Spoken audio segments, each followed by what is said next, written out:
Mocked for awakening as a summoner, but what they don't know is that I can summoner ssss ranked monsters. The sound of wind was different before awakening day. Not even dawn yet, and Kael Ravenroot was already awake, sitting at the edge of his narrow bunk in the Eastwall Orphanage, his textbook still open beside him, lit by the pale flicker of an old mana lamp. Pages rustled as a cold draft crept through the broken window, brushing over faded posters of famous hunters and bladecasters, their glowing weapons raised in mid-swing. Every face smiled like they'd been born to shine. Kael's reflection in the cracked glass said otherwise. 16 today. The day everything changes. He closed the textbook slowly, fingers lingering on the page that listed the core classes. Bladecaster, Flame Monk, Guncaster, Nightshade Assassin, Summoner. His eyes hovered on the last one. Then he shut the book. Outside, the world was waking up. Valkyrie's city never truly slept. Not since mana awakened 2 decades ago and twisted the world into something new. Neon signs buzzed with embedded runes. Auto trams hummed past reinforced mana barriers. Street vendors ignited floating banners to attract students. Today was special. Today was awakening day. Kael stepped out into the alley. The orphanage was hidden behind industrial stacks, where fog always clung to the ground. He didn't mind. He preferred the quiet. A soft meow made him pause. The alley cat was there again, gray fur matted, one ear torn. It always appeared on mornings like this, perched on a broken crate like it owned the alley. You again? Kael muttered. He tore a bit of bread from his pocket, tossing it toward the cat. It sniffed, then looked at him, not with gratitude but a kind of bored understanding. Right, he said. No one owes anyone anything. He adjusted the straps of his academy bag and walked on. Valkyrie's academy was a glass and stone fortress that sat above District 3, just before the walls that separated safe zones from monster sectors. Its towers glinted with rune circuits, their defense turrets inactive, for now. Banners streamed from the top floor, declaring, Class Awakening, welcome the future. The courtyard buzzed with hundreds of students in dark blue uniforms. Parents hugged children. Drone cameras hovered above, capturing smiles. Kael stepped through the gate quietly. No family. No fanfare. A group of students turned to glance his way. Then came the voice, sharp and smug. Well, if it isn't the charity case. Kael didn't look. He didn't need to. Raiden Core. 3rd generation awakened. Son of a high-ranking hunter. Future flame warden if rumors were right. You actually showed up, Ravenroot? Raiden smirked, his blonde hair perfectly styled. A few kids snickered nearby. What are you hoping for? Trash tier recycler? Oh, wait, maybe you'll be the first to awaken as a mop mage. More laughter. Kael's expression didn't change. He kept walking. Hey, don't ignore me, orphan boy. You think you're better than everyone just because you get straight as and talk like a stuck-up robot. Still nothing. Kael walked straight to the student check-in booth. The woman at the desk glanced up. Name? Kael Ravenroot. She blinked. Oh, from Eastwall? You're the only one on the list from that zone. Figured. She tapped her panel. You're in Group C for Awakening. Gymnasium. Scan crystals almost ready. Kael nodded and moved toward the archway. Behind him, Raiden was still joking with his crew. Someone shouted, Place your bets. What trash class will the orphan get? But Kael wasn't listening anymore. His heart wasn't racing. He wasn't scared. He'd made peace with one thing a long time ago. Summoners were garbage. Everyone knew it. They didn't fight. They didn't shine. Their monsters were weak, clumsy, and slow to obey. Summoners were walking liabilities, always at the back of a raid party, usually the first to be blamed when someone died. They were a joke. But Kael had always wondered, why did the system still give them to people? If summoners were truly useless, why did the scan crystal still recognize the class? Why hadn't it been erased? The hallway before the gym was empty. Kael paused just short of the entrance and looked up. A mana screen floated above the doorway, cycling through names. Hundreds of students. Hundreds of destinies waiting to be unlocked. He let out a slow breath and stepped forward. Just then the bell rang. Not the standard class bell, but the awakening chime. It echoed across the entire academy, a low, vibrating tone that resonated in the bones. Even in the silence, it was deafening. Kael's fingers curled slightly. The ring on his hand, just a dull metal loop inherited from the orphanage supply box, felt heavier than usual. I don't care what they say. He stepped through the gym doors into the flickering glow of the awakening crystal. The gymnasium of Valkyrie's academy had been transformed into a cathedral of mana.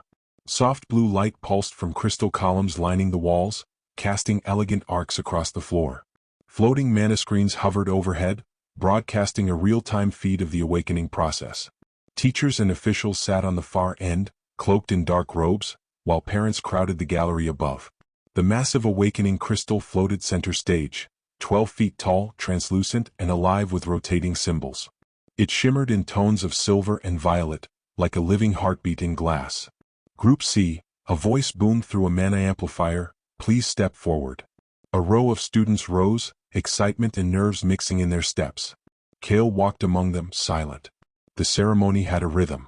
Each student stepped up to the crystal, placed a hand on the surface, and let it read their soul's ether vein.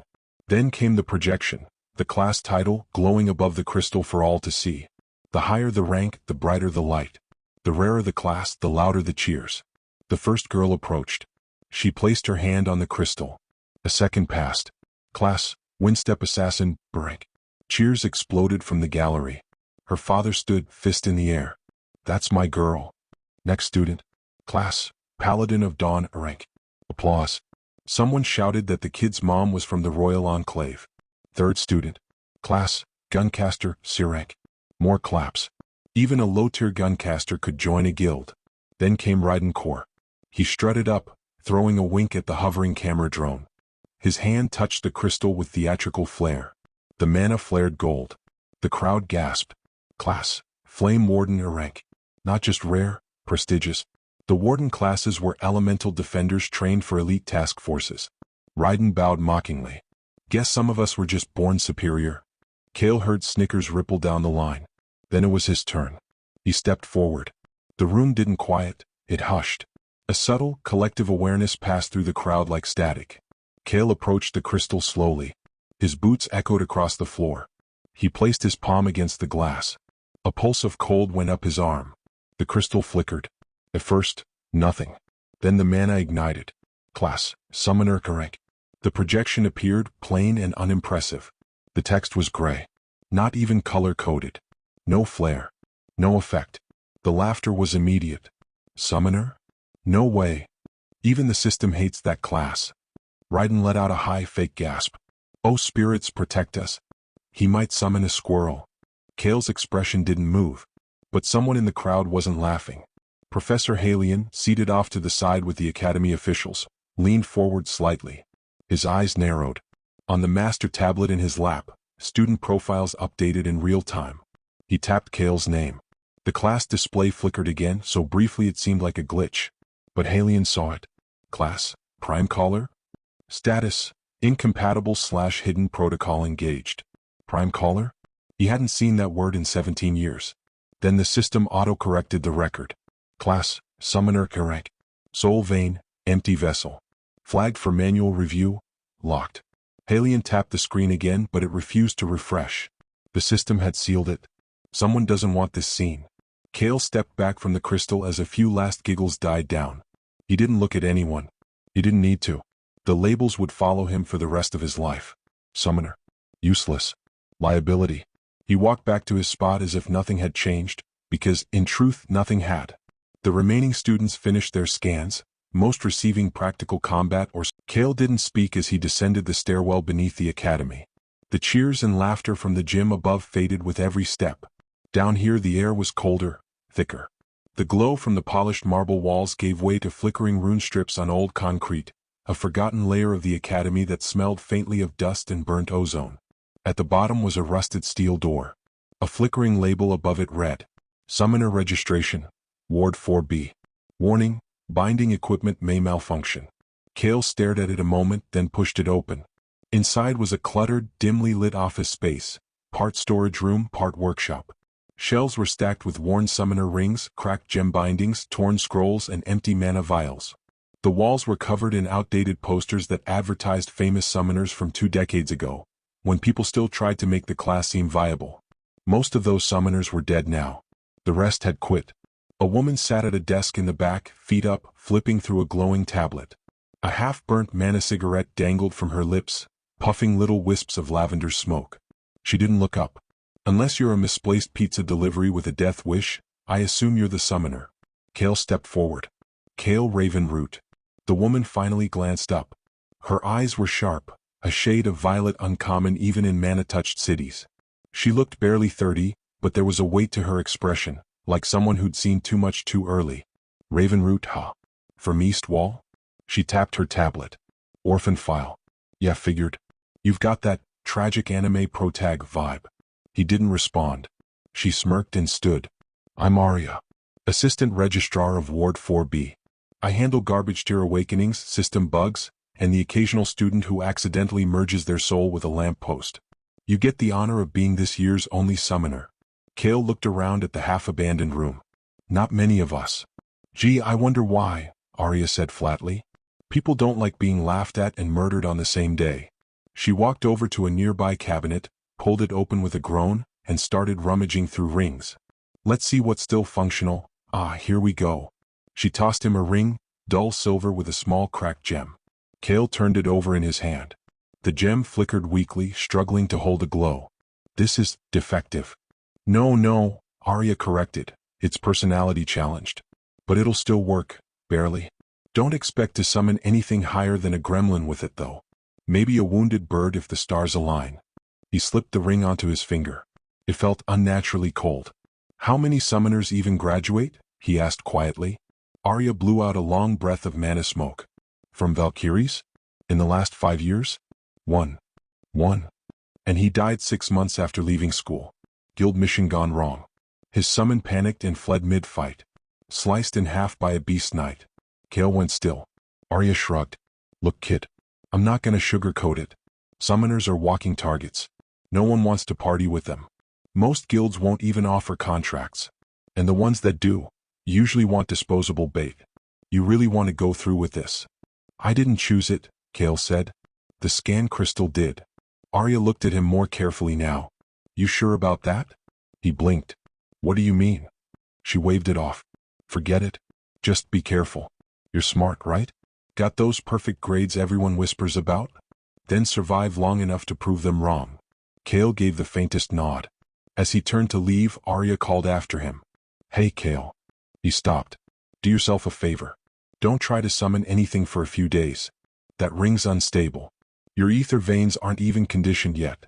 If you push too hard. I'll die? He asked without emotion. Worse. You'll live as a twitching vegetable on a hospital bed while your summon eats someone else. He didn't flinch. Got it, he said and walked out. The hallway was darker now. Maybe it was his imagination, or maybe the lights had dimmed. His fingers brushed against the summoner ring. It pulsed softly now, just once, like a heartbeat syncing with his own. Kael stopped near a window overlooking the southern wall of Valkyries. Beyond the barrier, the wildlands stretched out under the gray horizon. Tangled forests, flickering dungeon auras, ruins of cities swallowed by mana storms. That was the future waiting for them. For everyone. But his path would be lonelier than most. And in that silence, a memory surfaced. Came like a whisper through fog. Unbidden, unwelcome. He was 6 years old. Smoke. Screaming. Heat licking at his skin. Flames wrapped the orphanage walls. Children ran, scattered, coughing in the black haze. He was frozen near the chapel door, watching something in the fire. A red circle burned on the stone floor, inscribed in a language no child should know. A summoning circle. And in its center, an eye. Massive. Lidless. Unblinking. It stared at him from the other side of the circle, across the veil of space and meaning, bored, amused, and curious. And then, a voice. Not in words. In will. This one sees. This one survives. The eye blinked once. And Kael passed out. When he awoke, the fire was out. No one else remembered the eye. The chapel had collapsed. The officials said it was an accident. But the memory had never left him. Not the feeling of being chosen. Not the scar it left behind, deep in his soul, unseen but always there. Kael stood there, overlooking the wild horizon. Hand resting on the old ring. He whispered to the silence, almost as if speaking to that distant memory. I didn't ask for this. A long pause. But I'll become it anyway. The ring pulsed once more, brighter this time. The afternoon sun had begun to fall behind the academy towers, painting the city in shades of dull gold and cooling blue. The day's ceremonies were over. Students celebrated in the courtyards, posing with their class scrolls, bragging about guild recruitment letters already arriving on their family lines. Kael wasn't among them. Instead, he walked the outer edge of the campus, alone. Past the barrier towers. Past the last mana lanterns flickering along the cobbled path. The further he moved from the academy, the quieter everything became. Until he could hear only the wind and the distant hum of Valkyrie's defense grid vibrating beneath the city's skin. And beneath it all, something else. A tug. Subtle. Constant. Like a thread pulling from inside his chest, urging him toward something forgotten. Beyond the last fence, hidden behind overgrown hedges and a rusted iron gate, stood a half-collapsed structure from the old era. The ruins of St. Arian's Cathedral. It had once been a place of worship, built before the world pulse rewrote reality with mana and monsters. After the rift storms began, most churches were abandoned, their gods forgotten. Too silent in a world suddenly filled with screaming. No students came here. Most didn't even know it existed. But Kael did. He'd found it once as a child during an academy field trip that had gone off route. The teachers had scolded him for wandering. But the memory had rooted itself like a splinter in his mind. Now the pull inside his soul brought him back. The cathedral's doors groaned as he pushed them open. Dust danced in the amber shafts of light cutting through broken stained glass windows. The air smelled of moss, cracked stone, and old echoes. Kael stepped inside carefully. Pews lay splintered across the floor. Vines crept along the walls. The altar at the far end stood intact, barely. A single statue towered behind it. An angel. Or something close. Its face was obscured, features worn smooth over time. Wings spread like shields, arms crossed over its chest in a posture of eternal silence. But its stance was imposing, not comforting. At its base, etched into the altar's surface, was a summoning circle. Faded, fragmented, but ancient. Older than the academy. Older than most guilds. Kael stepped forward slowly. The ring on his finger began to glow. His breath hitched. Not from fear. From recognition. The pattern in the stone, it was the same as his memory. The circle from the fire. The one that had branded itself into the deepest corners of his mind. And as he reached out, fingers trembling slightly, a faint hum filled the air. The ring responded. Light, no shadow light, seeped from the gem, bleeding into the cracks of the altar, reigniting the ancient runes like blood through veins long dry. Vessel identified. The voice came from nowhere and everywhere, deep, mechanical, hollow. Kael froze. Summoner class registered. Core signature, empty vessel. Initiating legacy rebind. Sequence, prime caller path. Tier, unknown. Authorization confirmed. The summoning circle flared to life, black and silver flames licking at the air. Kael stumbled back a step as the temperature dropped sharply. His breath fogged. Frost crawled up the walls, spiraling out from the altar. Warning, core not stabilized. Do you wish to proceed? He hesitated. The room pulsed with power, raw, ancient, unfinished. His hand ached. The ring burned. The gem was glowing bright enough to cast shadows.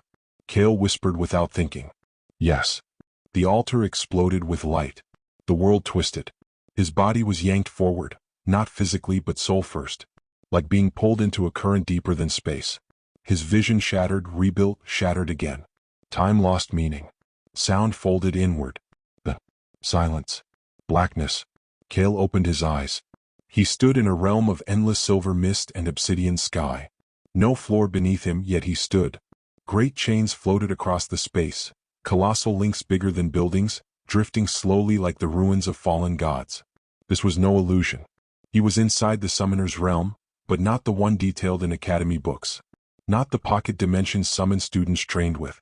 This place was older, and something was here. A presence. Heavy. Vast. Sleeping. He turned, and saw it. A monstrous shape lay curled in the mists. At first, it looked like a mountain of shadows wrapped in shifting tendrils of smoke. Then it moved. A slow breath. The rise of something primal. It was a wolf. But no wolf that belonged to the blue planet. Its form was serpentine, fur like liquid night, its fangs the length of swords. A mane of spectral flame danced around its neck, and along its spine, blades. Each one different. Some rusted. Some glowing. Some cracked. Its eyes were shut. But Kael knew. This was his summon. He could feel the link forming.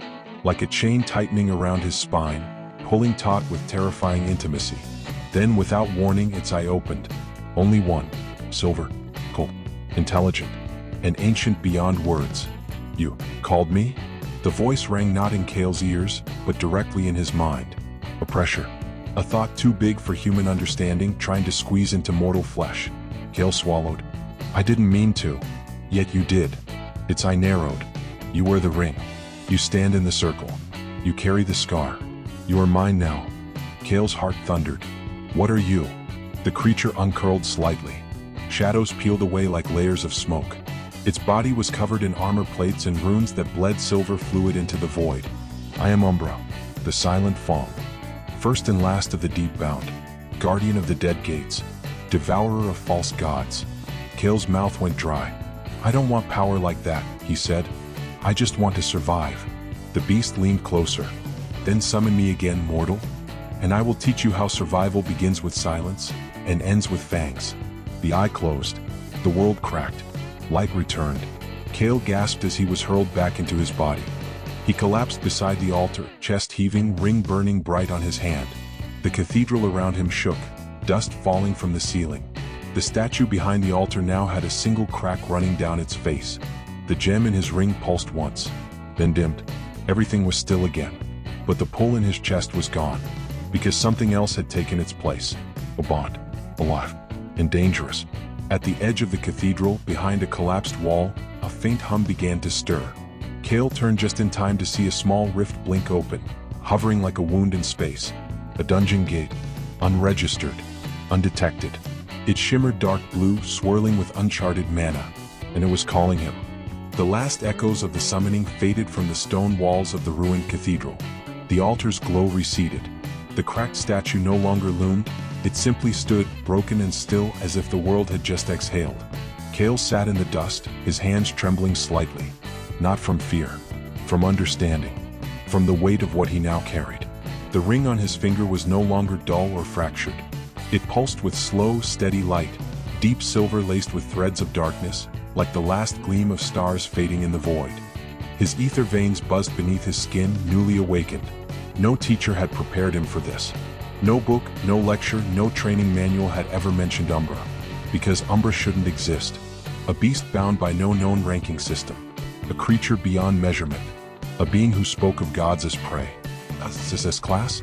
The thought felt childish now, like putting a label on a storm, or naming a blade after the sound it made when it cut through the sky. Kael rose slowly. Outside the crumbled wall, the rift still shimmered, hovering like a tear in fabric, pulsing with strange energy. Small, roughly human-sized. Not glowing like the dungeon gate students were taught to detect and avoid. This one looked unregistered. Wild.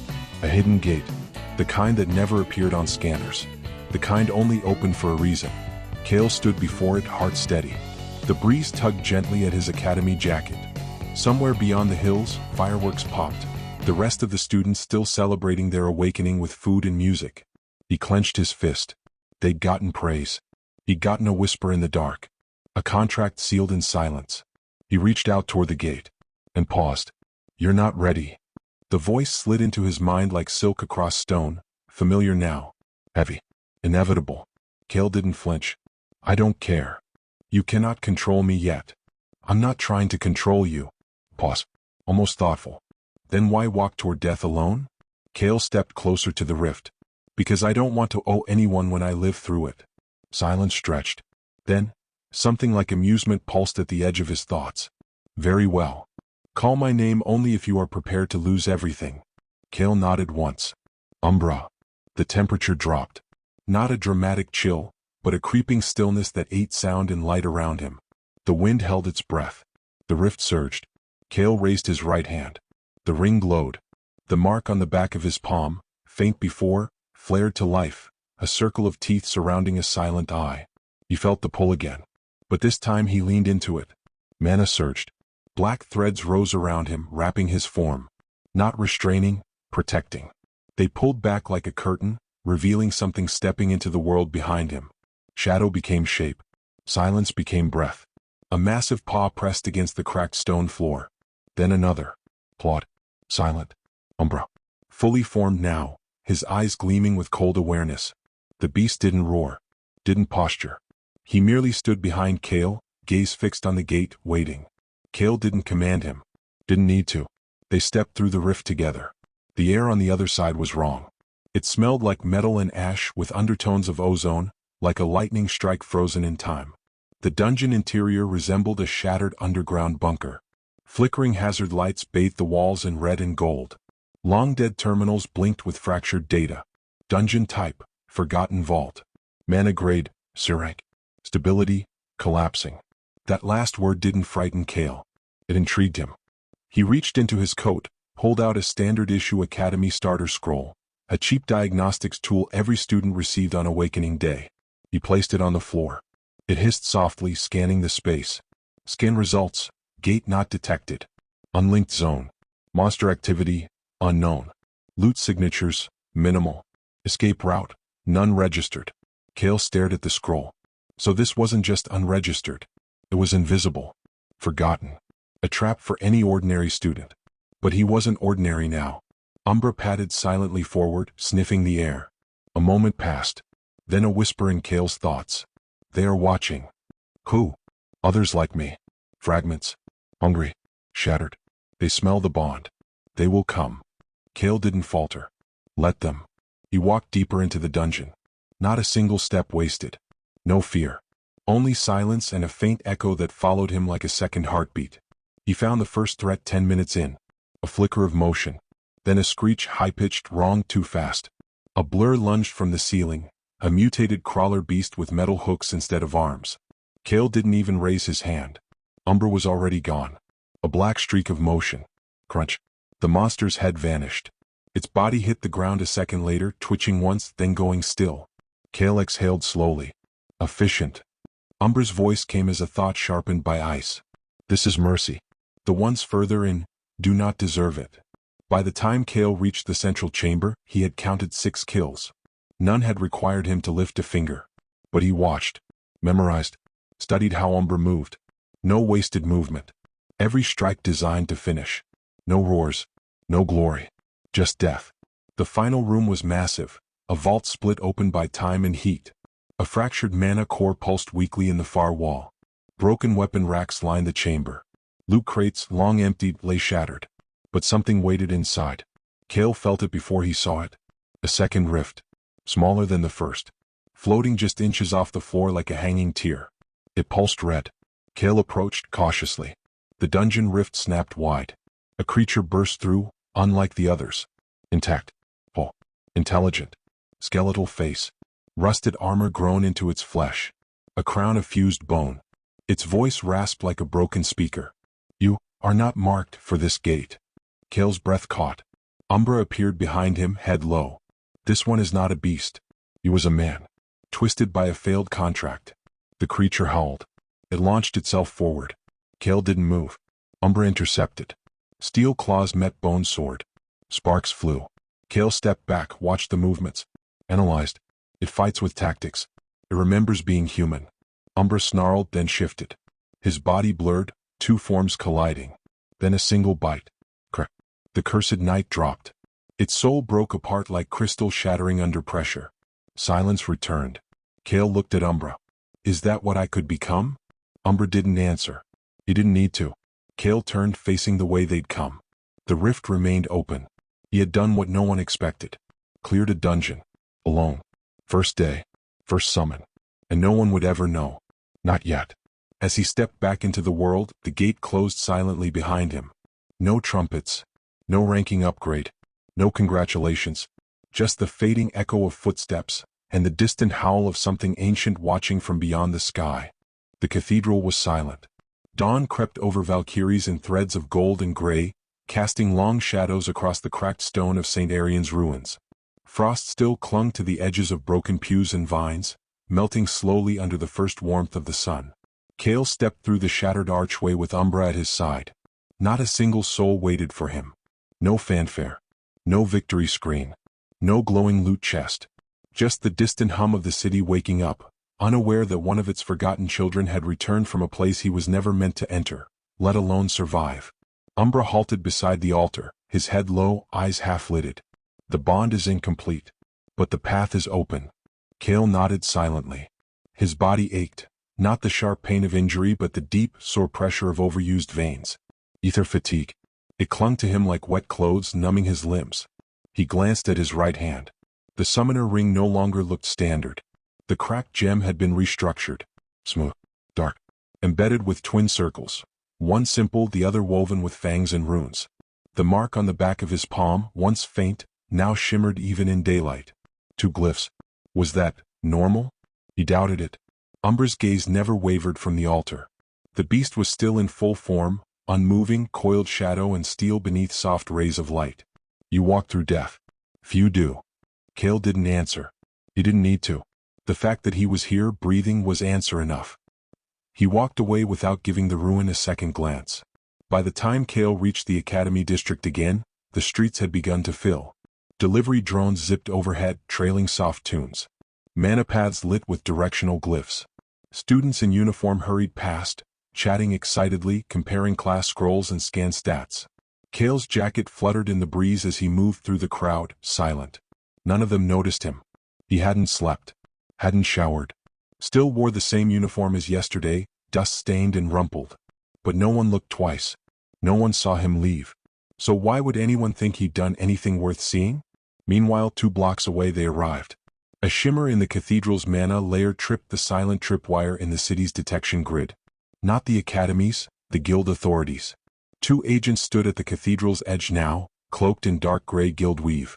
One crouched over a glowing rune tablet, holding it above the altar. The device clicked once. Then again. Static rippled across the interface. Signature confirmed, said the first agent, a woman with silver tech lenses over her eyes. Residual mana, mid-tier dungeon. But no beacon. No stability record. No mana flare. The second agent frowned. How's that possible? Dungeons don't just appear and vanish without a spike. They do now. He looked up at the statue behind the altar. Its wings were cracked open. Ha, he muttered. That wasn't like that before. The woman adjusted her lens scope, zooming on the base of the summoning circle. Symbols. Old ones. Partially overwritten by modern runes. She narrowed her eyes. I'm calling it in. This gate was never registered. And someone used it. Half a city away, a man stirred from his desk as his comm tablet blinked red. Professor Halion. He tapped the screen once, pulled up the notification. Unregistered dungeon fluctuation. Location. Sector E, Ruins of St. Arian. Tier detected. Unknown. Energy resonance. Deep-bound class. Status. Resolved/source. Unknown. He stared at the report a long moment, fingers steepled beneath his chin. Deep-bound? Already? He stood slowly, pulling a book from the top shelf of his office. A thick, leather-bound journal. Dust slid off the cover like old snow. The front bore no title, only a symbol, a closed eye wrapped in thorns. He opened it to the marked page. An illustration stared back at him. A circular altar bearing a single phrase scrawled in faded red ink beneath. Only the empty may call the forgotten. Halion turned toward the window. From here he could see Valkyrie's Academy's northern wing. His gaze followed the rows of uniformed students moving toward the training fields. Young prodigies. Chosen ones. Then he saw Kael. Walking slowly. Alone. He whispered to no one. Then why is the boy still walking? Kael reached the Academy's outer courtyard as the bells chimed the start of morning drills. Groups of students paired off into formations, stretching and preparing to test their new abilities. Mana crackled through the air, fire, lightning, air blades and summoned spirits. Kael sat near a low bench beneath the ironwood tree, pulling his hood up. His fingers traced the summoner ring slowly. He felt calm. That scared him more than anything. He should have felt excitement. Or fear. Or power. Instead he felt emptied out. Like the dungeon had taken something, and he hadn't realized it until the silence settled. Or maybe it had given him something instead. And now there was just space, quiet, waiting to be filled. Somewhere beneath the Academy's foundations, in a restricted sublayer of the Guild Authority archive servers, a screen lit up. A signal blip. A tag labeled dormant. Suddenly active. Prime color. Signal detected. The halls of Valkyrie's Academy buzzed with the post-awakening energy of new beginnings. Digital banners streamed through the main atrium, showcasing the top 30 student class results. Holograms of students posing with their class titles rotated overhead. Some grinning, some stoic, all proud. Raiden Core, Flame Warden A rank. Lyra Vaughn, Twin Blade Sentinel A rank. Aaron Fail, Kinetic Caster B rank. Kael Ravenroot, Summoner A rank. Not listed. In this academy, the bottom didn't even deserve screen time. Kael walked past the display without looking. The others certainly noticed him. Yo, look, it's the summoner. A voice drifted over from the lounging stairs near the central fountain. Several students leaned against the polished railings, fresh scrolls in hand. Most wore the smug aura of self-satisfaction only teenagers with high-tier classes could afford. Raiden Core, as always, led the commentary. Ravenroot, you still breathing after yesterday? Raiden called out, smirking. Heard summoner rings have a failure rate. Thought maybe your soul exploded mid-bonding. His little crowd chuckled. Kael said nothing. He kept walking. Raiden raised an eyebrow. Still mute, huh? Careful. If you keep ignoring people, someone might think you're dangerous. That drew a bigger laugh. Kael slid into the back of the common room, setting his data pad on a quiet table near the windows. Sunlight spilled through enchanted glass, illuminating the cracks in the tile beneath his seat, imperfections others never noticed. He noticed everything. Across the room, Lyra Vaughn watched him over the rim of her manatee flask. Her twin sabers rested in their sheaths beside her leg, gleaming with fresh enchantment marks. Most days she wouldn't care about the Academy's orphan genius. Kael didn't talk, didn't spar, didn't gloat. He simply existed. But something felt off. He hadn't been in the dorms last night. Not once. And now his ether levels were subtly wrong.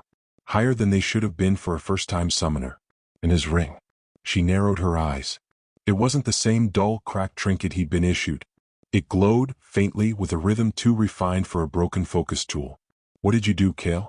A few tables away, Aaron Fail, a scrawny, tech-obsessed kinetic caster, tapped away at a portable scanner disk. He glanced up, noticed Kael, then stood. Hey, Ravenroot, Aaron said, voice casual. You got a minute?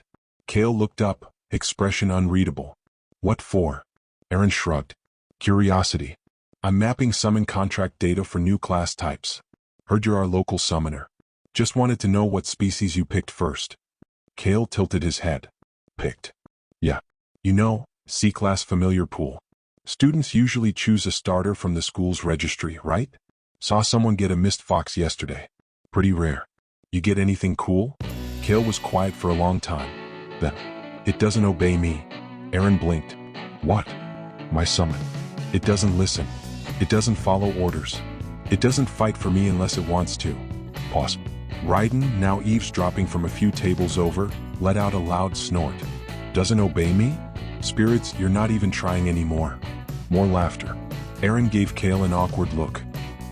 Seriously? That can't be normal. Maybe your summoning circuit's misaligned? You should get that checked. Kael stood.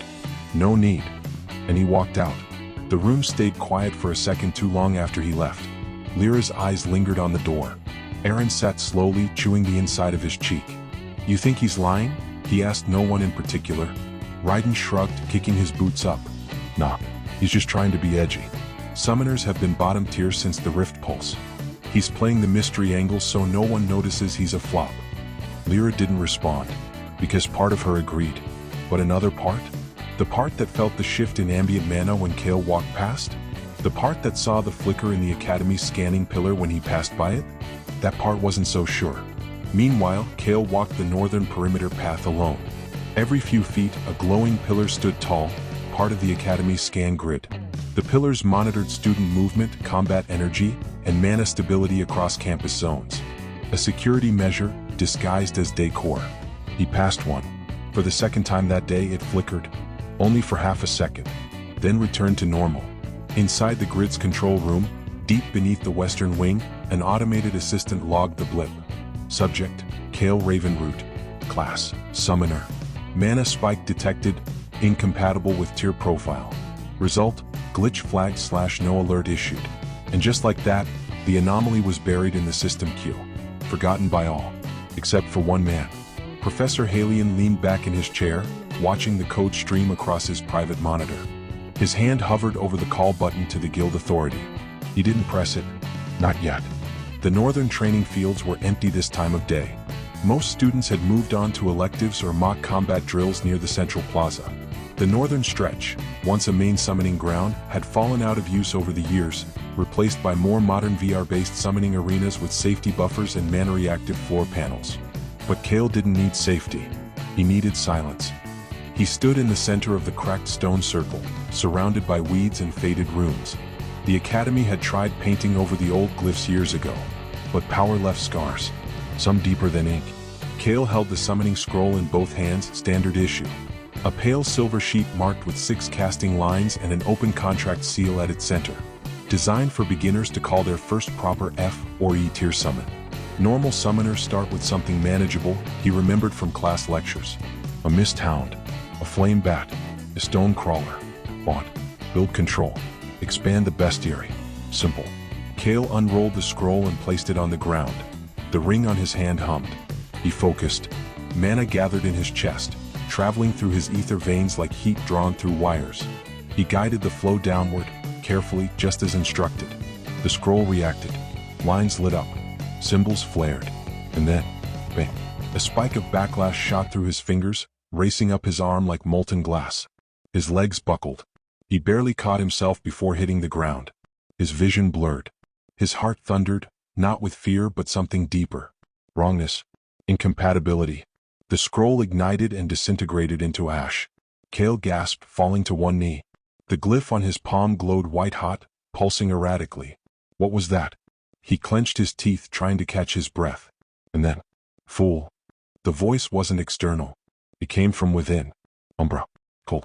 Disapproving. You invited the shallow. When your soul already holds depth. Kael didn't respond. You didn't have to. Umbra continued. You bear a prime collar scar. Your veins are threaded with inheritance. No creature lesser than the deep bound will answer your call.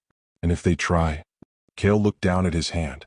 His skin had gone pale, trembling with residual ether shock. They will be devoured. He sat there a while longer, letting the pain settle into dull ache. So it was true. He couldn't summon like the others. Not even low-tier creatures. The system wouldn't allow it. Or maybe Umbra wouldn't. Either way, he was alone. Again. Footsteps approached. Kael didn't turn. He already recognized the rhythm. Slow, uneven, lazy. Arya. Should have known you'd try the hard way, she said, tossing a mana-wrapped flask his way. He caught it and drank. The ether mix burned down his throat, clearing the fog in his head immediately. She leaned against a broken post, arms crossed. Summoning scroll rejected you? He gave a single nod.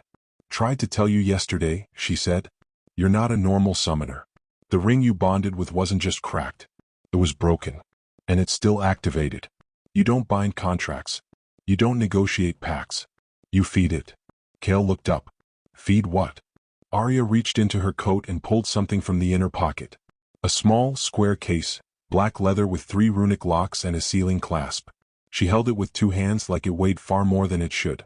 This, she said, is something I'm not supposed to have. She knelt and placed it gently beside him.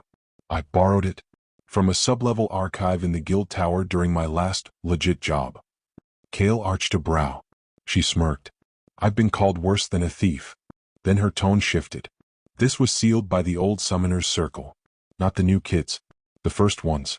Before contracts were standardized. Before monster classes were cataloged. Before guild law. Kael opened the case. Inside was a weathered charm carved from obsidian, shaped like a fanged ring encircling a closed eye. The same design burned into his palm. He touched it, and the charm shifted. The eye opened. The air around them trembled. The glyph on Kael's hand flared in response, recognizing the relic. Arya stepped back. Yep. Thought so. What is it? Kael asked. A relic meant for summoners who shouldn't exist anymore. Kael looked at her. She met his eyes, no smirk now. Just a calm, tired warning. You're not walking a ranked path, Kael. You're walking an erased one. Prime callers weren't banned. They were buried. Their beasts tore through cities before guilds figured out how to kill them. Every record of their class was locked or destroyed. Kael stayed quiet. Arya pointed at the charm. That's one of 3 I know of. Each one unlocks part of the prime caller legacy. You're already bonded. So, now you're committed. He stared at the charm a moment longer. Why are you helping me? Arya hesitated, then looked away. Because when I was 17, I watched a friend try to summon something he couldn't control. A tourist beast. Class mismatch. It consumed his bond, then turned on him. She lit a mana stick, her voice low. I watched it eat him in 5 seconds flat. He didn't scream. Just looked at me like I should have pulled him out of the circle. Kael said nothing. She flicked ash into the wind. I couldn't save him. But maybe I can keep you from ending the same way. She walked off without another word. Kael sat in the grass, the charm still in his hand, glowing with slow, ominous light. 3 keys, he whispered. 1 already mine. And somewhere deep in his bones, a second bond stirred. Not awakened. Not yet. But no longer asleep. The Guild Authority substation in Valkyrie's District 3 was buried 5 floors beneath the city's surface. Above ground, the world sparkled with mana towers, guild recruitment banners, and cheerful announcements about monster-slaying tournaments. Below, it was cold, sterile, and silent. The hum of rune servers buzzed like distant insects through the steel halls. Mana conduits ran through the ceiling in pulsing veins, feeding deep data machines that never slept. In the core room, a dozen analysts sat before massive crystal interfaces, watching thousands of Rift data lines scroll by in real time. Gate stabilizations, dungeon emergences, collapse warnings, failed summoning attempts, Rift breaches, and one anomaly. File tag, Shadow, Azura, 2237. Location, St. Arian Ruins, unregistered site. Event, Dimensional Surge/cleared. Beast Energy Class, Deep Bound Signal detected. Glyph Fragment, unknown. Classification, Forbidden, Crime Caller. The screen pulsed red. All data feeds paused, and the analysts looked toward the back of the room. A figure stood alone in the shadowed corner, long cloak draped over high combat armor woven with summoner glyphs long out of fashion. His hood was deep, shadowing his face, but the aura he carried was unmistakable. Powerful. Bear. Summoner of the Sixth Circle. One of the guild's Black Archive agents, charged with identifying and purging class breaches that threatened the world system balance. He stepped forward. The lights dimmed with him. "Play it," he said. One of the analysts tapped the glyph console. A projection unfolded in the air, an echo recording from the mana residue left at St. Arian's altar. It was blurry, fragmented, but what it showed was clear. A summoning circle reigniting. A broken ring reassembling itself mid-bond. A pulse of dark silver light. And a wolf-shaped shadow stepping through the gate, framed in silence. The analyst's voice shook. The glyph signature on the beast matches a fragment buried in the Prime Caller records, sir. One that's never been replicated. It's impossible. No, Ver said. He reached into his cloak and withdrew a thin black tablet made of mana-bonded steel. It was old, dusty, covered in ancient symbols that flickered like stars. He pressed his hand to it. The screen lit up with a single image. A sigil. An eye surrounded by 6 fangs. Beneath it, a name burned in red. Yumbiare, the Silent Fong. Status, terminated. 103 years ago. The analyst paled. That can't be. If it was terminated. Ver's voice sliced through him. Then who reawakened the bond? No one answered. The room went quiet. Ver turned back to the projection and watched the moment the beast looked directly into the echo feed, as if it knew it was being recorded. As if it remembered. He reached into his belt pouch and pulled out a small case marked with Guild Authority clearance. Inside were 6 slots, each meant to contain a core fragment from one of the 6 forbidden beasts. Only one slot was filled. Now a second glowed. Umbra's sigil. Alive again. Ver stared down at it for a long time. Then muttered, "The Prime Caller lives." Elsewhere, on a distant floating island far above guild jurisdiction, a cloaked woman knelt before a pool of silver mist. The water shuddered. A voice whispered from the mist. "To awaken. One dreams. The eye begins to stir." The woman bowed her head. "I will find him." Back in Valkyrie's, Ver stepped from the data room into the cold corridor beyond. An agent caught up to him, young, sharp-jawed, nervous. "Sir, should we alert the Council of Vanthal?" Ver didn't answer immediately. He tapped the crystal built into his shoulder plate, accessing a private feed of Valkyrie's academy. He found him. Kael Ravenroot. Sitting alone under the ironwood tree. Reading. Seemingly harmless. "No," Ver said. "The Council does nothing. Not yet. Let the boy walk. Let him summon again. Then we'll know if it's truly him." Far above, in a hidden archive beneath the guild's northern stronghold, ancient runes flared awake for the first time in a century. Prime Caller, status, probable match. Umbra link reactivated. Second key incoming. The system waited. Silent. Watching. The wind had shifted. Even before Kael reached the edge of the old ruin, he could feel it, like the weight of the air had changed. Thicker. Watchful. He stood at the cracked gate of St. Arian's Cathedral, staring up at the familiar broken archway. The sun was setting now, stretching long fingers of light through the shattered stained glass above. It had only been a day. and yet everything felt older, more silent than before, like something was waiting inside. He stepped through. Dust stirred under his boots as he crossed the threshold. The altar stood where it always had, unchanged on the surface. The statue behind it loomed overhead, wings partially raised, cracked from time and neglect. But one thing was different. The wings had moved. Kael stopped in front of the altar. The first time he'd stood here, the statue's arms were crossed, its wings closed tightly behind it. Now the wings had unfurled slightly, and the arms had shifted, hands no longer crossed but held open, palms skyward, as if offering something. Kael narrowed his eyes. He stepped closer, and saw it. At the base of the statue, half hidden behind dust and vine roots, a small compartment had slid open, just enough to catch the light, carved with old summoning glyphs. He knelt and pulled it free. A box. Not metal. Stone. Smooth, black, impossibly cold. No hinges. No seams. His ring pulsed. The box answered. With a faint click it opened. Inside was a single scroll. No glow. No dramatic aura. Just old parchment. One. Handwritten. And sealed with the exact symbol on his hand, an eye surrounded by fangs. He unrolled it carefully. There were no names. No instructions. Just a single paragraph. The ink pulsed as he read, reactive to his presence. To the one who bears the scar. You are not the first. But you may be the last. We were erased, not defeated. Forgotten, not broken. You carry the ring that does not bind, but feeds. A gateway, not a leash. To awaken the next, you must bleed alone. No witness. No light. Feed the ring. Claim the next key. Two fangs awaken. One still sleeps. Kael stood there, letting the words sink in. His ring glowed softly, warmer now, more aware. It didn't just react to him. It was learning him. The phrase repeated in his mind like a pulse. Feed the ring. He thought back to the dungeon. To the kills Umbra had made. To the cursed knight whose soul had shattered in the beast's jaws. Was that the key? He rolled the scroll back up and slipped it into his jacket. His gaze moved to the statue once more. No glow. No voice. No whispers this time.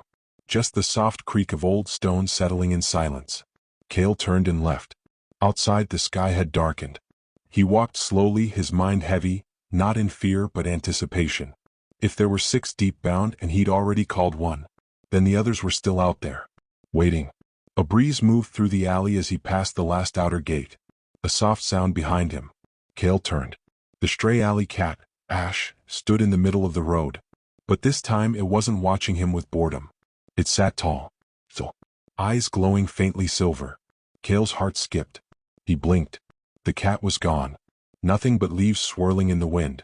2 fangs awaken. Deep below the city, in a forgotten sublayer of the mana grid, a dead circuit flickered to life.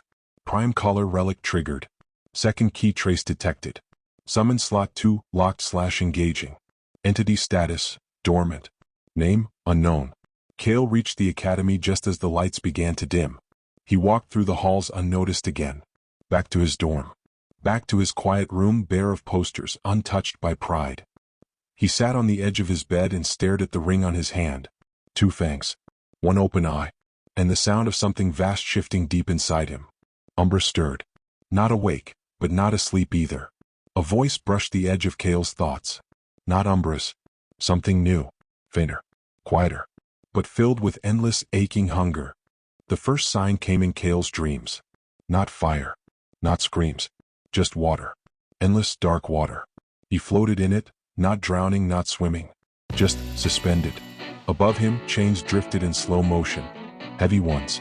Some were snapped, others still anchored to fragments of stone too ancient to name. The silence was complete. Until it wasn't. I do not bite. The voice came from behind him. Quiet, weightless, feminine. He turned. Nothing but black mist swirling beneath the surface.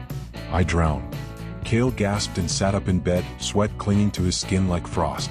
The morning light pushed weakly through the half-drawn curtains of his dorm window, but it did nothing to warm him. His sheets were soaked. Not with sweat. With water. He stared at the damp fabric, then his palm. The glyph glowed faintly, no longer just the circle and fangs of Umbra, but a second mark coiling around it. Like seaweed, or ink bleeding through skin. He touched the ring. No response. For the first time since their bond formed, Umbra was silent. Classes passed in a blur. He barely heard the instructors. Something about summon stability, ether control exercises, support class rotations. He completed drills automatically, moving without thought, eyes shadowed, skin clammy. Lyra watched him from across the training arena. She'd noticed the change. Everyone else was still high on their recent awakening. Kael looked like he hadn't slept in days. During lunch, a student dropped a tray nearby and startled Kael. His hand jerked. A pulse of dark mana flared from his fingertips. Only for a moment. Just long enough to flicker the cafeteria lights. He clenched his fists and forced his breathing back under control. Across the room, Professor Halion paused mid-sip of his tea. That evening, Kael isolated himself at the outer perimeter once more, where the mana sensors were weaker and the old ruins of training zones lay forgotten. He didn't train. He simply sat, waiting. Night fell fast. The moon climbed above Valkyries, half-shadowed by drifting mana clouds. Kael leaned back against a dead tree stump, watching the sky, the ring cool against his skin. Umbra. No answer. You've gone quiet. Still nothing. He closed his eyes. Let the silence in. That's when it came. A low hum. So low he felt it in his bones before he heard it with his ears. His mark pulsed. Once. Twice. Then burned. He screamed, but no sound came out. Images burst behind his eyes. A lake with no bottom. Children walking into the water, never emerging. A temple swallowed by tide, bells ringing beneath the sea. A face, no a shape, eyeless, boneless, listening. The pain vanished as quickly as it came. Kael collapsed forward, gasping. The grass beneath him was wet. His vision swam. Far above, in a sky clear of clouds, a mist drifted across the moon's surface, just for a moment, taking the shape of a serpent coiled in silence. Elsewhere, Halion stared at the report in front of him. Subject: Ravenroot, Kael, ether vein development, irregular. Standard growth curve exceeded by 312% in 48 hours post-awakening. He leaned back. Not possible, he muttered. Veins didn't expand without rupturing. Not unless the core structure itself was adapting. The only known class that did that? Prime Caller. But that class was locked, buried, flagged as myth. And yet, here was a boy whose mana signature refused to stabilize, who walked with a beast that had no entry in any bestiary, whose presence disrupted sensors. And now, a second signature blooming within him. Halion stood. Time to stop watching from a distance. Back in the field, Kael opened his eyes. The glyph on his palm now had two rings, intertwined, balanced, waiting. He pressed a trembling hand against the cold earth, trying to steady himself. And from somewhere inside, from that deep, ancient part of him that had been waking ever since Umbra's first breath, a whisper. Two fangs awaken. The warning siren started just after second period. A sharp tone, 5 ascending notes, followed by a broadcast over the Academy's public channel. Mana beast breach detected near Zone 3. All students proceed to nearest mana barrier shelter. This is not a drill. Kael stood outside the main building watching the sky. From where he stood, he could see the distortion, a tear in the air above the north treeline, barely visible, like a heat shimmer folded in on itself. Energy pulsed from it in waves, bending light around its edges. It wasn't a dungeon gate. It was a surge tear. Unstable. Raw. A natural mana rift formed when two ether currents collided beneath the ground. Rare. Dangerous. And always followed by something trying to crawl out. Students panicked. Groups sprinted toward the reinforced shelters near the east wing. Guild-assigned instructors shouted instructions, erecting portable mana shields and pushing back towards safe zones. Move. Move. I want outer barriers raised now. Kael didn't move. He stepped off the sidewalk, cutting across the grass toward the forest path instead. A path no one else dared walk right now. I feel them. The whisper wasn't imagined. It came from the ring. Kael's mark pulsed once, and then again. But the feeling was different this time. Umbra wasn't speaking. This sensation was cooler, slicker, slower. It wasn't rage. It wasn't hunger. It was stillness, and it came from deeper inside the bond. Kael's head throbbed. For a moment he swayed, his vision blurring with double images. He saw himself walking through the trees, and at the same time floating beneath black water. He saw vines wrapping around his arms, pulling him downward, not in fear, but in welcome. And through it all a hum. Oh, vibrating. Ancient. I'm close, the voice said inside his chest. Call me. At the edge of the woods the air grew cold. Mana discharge floated through the branches like shimmering dust motes. And there, crawling out of the tear, came the source of the surge. A Nimbrax serpent. 12 meters long, plated in mana-hardened scales. Its mouth pulsed with acidic ether, leaking steam as it uncoiled from the rift, sensing warmth. Sensing prey. Guild scouts were just arriving, 3 figures on hover discs, activating seal glyphs mid-air. One shouted, "Category Baiter Beast. Engage suppression array." Kael walked past them without a word. The scouts didn't notice at first. Then one turned, eyes widening. "Hey, kid, what are you?" Too late. Kael raised his hand. The glyphs on his palm flared open. The serpent's eyes locked onto him. It charged. Everything slowed. The beast lunged, its mouth opening wide, lined with jagged mana-formed bone. Acid gathered in its throat. Kael didn't dodge. He didn't raise a hand. He just let go. The ring flashed, and the air broke. From behind Kael, a pulse of darkness and mist exploded outward in a silent shockwave. There was no roar, no scream, no warning, just a sudden absence of sound. And from that stillness, a shape emerged. Not Umbra, sleeker, taller, quote. A serpentine form wrapped in ribbons of black mist, its skin like shimmering oil over bone. No eyes, no mouth, only a crown of thin fins rising like a halo. It moved without sound. And yet, it spoke to everything. Even the serpent stopped, its instincts screaming at it to flee. Too late. The new beast vanished. Then reappeared mid-air, its body twisting in fluid motion, weaving around the Nimbrax's neck like a strangling rope of shadow and silk. And then, the snap. No roar. No final cry. Just a twitch. And the Nimbrax collapsed, its ether bleeding out like smoke. Kael exhaled slowly, legs unsteady. The serpent-like beast turned to face him. It hovered inches from the ground, body undulating like liquid shadow. And for the first time Kael understood it. Not through words, but through memory. His memory. Images that weren't his, but somehow were. A city pulled into the sea. A child watching her twin vanish beneath still water. A shrine built for silence, filled with drowned prayers. He shuddered.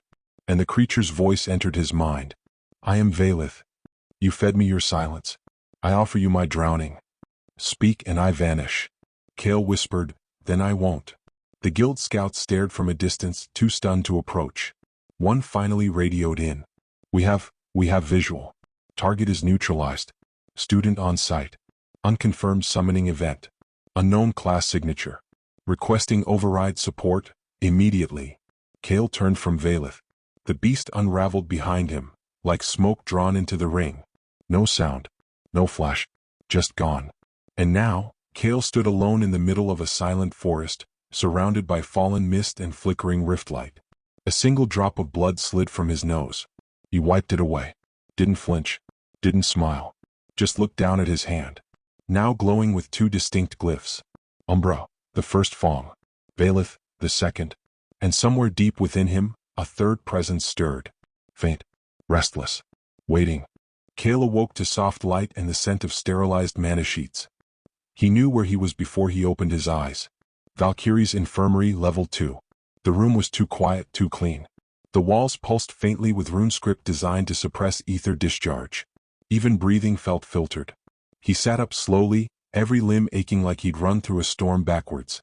A dull pulse rang through his hand. 2 glyphs glowed, dim now, fading. His veins felt stretched. The skin along his arms itched like something under the surface wanted out. He'd called Valeth. Not by force. Not by ritual. She had simply answered. And I didn't stop her. The door opened. Not a medic. Professor Halion. He entered calmly, a datapad in one hand, a steaming mug in the other. Kael tensed automatically. Halion didn't sit. He simply walked to the window and stared at the ward's barrier lights outside. "You're awake sooner than I expected," he said. "Most students who attempt dual summons without stabilization training spend a week in recovery. Minimum." Kael said nothing. Halion took a slow sip of his drink. "I know what you are." Kael's fingers curled in the sheets. "You don't." Halion turned, eyes thoughtful but not threatening. "Prime caller, aren't you?" Kael's breath caught. No smile from the professor. No accusation. Just quiet, academic interest. "The class no longer appears in modern scan crystals," Halion continued. "Its data is buried. Forbidden. The guild pretends it was a myth, but myths don't wake old glyphs, or bleed summoned fields into public space. Kael's voice was hoarse. What do you want? To help you survive it. He finally stepped forward, setting the datapad on the table. Your ether veins are changing, Kael. Evolving. The body is not made to host more than one active contract. You already have 2 deep-bound fangs and your internal structure is mutating to keep pace. Kael stared at the pad. It showed a scan, his own bloodstream laced with glowing strands of black-silver ether. Normal veins were neat, web-like. His looked like a storm had nested inside him. Halion continued, voice low. This will kill you eventually. Unless you understand what you are becoming. Kael looked up. What's the price? Halion nodded as if pleased by the question. Sanity. Isolation. Power that doesn't obey you. And the attention of people who believe you should never have existed. Like you. No, Halion held his gaze. I want to see what happens if you live. Kael rose. Wobbling. But determined. Halion didn't stop him. Where are you going? To find the next piece, Kael said. You think the second Fong completes you? Kael shook his head slowly. I think the third one knows I'm not ready. That's why it hasn't come. Halion smiled faintly. You're learning. He left without another word. The sky was dim by the time Kael reached St. Arian's ruins again. The old cathedral stood quiet, its broken windows glowing faintly with mana reflections from the nearby rift zone. Grass rustled under his feet as he stepped inside, boots echoing in the cold stone nave. The statue had changed again. Before, its arms had been open. Now they were lifted. And between them, suspended in air, was a mirror. No frame. No glass. Just a surface, black water, perfectly flat, held in a vertical plane like reality had been bent into submission. The reflection showed not Kael, but someone else. A girl. Younger than him. Pale hair. Eyes open wide in panic. Reaching toward him from beneath the surface. Kael didn't know her. And yet, his heart squeezed. She looked like someone who had drowned 1,000 times without dying. He stepped forward. The water didn't ripple. He raised his hand and pressed 2 fingers to the surface. It was warm. Then, a pulse. The ring on his hand flared. A hum filled the room. The reflection changed. Now Kael stared at himself. But behind him stood 3 shadows. 1, Umbra, unmistakable, silver-eyed and still. 2, Valeth, coiled in silence, wrapped in tide-born shadow. And the third still forming. Chains. Fire? Or was it bone? He pulled his hand away. The mirror remained. But now, below it at the base of the statue, another scroll. Wrapped in chain glyphs, bound with 3 seals. He picked it up slowly. The air thickened. The glyphs on his hand buzzed like a warning. But he didn't flinch. He opened the scroll. The sea remembers. The beasts do not dream, but they remember. Feed the ring with the forgotten. Give it silence. Let it drink from memory. When the third awakens you will know, because you won't survive it. Kael rolled the scroll and stared at the mirror one last time. The girl was gone now. In her place? Valeth. She didn't move. But her presence rang through him like an echo in deep water. He turned and walked back into the night. And as he passed beyond the cathedral gates, the mirror rippled once. And vanished. The scroll's words echoed in Kael's head all night. Feed the ring with the forgotten. Give it silence. Let it drink from memory. He didn't sleep. Couldn't. Every time he closed his eyes, water closed in around him. Not crashing waves or storms. Just stillness. Depth that made his heart feel too small. Dreams that ended before they began. By morning, his fingers ached with phantom cold. The glyphs on his palm had changed again. No longer distinct, now interwoven. Umbra's jagged teeth had fused with Valeth's spiral threads, forming something more fluid. Less a seal. More a passage. He didn't wait. Kael returned to the old summoning circle just outside the northern edge of the academy grounds. The grass here never grew right. The air always tasted like old iron. No instructors. No barriers. No mana suppressors. Perfect. He knelt and placed the scroll on the faded stone. The instructions were simple. Terrifyingly so. 1 drop of blood. 1 forgotten memory. No light. No words. Kael stared at the circle, then at his hand. He drew a small blade, ceremonial, dull-edged but enchanted to bypass ether defenses. He pressed it to his palm. A single drop fell. It hissed on the stone. The circle drank it. The wind stopped. The air turned heavy. A low hum rolled through the earth. Kael felt it in his teeth. One memory, the ring whispered in his mind. Give her the one you buried. His eyes narrowed, then softened. There were many to choose from. Painful ones. Quiet ones. Moments of emptiness that defined him more than the loud tragedies. But one rose without invitation. The orphanage. Kael, age 9. Rain on the roof. A book in his lap, worn secondhand. The page torn. Across from him a girl. Mirror. White hair. Bright eyes. Always humming even when she cried. She had a limp but never slowed down. She was the first to sit beside him. The first to ask his name and not flinch when he didn't answer. They had spoken maybe 5 words in total. Until one day she was gone. Adopted, they said. Reassigned. Moved to another sector. But Kael had seen the blood outside the ward. The torn uniform. The scorch marks. No one ever spoke her name again. Not even him. He pressed his hand to the stone, forcing the memory outward. The circle ignited. But not with flame or lightning. With mist. A dense, clinging darkness that crept out in threads, curling around his legs, up his arms into his lungs. He couldn't breathe, but not from suffocation. From grief. The weight of everything left unspoken crashed into his chest like a tidal wave. She remembers. The voice came from everywhere. It didn't vibrate, it dulled. Like a blanket laid over the senses. Kael looked up, and there she was. Veileth. Fully formed. No longer just mist or silhouette. She hovered above the circle, her body serpentine, sleek, semi-transparent like liquid moonlight. Where her face should have been, there was only a faint shimmer. Her fins trailed like lace, drifting in an invisible current. She didn't roar, didn't pose. She simply watched, and remembered. Kael dropped to one knee, breath shaking.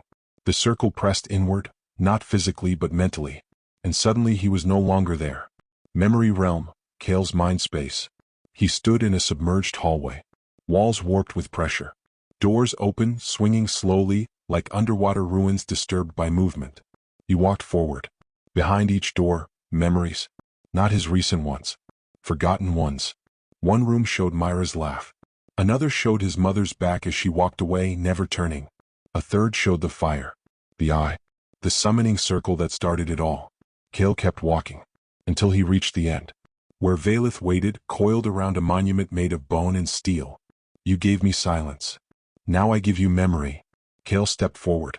She uncoiled, and for the first time she touched him. Not physically. She entered him. Images blurred together. His life, her death, someone else's pain. Cities drowned. Shrines cracked under pressure. Lovers holding hands beneath the tide as they accepted their fate. The mirror. Smiling. Laughing. Fading. Gone. Kael screamed. But no sound came out. Reality snapped back. He was on his hands and knees, breath ragged, eyes wide. Tears streamed down his face without permission. The summoning circle was gone. Veileth hovered nearby, watching silently. Then, like a leaf on still water, she sank, back into the ring. Gone again. Kael stood on trembling legs. His body didn't feel heavier, but his soul did. He looked at his reflection in a puddle nearby. 2 eyes. And something behind them. Watching. The alert came at twilight. Kael didn't wait for the broadcast to finish. Surge rift forming in ruins Sector 7. Unstable expansion. Monster breach likely. Guild response en route. Arrival in 12 minutes. 12 minutes. Too late. He moved fast, slipping past the campus perimeter while faculty scrambled to enforce lockdowns. No one noticed the silent boy in the black jacket disappear into the fading light. Sector 7 had once been an outpost, a civilian refuge before Valkyries finished building its 3rd nanowall. All that remained now were shattered streets, bent lampposts, and the skeletons of collapsed homes swallowed by vines. The air was thick with pressure, like a storm that didn't know how to rain. Mana flared at the far edge of the ruins, a surge tear twisting space like it was made of fabric and regret. And something was coming through. Kael walked alone down the middle of the cracked street. His ring pulsed once, then twice, then burned. A roar shook the air. From the rift came a creature of fused flesh and armor, part bird, part machine, with eyes that blinked in fractured patterns. It screamed with no mouth. Rank, Bader, form, amalgam, instinct, kill. Kael didn't hesitate. He stopped 10 meters from the thing and raised his hand. Umbra. No emotion, just command. The glyph on his palm ignited. From behind him, shadow tore itself into form. The wolf-like deep bound stepped forward, silent, silver-eyed, already baring its blade-like teeth. The beast charged. Umbra vanished. Flash. Metal screeched. Sparks flew. Umbra tore through its front leg and vanished again. But the beast didn't fall. It shrieked, spinning, swiping with malformed talons. Kael's vision blurred. He could feel Umbra's pain. They were linked. Every claw strike felt like a hammer to his chest. He coughed blood. The rift surged again. A second monster appeared. Larger. Winged. Mana-dripping fangs. Its body pulsed with stolen ether, a rift-fed glutton, drawn by the scent of summoned power. Kael fell to one knee. His vision spun. The first creature still lived. Umbra couldn't hold both. His hand burned. He looked down. The glyphs swirled violently, 2 pats. And in the back of his mind, a presence stirred. Not sleeping. Not waiting. Listening. Call me. And I will drown them all. Kael's pulse thundered in his ears. He felt his ether veins strain, already fraying at the edges. Blood ran from his nose, his fingertips. Valeth, he rasped. The second glyph flared. The world went still. And then, mist exploded. Valeth rose like a tide, her body streaming upward in coiling silence. No scream. No roar. Just pressure. The kind of weight you feel in the deepest part of a lake, where light can't reach and memory twists sideways. Both monsters turned toward her. And froze. Umbra lunged again. Valeth moved opposite. They struck in perfect sync, claws and coils, blades and silence. Kael stood at the center of it all, gasping, holding onto the last threads of control. And then he felt it. Snap. One of his ether veins ruptured. He screamed. The link flared out of control. His vision fractured, shattered into pieces of light and memory and pain.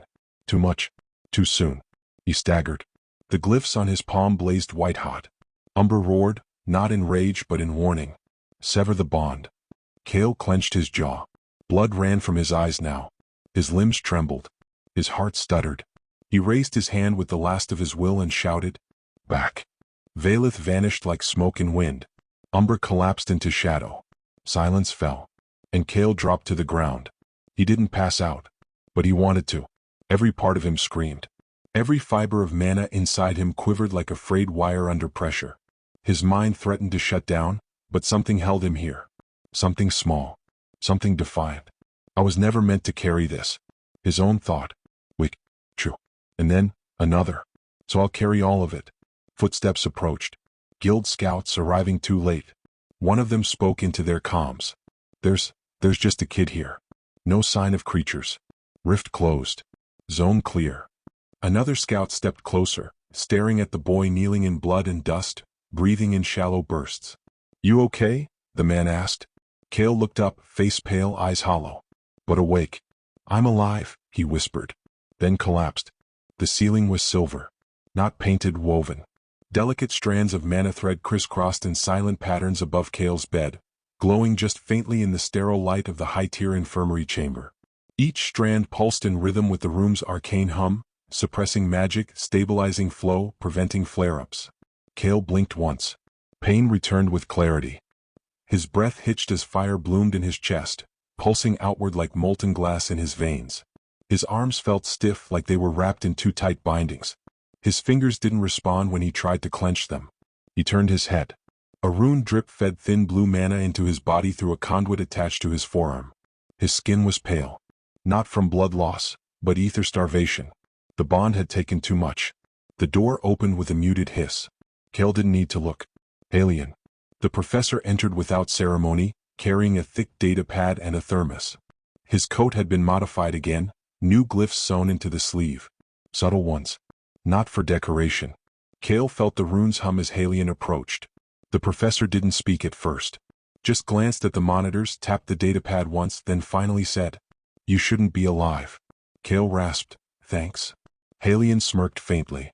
2 fangs both summoned simultaneously. Your ether veins tore in 11 locations. 6 of them healed crooked. That alone should have put you in a coma. Didn't? Kael muttered. No, it didn't. Halion pulled up a chair beside the bed and leaned forward. You're not dying. Yet. But you're degrading. Kael frowned. Degrading? Your ether veins are mutating. Not growing stronger, just adapting in chaos. You're bleeding power every time one of them breathes, even when you're not summoning.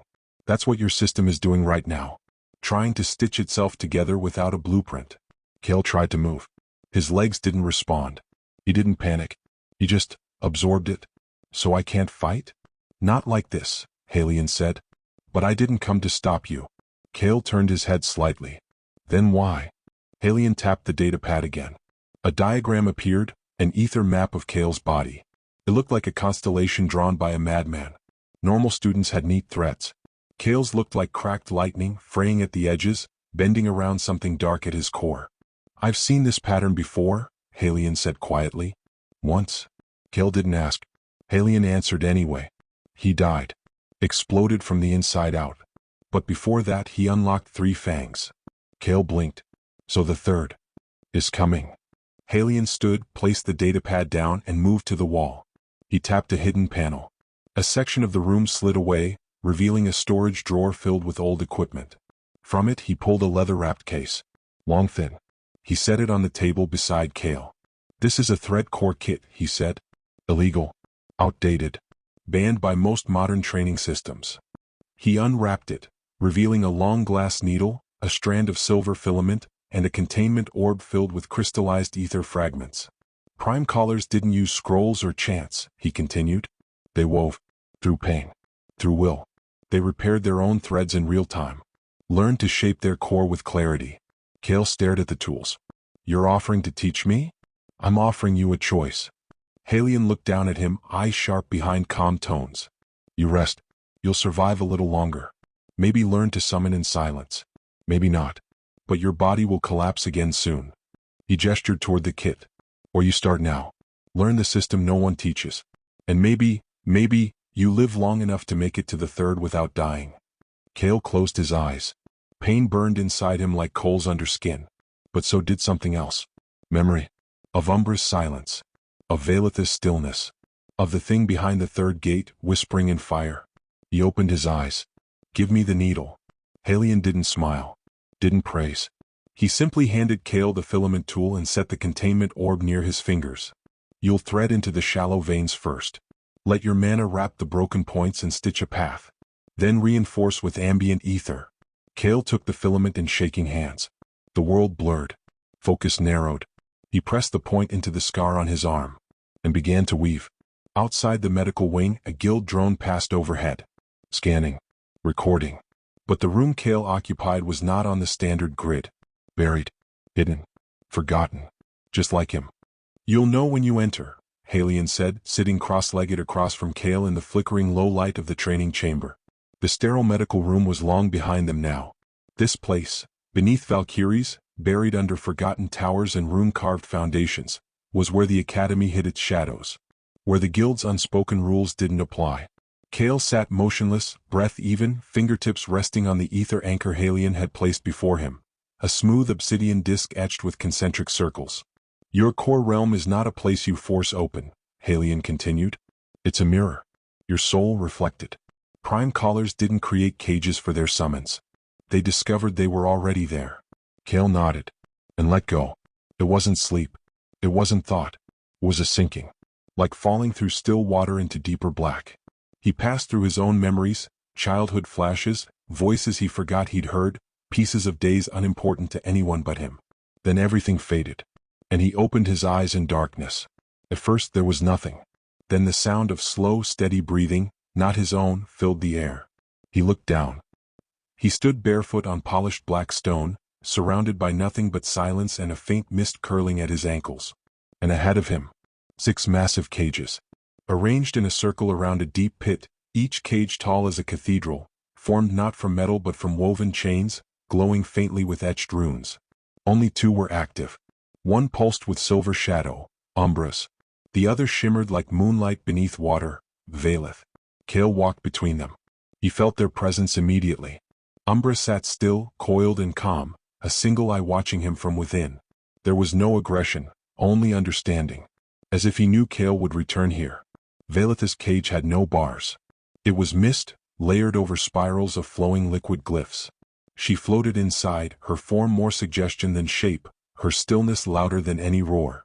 Kael stood between them, his mark glowing softly. This was the bond. Not the ring. Not the summoning. This was where they lived. Where they waited. where they watched. He turned and saw it. At the far edge of the circle, beyond the first two cages, the gate. It wasn't like the others. It wasn't a cage. It was a sealed door forged of blackened bone and scorched stone, its surface shifting with old fire. Chains wrapped it in spirals, each one humming with heat that didn't burn but starved. Above the gate was no name. Only a single, pulsing glyph. The brand of Ashruin. Kael approached. Every step felt heavier. His ether throbbed inside his chest like a heartbeat trying to flee. And then, a voice. Rough. Full. Too large for words. You are broken, little vessel. Kael froze. The air pulsed. Heat radiated from the chains, but there was no smoke. No fire. Only the promise of them. The others whisper. I burn. Kael stepped closer. Who are you? The chains rattled. Ashruin. The flame that consumes memory. A shape shifted behind the gate.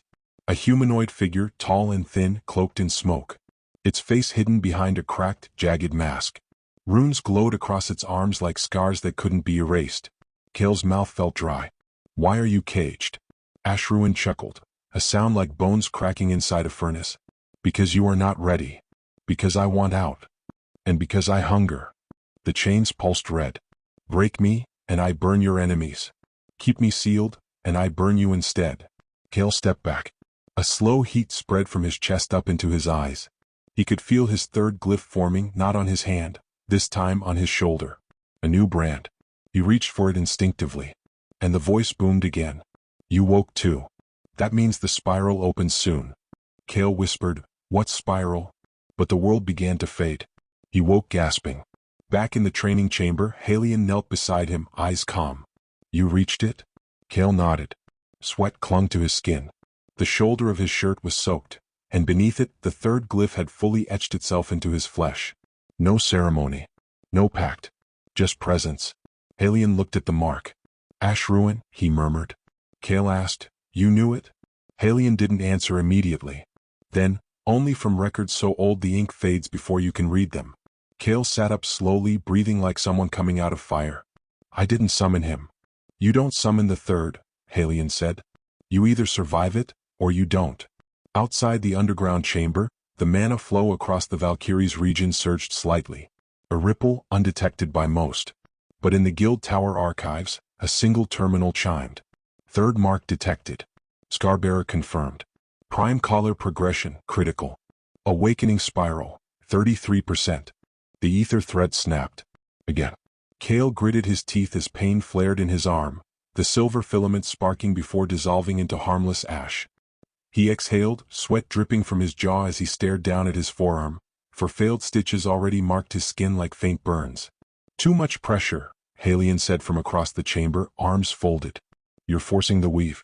Let the vein show you the path. You can't brute force broken mana. Kael nodded without looking up.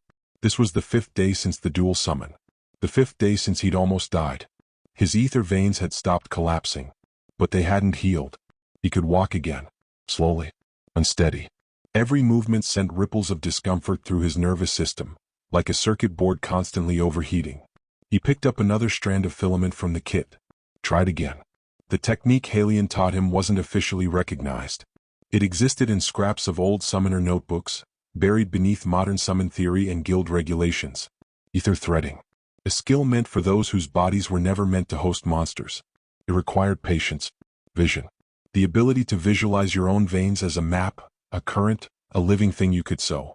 Kael didn't have natural talent, but he had pain. Pain that taught. Pain that remembered.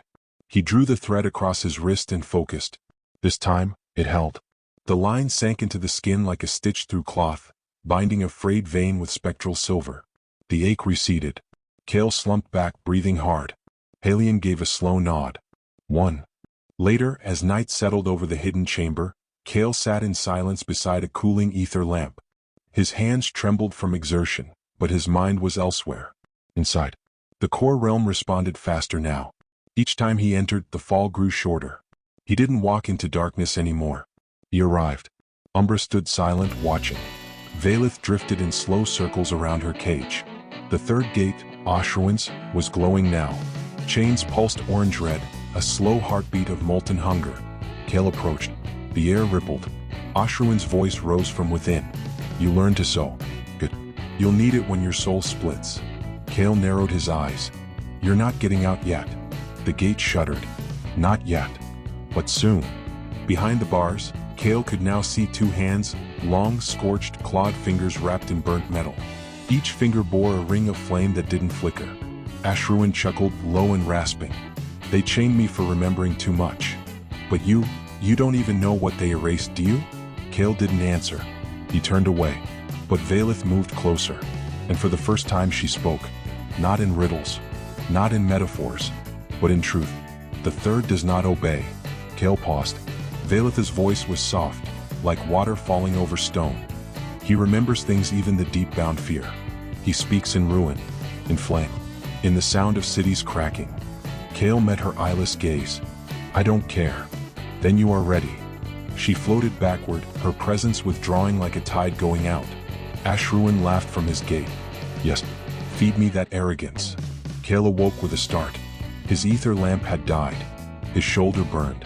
He pulled back his sleeve, revealing the glyph of the third Fang, now pulsing on his skin, seeping embers into the air. He clenched his jaw. If Ashruin wanted out, he'd have to earn it. At the edge of the guild tower, a scanner chirped once. One analyst frowned at the data spike. Odd. The monitor showed a glyph flash. Third-tier prime caller resonance. But only for a second. Then, silence. Report auto-shelved. The ventilation in the hidden training chamber hissed quietly overhead, filling the silence between Kael's pulse and his thoughts. He sat cross-legged beneath a hanging ether torch, shoulders bare, sleeves torn, glyphs exposed. His right hand pulsed with Umber's sigil. His palm curled with Valeth's silent spiral. And on his left shoulder, the new mark burned faintly, Ashruin. 3 bonds, 3 doors, and only 1 heart. His breath came slow, controlled. Not out of peace but from discipline, from necessity. He'd started counting the time between glyph pulses, measuring how far apart the beasts were breathing through him. They were getting closer. The door creaked open. Kael didn't turn. Only one person entered that way without permission. Still alive? Arya asked, flicking a mana cigarette from her coat. Barely. You look worse than last time. Kael opened one eye. That's because I am. She tossed a data drive onto the table beside him. Not for long. He stood slowly and slid the drive into the crystal projector mounted on the wall. The room filled with flickering light, old diagrams, half-burnt sigils, translation overlays. Dust danced in the air like forgotten voices. Arya leaned against the stone. Everything I could pull from the guild's ghost index. Pre-regulation summoning theory. Suppressed experiments. Prime collar field logs. Kael's eyes scanned the data. One file was labeled. The Spiral Manifestation, Theory and Threat. He opened it. The screen filled with dense text and partially decrypted glyphs. A few translated words appeared in bold. 3 fangs open the spiral. The spiral feeds the core. The core is not a system. It is a mouth. Kael stepped closer. What is it? He asked. Arya exhaled slowly. A pattern. A death cycle. A theory older than the guild. The spiral is what happens when a prime caller bonds more than 3 deep bound. Kael narrowed his eyes. Why does it activate at 3? Because that's when you stop containing power and start becoming it. She tapped the screen. The spiral isn't just a metaphor. It's a state. The deeper your core sinks, the more it stops acting like a summoning chamber. It becomes something else. Kael looked down at the glyph on his shoulder. It was glowing again. Valeth had said, the third does not obey. Umbra had said nothing at all. Ashruin only laughed. Arya stepped closer, voice quiet now. The records say no prime caller ever bonded more than 4. And the ones who did? They disappeared. Or lost their minds. Or summoned something that didn't leave. Kael stared at the screen. The core is not a system. It is a mouth. A cold thought stirred behind his ribs. What happens when the mouth opens? Arya continued, you're not just summoning beasts, Kael. You're peeling back the lining of your soul and letting them walk through it. At 3 they change you. At 6. She didn't finish the sentence. She didn't have to. Kael turned off the projection. Silence followed. Then he said, I'm going to open the next gate. Arya stiffened. Did you hear anything I just told you? I heard it, he said. It doesn't change anything. She stepped in front of him. I watched one of you burn a city. Not a monster. Not a summon. The prime caller himself. He couldn't stop what came next. Kael stared at her. Come. Measured. Then I'll hold longer than he did. Arya didn't argue. She just looked at him, truly looked, and for a moment something softened. Not pity. Just respect. You ever want out, she said, you let me know. I won't. She nodded, then turned. At the door she added, you're at Three Fangs. Yeah. When the fourth comes, don't be surprised if it doesn't ask permission. Kael stood alone again. He looked down at his hands. Then at the ash coiling gently from his shoulder. The spiral had already begun. He could feel it, not just in the glyphs, but in the center of his core. Something beneath the 6 cages. Something lower. Something that hadn't spoken yet. The descent was faster this time. No falling. No pulling. Just a quiet shift. Like waking up in a room you never left. Kael opened his eyes and stood again in the core realm. His internal world of black stone, faint mist, and distant breathing. 6 massive cages formed the circle as always. 2 still slumbered. 1 remained sealed. 3 burned. Umbra's cage pulsed with silver lines, its door closed but not locked. The beast inside sat watching, one eye open, one eye missing, his presence coiled and patient. Valeth swam in midair, her long, sinuous form twisting silently through water that didn't exist. She did not speak, but Kael felt her attention. And then there was Ashruin. The 3rd gate had split. Chains snapped. Runes cracked. The cage still held, but barely. Behind it, Ashruin stood fully now, taller than a man, armored in black ash and fire-forged metal. His mask glowed with shifting runes, and when he moved, embers scattered in every direction. 3 is where the spiral breathes. His voice hit Kael like heat through marrow. And you taste like hunger. Kael stepped forward. The glyphs burned across his body, pulsing together now, not separately. They weren't brands anymore. They were becoming a language. I came to speak, Kael said. Valeth circled slowly behind him. Ashruin tilted his head. Umbra blinked once. Kael turned slowly, looking at each cage, each presence. I didn't choose this, he said. You did. Or something older than you did. Umbra said nothing. Valeth did not move. Ashruin chuckled. We chose nothing. We wait. You opened the door. You fed the ring. You bled the circle. Kael clenched his fists. I don't know what the spiral is. I don't know what lies below. He stepped forward again. But I know this. He raised his voice, not shouting, just steady. Measured. Real. I will carry all of you. Even if it breaks me. The core realm trembled. Just once. But the ripple was deep. Something beneath the 6 cages stirred. Not a voice. Not a shape. Just hunger. Ashruin's mask split with faint orange light. Then feed me, Prime Caller. Kael didn't flinch. Not yet. He turned from the 3rd gate. Faced the circle. And knelt.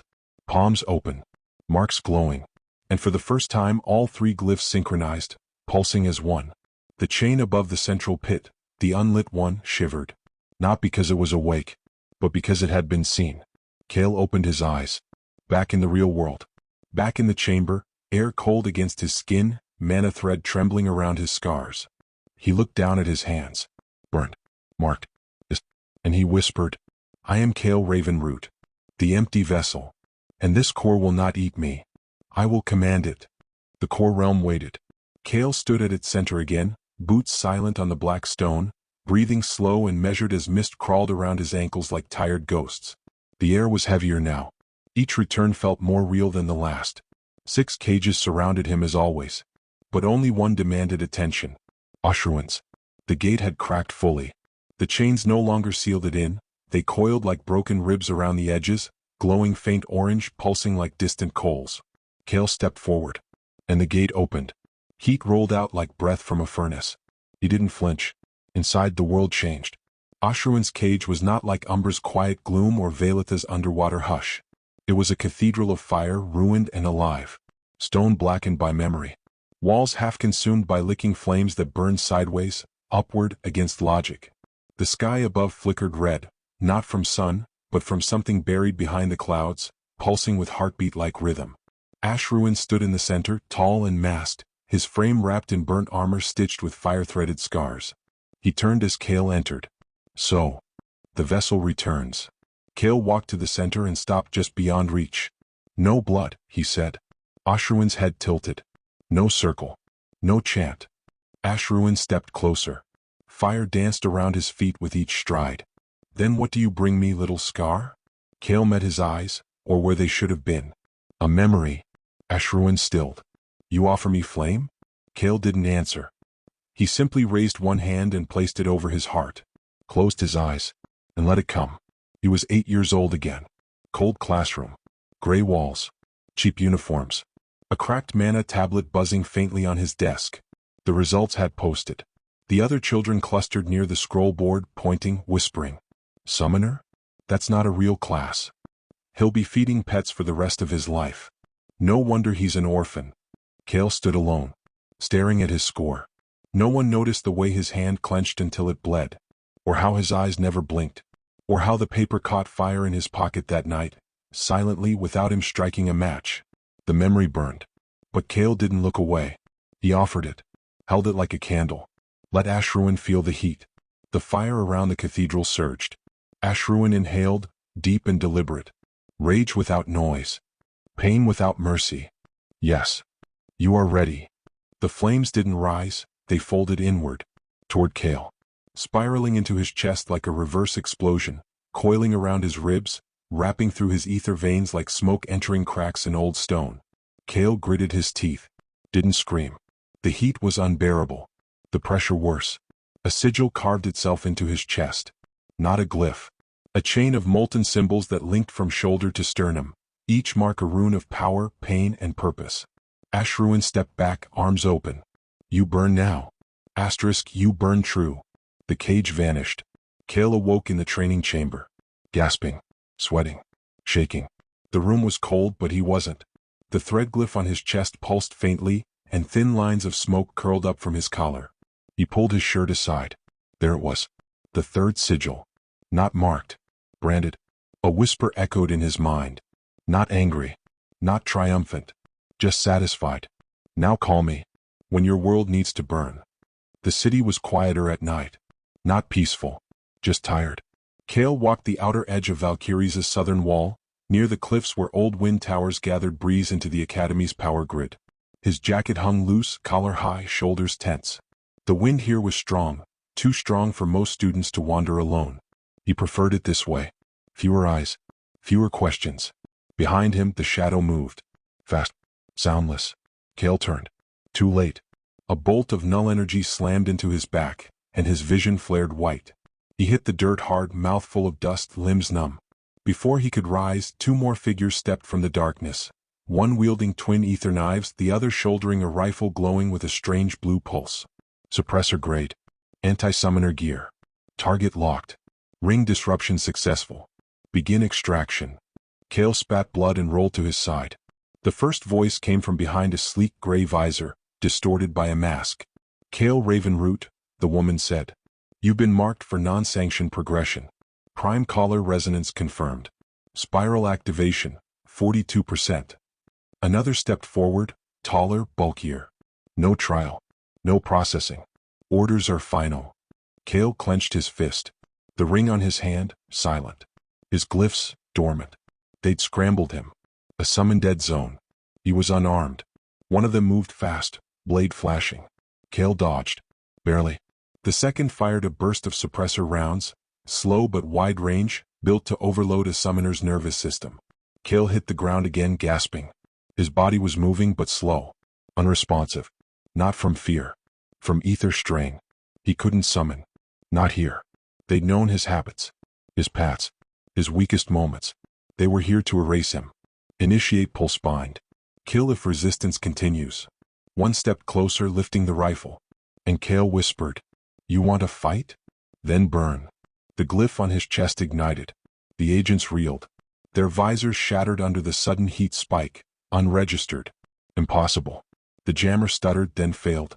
Ashruin's laugh rolled through the air like thunder wrapped in flame. Kael screamed as the sigil on his chest flared open, not summoning Ashruin into the world, but letting him in. Through Kael.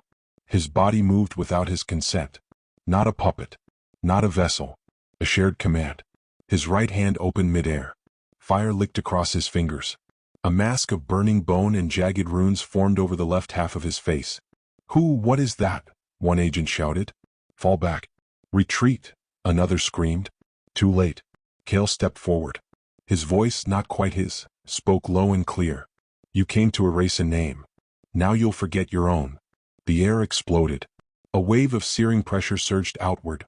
Melted pavement, scorched steel, twisted metal. One agent collapsed instantly. Another tried to run, but the flames chased like liquid instinct, curling around his armor and holding him in place without killing him. Kael's right arm blazed with raw fire. But inside his own voice screamed, "Stop. You'll kill them." Ashruin hesitated, and Kael seized the moment. He reached inward, not to suppress the bond but to contain it. He didn't need Ashruin loose. He needed control. "Mine," he hissed through clenched teeth. "My hands, my will." The fire withdrew, slowly, reluctantly, but it obeyed. Kael dropped to one knee, gasping. The mask faded. The flames died. The wind returned. 3 agents lay unconscious, alive, scorched but breathing. Gear fried. Mission failed. Kael rose on shaking legs. His glyph still pulsed beneath his shirt, slow and steady. Ashruin's voice echoed faintly. "Not bad, little vessel. Next time, don't hold back." From the shadows, unseen by Kael, a figure stood atop a ruined tower, watching through crystal lenses. Inquisitor Talon. Guild Rogue. Private Hunter. One of the last who remembered what a true Prime Caller looked like. He tapped his comms. Subject survived the unbinding. Ashruin active. Progression confirmed. Phase 2 begins now. Kael couldn't stop shaking. His hands were steady on the outside. His eyes sharp. His breath controlled. But something inside him flickered. Like a fuse half-lit, like a fire waiting to finish what it started. He walked in silence, coat pulled tight across the smoldering pain in his chest. The faint heat that hadn't fully gone cold since Ashruin woke. He reached the underground training hall just after midnight. Alien was already there, waiting. No datapad, no flask. Just standing in the center of the glyph-marked stone floor, arms crossed, expression unreadable. "I heard about the attack," he said as Kael entered. 3 guild operatives neutralized. Minimal damage. No fatalities. Kael didn't answer. Alien stepped closer. "Tell me how you did it." Kael's voice was low, controlled. "I didn't summon him." Alien paused. "Then what happened?" Kael looked up. "I let him in." For a long moment, Alien said nothing. Then he nodded. "Unbound state." Kael blinked. "You know what that is?" "Not many do. It's rare. Usually fatal. But yes, I've seen it once before." He turned, stepping toward the back of the chamber. "Come. You need to understand what you are now." He activated the main circle with a palm press. The chamber lit with soft blue lines, forming a dome around them. Alien gestured for Kael to stand in the center. "This is a harmonized flux field," he said. "It'll keep your core stable while you practice." "Practice what?" "Possession." Kael froze. Alien gave him a sidelong glance. "You want to live, don't you?" "I barely kept him from burning everything." Alien nodded. "Exactly. Now learn to do it on purpose." The next hour was pain. Not physical, not at first. Mental. Emotional. Kael had to re-enter the point of merging, the state between summoning and collapse, where Ashruin's will merged with his own. Every time he reached for it, the fire bit back. Flames danced across his fingers. His shoulder trembled. His vision blurred. But slowly, control formed. "You're not blocking him," Alien said. "You're learning to filter him." Kael gritted his teeth, sweat pouring. "Like drinking poison through glass," he muttered. Alien smirked. "A very hot, very sarcastic poison." Finally, Kael raised his hand. No summoning circle. No ring pulse. Just a breath. And Ashruin's flame flared up his arm, not violently but precisely. A single channel. Controlled. A blade of living fire flickered across his fingers, shaping like a claw, then fading. Kael staggered, but didn't fall. Alien nodded once. "You're stabilizing." Kael sat on the floor, gasping. His voice was rough. "What happens if I lose control again?" Alien's voice was quiet. "You don't get it back." Later, alone again in his room, Kael stared at his hand in the moonlight. The glyph on his chest pulsed softly. Ashruin whispered in the back of his thoughts. "You're learning, little fire. Soon, you'll burn everything on purpose." Kael closed his eyes and said nothing. In the lower levels of Valkyrie's guild tower, past the echoing marble halls and polished diplomacy, through locked corridors lined with mana disruptors and runic wards, there existed a room with no name. Inside, 3 people watched the footage. It played in silence. A boy. Hooded. Cornered. A burst of null bolts. And then, flame. Not conjured. Not cast. Woven. Osherwin's mask. The melting ground. The agents falling. The fire fading but not gone. The boy remained. The screen went black. One of the men, a guild enforcer, spoke first. So it's real. A woman with gray-plated robes nodded. 3 marks confirmed. The spiral has engaged. The third figure, seated in the shadows, adjusted his gloves. And what has he done with it? Spared them. Silence. Then. That won't last. Elsewhere, Kael stood beneath the academy's high tower, his face lit by the early morning glow. Halion stood beside him, datapad in hand, watching the breeze. They recorded your fight, he said simply. Kael didn't respond. They won't publicize it. Not yet. But it's in the archive now. Flagged. Observed. Kael's eyes didn't move from the sky. They know who I am. They're beginning to, Halion said. But they don't understand what you are. Not yet. Kael's voice was calm. Do you? Halion looked at him. No. He passed Kael the datapad. Then again, maybe none of us do. On the screen, a report glowed faintly in red. Unclassified surge signature detected. Location, Miraseth. Prime collar glyph resonance, 2 fangs active. Name, unknown. Spiral progression, 28%. Kael's heart slowed. Not out of fear, but recognition. There's another one, he whispered. Halion nodded. And they're awakening too. Kael stared at the name of the city. Miraseth. A southern city-state, rich in guild politics and private summoning circles. He'd never been. But now, it didn't matter. The spiral wasn't just about him. Far away in the spired halls of a highborn academy, a girl stood barefoot in a summoning chamber painted in salt and chalk. Her hair was pale gold. Her expression unreadable. 2 glyphs pulsed at her wrists, sharp and jagged, different from Kael's. She raised her hand. A ripple passed through the air. And she whispered, "He has fire. So I'll bring the storm." The training hall felt colder than before. Halion hadn't adjusted the room's temperature. The runes glowed the same. The floor was the same cracked stone Kael had bled on 3 days prior. But everything felt colder. Because the heat now lived in him. Kael stood at the center of the summoning circle. No scrolls. No chants. No ether-fed rituals. He simply breathed. Once. Twice. Then spoke. Umbra. A pulse of shadow curled up from the cracks beneath his feet. The silver-eyed beast stepped into being, its form solid, yet flickering like smoke caught between moments. Silent. Loyal. Watchful. Kael nodded. Valeth. A mist rolled in from nowhere. The circle filled with cold silence. She formed slowly, no eyes, no mouth, only presence. She didn't face him.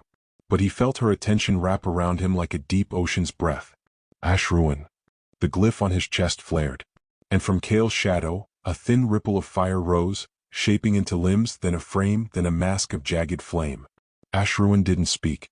He only stood at Kael's back, breathing with him. All 3. Present. Not fully manifested, but listening. Kael's ether veins throbbed in protest. Sweat formed at his brow. His hands shook, but only slightly. He wasn't collapsing. Not yet. Not today. Halion watched from the side. His face unreadable. 3 at once, he said. Not even a proper summoning. Just a call. Kael exhaled. They're responding faster. They're merging, Halion corrected. Your core is sinking. Soon it won't be summoning. It'll be manifesting. Your thoughts will become gates. Kael didn't respond. He turned to the side table where a long training blade lay, simple, steel core, no enchantments. He picked it up, and with the tip of his finger pressed fire into the surface. The metal hissed. A glyph began to form, slow, careful strokes burned into the blade's side. Not of one deep bound. Not Umbra's tooth. Not Valeth's spiral. Not Oshruin's chain. But his own. A new mark. Jagged and fluid. A single line through 3 rings. Kael Ravenroot. Prime caller. He held the blade up, and whispered, I am not your cage. I am your voice. You do not drag me into the spiral. I choose it. Umbra growled softly, approval. Valeth's body rippled, acknowledgement. Oshruin's flames pulsed, satisfied. The core realm flickered across Kael's vision. Not a full descent. Just an echo. All 3 cages were open now. The chain at the center, still silent. but shifting. Vailitha's voice brushed his mind. The spiral does not spiral alone. He didn't ask what it meant, because he already knew. In Miraseth, the girl in white stared into a mirror of lightning and whispered, "He's ahead of me. Good. It'll hurt more when I catch up." And far above them both, beyond guild law and summoner code, in a place where chains held something older, the seventh bond stirred. Not awake. Not yet. But hungry. Part 2. Kael opened his eyes to darkness. The ceiling above him pulsed faintly with runlight, but everything else was still. Cold. Damp with ether mist that hadn't fully dispersed from the summoning circle.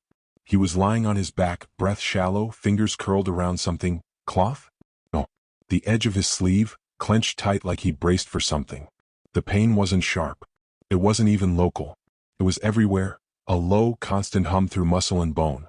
His ether veins were quiet but raw, like they'd been torn and restitched during sleep. He tried to sit up. His spine fought him. His lungs burned on the inhale. But he moved anyway. A pair of golden eyes glimmered in the far corner of the room. Umbra. Watching. Kael gave a slow nod. The beast didn't move, but the floor around it darkened. Its version of acknowledgement. Quiet loyalty. Steady as ever. He blinked hard, clearing the static from his vision. The summoning circle still glowed beneath him, flickering slightly where his body had disturbed it. His blade lay a few feet away, the new glyph seared into its side still faintly hot. 3 rings. 1 line. His mark. Kael Ravenroot. Prime caller. He stood, and nearly fell. The floor felt off, like it wasn't holding still beneath him, as if it too had been changed by what happened here. But more than that, something inside him had shifted. Subtle but unmistakable. His summons were no longer waiting in a distant realm. They were with him. Right here. Right now. He didn't need to call. They were already listening. Halion leaned against the far wall, arms crossed, expression unreadable. He looked as if he'd been there the whole time. 48 minutes, he said. Kael blinked. You were under for 48. Not seconds. Minutes. Most deep-bound pass out for 5 if they overreach. You didn't. You just stopped. Kael shook his head, trying to piece together what had happened. I felt them all. Umbra. Vailith. Ishruin. Not pulling me under, but rising with me. Like they wanted to stay. Halion didn't answer. He pushed off the wall and walked toward him, boots cracking against the stone, the faint scent of burned incense still clinging to his robes. I've trained summoners who begged for power. Others who feared it. You're neither. That's rare. Dangerous. You're not trying to use them. You're letting them shape you. Kael frowned. They already have. Halion's mouth twitched at that. Not a smile. Not quite. Then something shifted in the room. Cold. Not the kind from weather. The kind that came from depth. Vailith arrived like breath against the back of Kael's neck. Sudden, freezing, silent. No swirl of mist. No ripple of presence. Just there. Half seen, half sensed. Kael didn't turn. He felt her gaze fold around his thoughts like water over stone. And then, a single word slid into his mind. A whisper deeper than thought. Core. It wasn't a command. Not even a request. It was a pull. Kael staggered as his ether surged without warning. Veins flared. Vision cracked with colorless light. His summons all cried out at once, not in pain but in warning. The training hall vanished. He stood in the core realm. Only for a second. He knew it wasn't real. Not fully. A flicker. An echo. But it was here. And this time, the cages weren't closed. All 3 were open. Umbra's gate, cold iron cracked down the middle, leaking shadow. Vailitha's prison, glass spiraling infinitely inward, humming with slow horror. Ashruin's bindings, melted chains of slag and fire, coiled like serpents sleeping. And at the center of them all, a 4th chain. Unbroken. Untouched. But moving. It twitched once. Like something shifting in its sleep. Kael reached for it. No. Vailitha's voice stabbed through him like frost through marrow. The vision snapped. He was on the floor again, hands shaking, sweat flooding his skin. Umbra had moved for the first time, now standing beside him, one clawed paw pressing gently to his shoulder, grounding him, holding him here. Vailith stood in the center of the circle now, fully formed. For once, her body wasn't drifting mist, but nearly solid, laced with shifting tendrils of translucent skin. No face, no voice, but intent radiated from her like moonlight under black water. Kael forced himself to speak. What was that? Her answer wasn't words. It was an emotion, a pressure, dissonance. She projected one more image into his mind. The spiral. Not spinning but curling inward. Not infinite. Centering. On something. Or someone. A single concept surfaced in his thoughts. There is no spiral without a center. Kael's breath hitched. Valeth turned. And faded. Hours later, Kael sat alone in his quarters. The blade lay across his lap, cool now. The mark he'd carved into it pulsed softly with recognition. Not magical, spiritual. A sigil of choice, not compulsion. He stared at the glyph again. The single line through 3 rings. Not guild approved.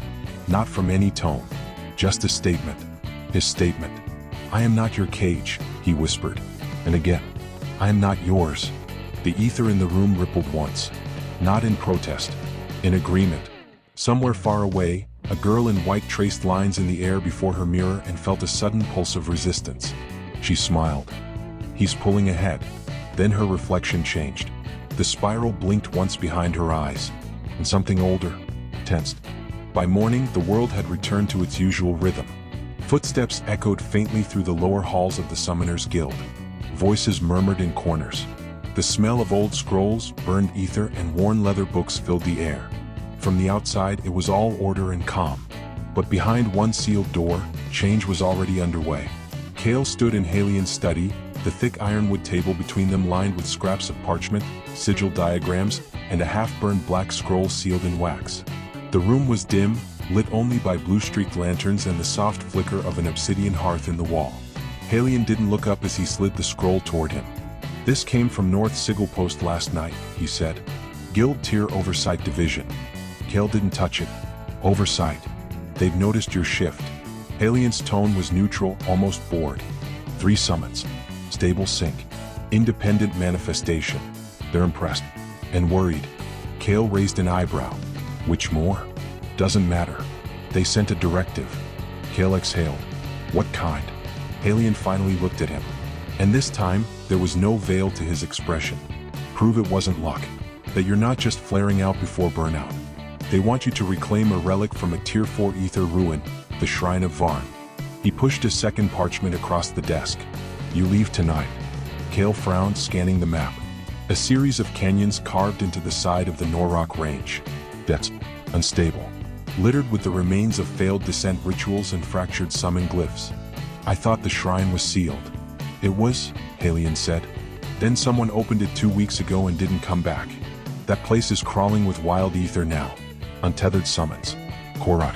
You'll feel it before you even step through the archway. Kael looked down again. The shrine center was marked with an old guild symbol, 2 intersecting triangles crossed by a curved blade. This wasn't just a shrine, Kael said quietly. It was a vault. Halien gave a single nod. Sealed after the prime caller before you fell. The approach to the shrine took 5 hours on foot. Kael traveled alone. Umbra watched from the cliffs, Valeth swirled through the deeper shadows, and Ashruin flickered in the blade he wore slung across his back. None were summoned fully. But they were all present. The shrine itself was buried beneath a collapsed chapel, its entrance marked by cracked ether stones and a long, broken stair. The deeper Kael descended, the more the pressure built. The kind that pushed on your teeth and squeezed behind your eyes.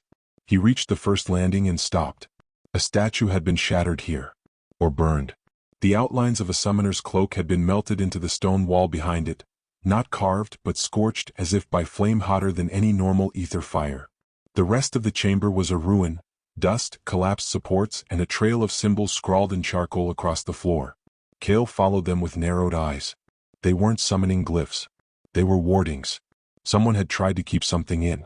The air grew heavier the deeper he went. By the 3rd level, Kael's ether veins buzzed without prompting, like his body was already preparing to cast. He passed broken chains along the wall, old summoning anchors. They hadn't held. Finally, he reached a chamber unlike the rest. Smooth. Intact. In the center was a raised stone dais, shaped like a collapsed sun. A single weapon lay embedded in the heart of it, a curved blade made of black steel and bone, hilt wrapped in scorched cloth. Ashruin stirred inside him. And for the first time since they had bonded, he spoke. A voice like smoke inside a furnace. This is where I was broken. Kael stepped forward slowly.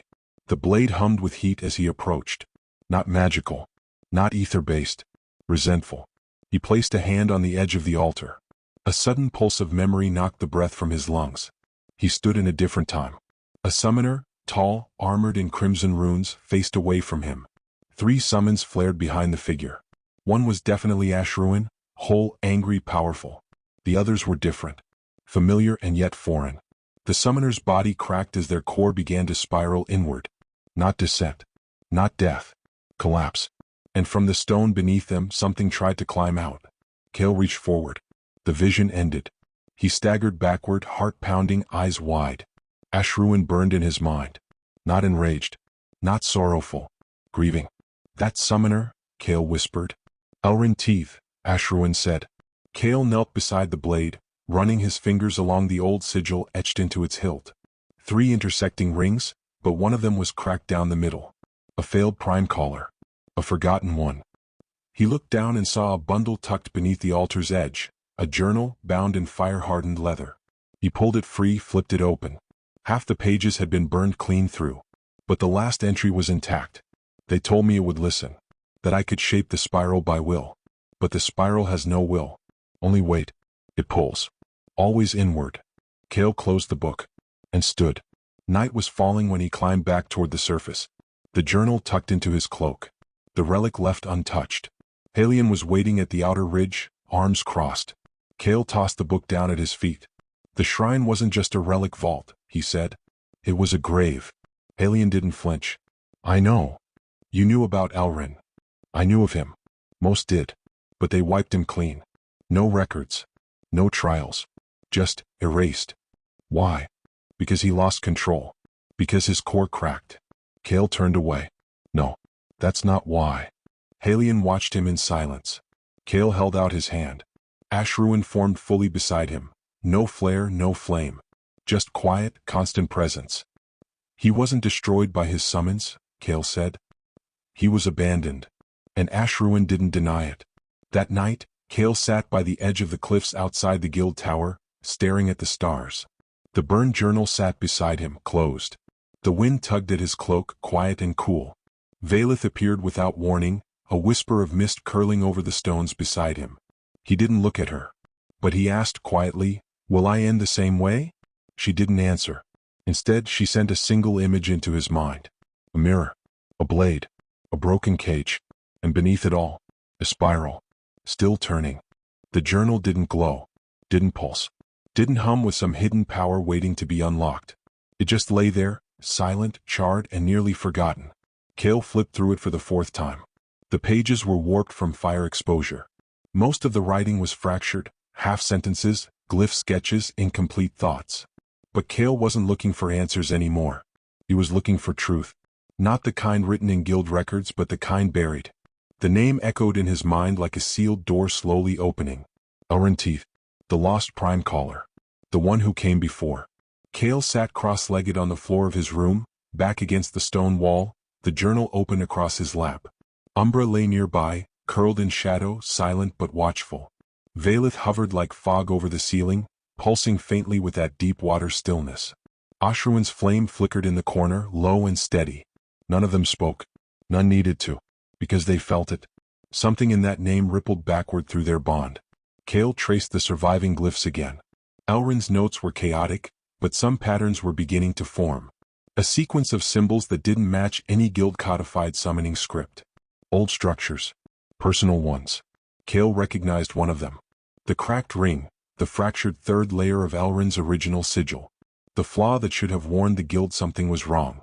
They knew, Kael realized, and they let it happen anyway. He flipped to the final page where Elrin had scrawled the spiral in jagged strokes, spiraling not outward like every guild carving but inward, curling toward a dense center. Kael pressed his hand against the page, and the spiral responded. A flicker of the core realm brushed across his vision. Not a pull this time. A whisper. A question. Do you want to see? He stood in the mirror of Elrin's core. It wasn't a vision. Not exactly. More like a residual echo, embedded in the memory of the journal. He wasn't alone. Ashruin stood beside him, fully formed. His voice low and rough, not as a summon but as a witness. This was his descent. Kael turned slowly. The core realm here was distorted, unstable. The cages were twisted, warped into half-open shapes like broken teeth. The center spiral was shattered. And the summons? They were wrong. Each one flickered in pain. Shapes that didn't hold. Presences that leaked ether like cracked flasks. They hadn't abandoned Elrin. They'd collapsed with him. Ashruin's tone grew grim. He wasn't Prime Caller.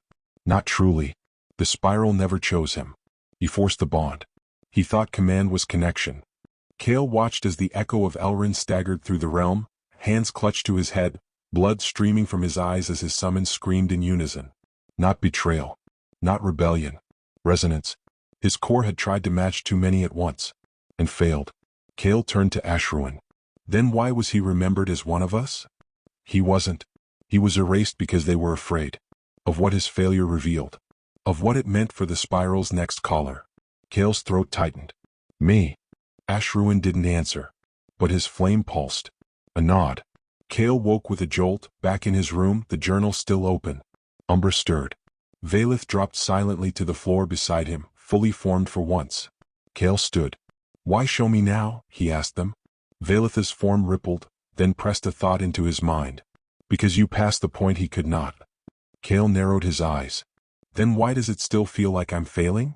No response. Just silence. He walked to the far end of his chamber and unsheathed his blade. The mark he'd burned into it, his sigil, was still there. But he looked at it differently now. A single line. 3 rings. No cracks. No spiral yet either. He hesitated, then carved a 4th glyph beneath it. Not part of the deep-bound marks. Not Elrin's. His own. A closed spiral not pulling in but pressing outward. Not collapse. Centering. Later that evening, Halion knocked once and stepped inside without waiting. Kael didn't flinch. You read it? I read enough. You knew about Elrin. I knew rumors, Halion said. I wasn't ranked high enough back then to see the full logs. Most of them were destroyed. What you found, it's not supposed to exist. Kael looked him dead in the eye. You're still going to report me. Halion leaned against the doorway. Of course I am. But I'll leave out the parts that'll get you scrubbed. Kael frowned. Why? Because you're further than he ever was. Because you didn't break when the spiral opened. And because, he shrugged. I'd like to see what happens when someone finally walks through it. After Halion left, Kael returned to the blade. Umbra moved beside him. Valeth stood behind him. Ashruin hovered at his back. Together, they watched the firelight dance across the fresh mark. Kael whispered, more to himself than anyone else. I'm not your echo, Elrin. I'm not your replacement. I'm your end. Far to the east, in a tower untouched by time, Saren Valis stood before a book made of mirrors and bone. She traced a single name into the air. Kael Ravenroot. The spiral answered her touch. And the mirror fractured. Night came quietly. The guild tower slept under a bruised sky, stars dim behind thick clouds, the moon little more than a pale smear above the cliffs. Most of the hallways were empty now, halls lit by idle runes, their glow faint and flickering like a heartbeat. Kael sat in his chamber, knees drawn up, blade resting beside him. He hadn't moved for hours. Not because he was tired, but because he could feel something changing. Every time he exhaled, his ether shifted. Not pushed by thought. Not shaped by need. It flowed on its own. Veins that once pulsed under conscious control now answered something deeper. Something older. They'd stopped asking permission. Now they whispered intent. He felt Umbra's weight behind the wall. Not summoned, but here, always near now. A shadow threaded through his space like a loyal second spine. Valeth drifted through the floorboards, her presence soft and heavy, like the bottom of a forgotten lake. Watching. Waiting. Ashruin hadn't moved from the wall since Kael returned. But his flames, they were whispering. Not words. Memories. Kael reached out and touched the blade. Not the one from Elrin's shrine. The training blade. Scarred and simple. Marked with his sigil. The moment his fingertips brushed the hilt, he saw it. The spiral. Not in vision. Not in the core. But in memory. Except, it wasn't his. A field of white. Not snow. Not ash. Just blankness stretching endlessly, horizonless. Above, the sky curled inward, not with clouds but with mirrored rings, spirals folding into one another like the shells of ancient creatures. Kael stood barefoot, and around him he saw hundreds of footprints burned into the white. Different sizes, different depths. Some had bled into ether sigils. Others had disappeared halfway through their steps. And at the center, one ring larger than the rest. A spiral etched into the world itself. Kael approached, and a voice spoke, not aloud but through the air. Memory is not yours. It is the spiral's. Kael reached the center. He expected to see Elrin, or himself. Instead he saw Saren, the girl in white, her figure hazy like a reflection off water, but her eyes sharp and furious. She stood across from him, her spiral mirror floating beside her like a chained halo. Her mouth didn't move, but the words hit him anyway. You touched it first. Kael tried to answer, but the spiral flared, and suddenly, he saw her memory. Saren, years younger, hair shorter, standing in front of a massive crystal, surrounded by guild masters. They were praising her. She had 3 summons bound already. One of them wasn't visible, just a voice like velvet and venom speaking from within her. She's ahead of the curve, one guild master said. No one's matched her ratio this early. She might reach it. The spiral? Yes, she might be the one. Saren smiled. But behind her eyes something coiled. A pressure. A hunger. Kael could feel it now. She wasn't chosen by the spiral. She was crafted for it. The memory broke. Kael reeled back into the white field. Saren was gone. But a different figure stood now, one he didn't recognize. A woman. Older. Robed in layered fabric that shimmered between black and silver, her face veiled, her hands bare. She stood over the center spiral. Her voice was gentle. You're too early. Kael frowned. What do you mean? The woman's smile was sorrowful. The spiral turned slowly for a reason. Each turn demands a cost. Elrin paid his in panic. Saren will pay hers in ambition. Kael stepped closer. And mine? She didn't answer. Instead, she reached down and pressed her palm against the center spiral. The mark flared once, and a 7th ring opened beneath her hand. Not memory. Not vision. Future. Kael gasped awake. The room was glowing. Not from runes. From him. His skin shimmered with active ether. His blade pulsed beside him, reacting to something inside his core. And just beyond his reach, Ashruin had stood, fully formed. Eyes like furnaces. You touched her memory, the firebound said. Kael nodded slowly. It wasn't just a glimpse. I was there. Ashruin stepped forward, flames dancing along the edges of the room but not burning. Controlled. Measured. You are drawing from the spiral without dissent. This is not how it's supposed to work. Kael frowned. Then how is it supposed to work? Ashruin looked at the sigil on the blade, and whispered for the first time with something like respect. Differently. But perhaps, better? Outside the tower, storm winds began to gather. Not from weather. From pressure. Valeth slithered to the window, rising like breath across the glass. She didn't speak, but Kael felt it through her. She's moving. Far across the continent, in the lightning-lit towers of the Crimson Loom, Saren stood in front of an altar carved of fossilized spiral bone. The mirror at her side trembled. She whispered into it, eyes wild. Kael, you're opening what I'm meant to control. Her summon coiled around her spine, invisible but real, voice dripping with venomous promise. Take his summons. Break his bond. Bind the spiral to you. Saren raised her hand, and a drop of blood fell onto the loom. The bone screamed. The chamber pulsed. Not with light. Not with ether. But with memory. Saren Valis stood at the heart of it, barefoot, arms extended, strands of red thread trailing from her fingers to the altar before her. The threads weren't silk. They were living. Each one throbbed faintly, tethered to something unseen, someone unseen. The crimson loom, carved from fossilized spiral bone, was alive. And tonight it was listening. Above her, the mirrored ceiling showed no reflection. Only spirals. Rings within rings, spinning too slowly to measure. Saren exhaled, and her voice trembled, not from fear but control. Anchor 1, guild mark. Nullified. The red thread snapped. It didn't fall. It vanished. Anchor 2, tethered vow. Broken. Another thread snapped. More followed. Each one dissolved into mist, its memory swallowed by the bone. Only one strand remained. Thicker. Hungrier. Saren stepped forward. Her hands didn't shake. Anchor 3, Kael Ravenroot. The loom reacted instantly. Its surface split down the center like a breathing wound, exposing runes carved so deep they reached into the stone's history. They glowed with spiral script, fluid, shifting, written in a tongue no living guildmaster would dare read aloud. Saren didn't need to. She was the tongue. Her summons stirred. Invisible. Present. Wrapped around her soul like a serpent in slumber. It didn't need a name. Only a voice. And she was that voice. The altar pulled her forward. Not physically but internally. Her core shimmered, her summons still bound deep beneath layers of packed runes and sigil locks. But one wasn't bound. One was fused. This was her edge. This was her secret. The unnamed. A being outside guild sanction. Forbidden in all 4 scriptoriums. Banished from record after the last spiral war. A summon that did not obey but aligned. Not chain. Not call. Union. Saren's voice dropped to a whisper. Show me his tether. The loom flared. And across the altar, a thread of gold appeared. Thin. Faint. Struggling to resist. Kael's bond. Not to a summon. But to all 3. Umbra. Valeth. Ishruin. Balanced. In sync. Saren's lips tightened. Prime caller. That's what they're calling him. She reached for the thread. But the moment her fingers brushed it, it bit her.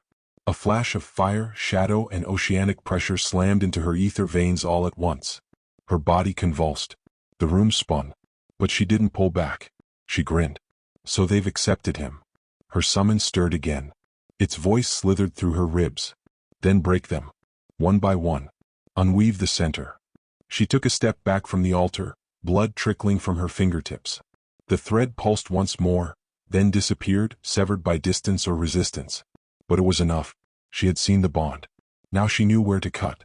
Later, in the high sanctum of her tower, Saren stood before a mirror made of broken spiral glass. Each shard shimmered with an image.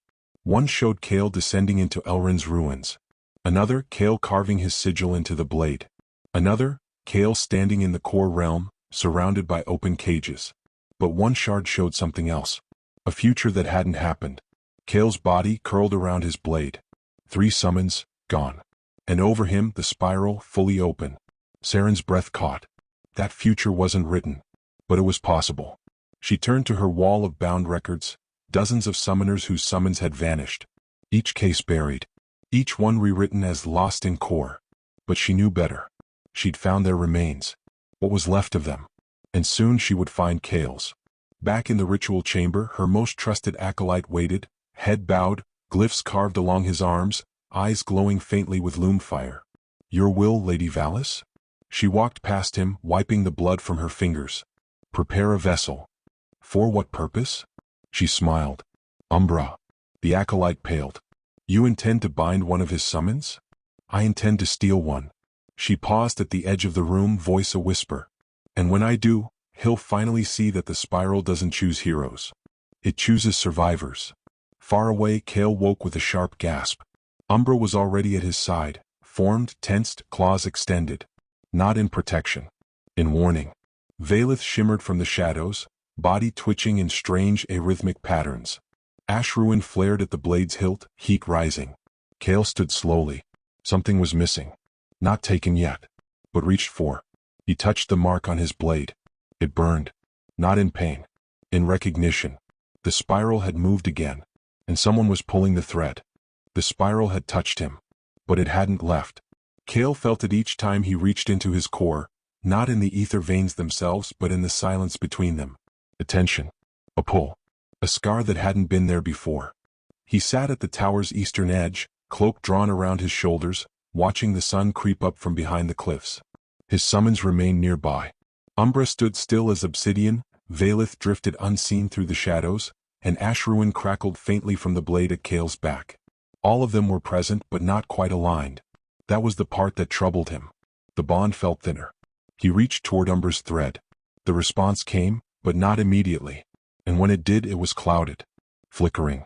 Like something had brushed across it. Kael closed his eyes. You were touched. Umbra lowered his head. Not in submission. In confirmation. 3 hours later, Kael stood in one of the deepest vaults beneath the guild tower. A chamber locked behind 4 barriers, sealed with scripts only masters were cleared to speak aloud. Halion opened the final ward with a slow breath. No summons beyond this point, he warned. This place doesn't tolerate divided focus. Kael followed him through. The walls here were old, older than the guild itself. No torches burned. The only light came from pale runes etched into stone that pulsed in slow, breath-like rhythm. At the far end of the chamber sat a reinforced case, framed in spiral-threaded glass. 7 tomes rested inside. Halion gestured toward the third. Its spine was worn smooth, but the title had been reinscribed in black gold ink. Threadcutters, a history of sacrificed bonds. Kael stared.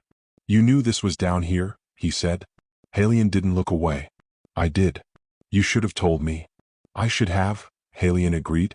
But you weren't ready. You were still thinking like a summoner. And now? Halion met his eyes. Now you're thinking like someone who's already been cut. The tome opened with a list of names. Not legends. Not heroes. Survivors. Kael read the preface in silence. Threadcutters hadn't been champions.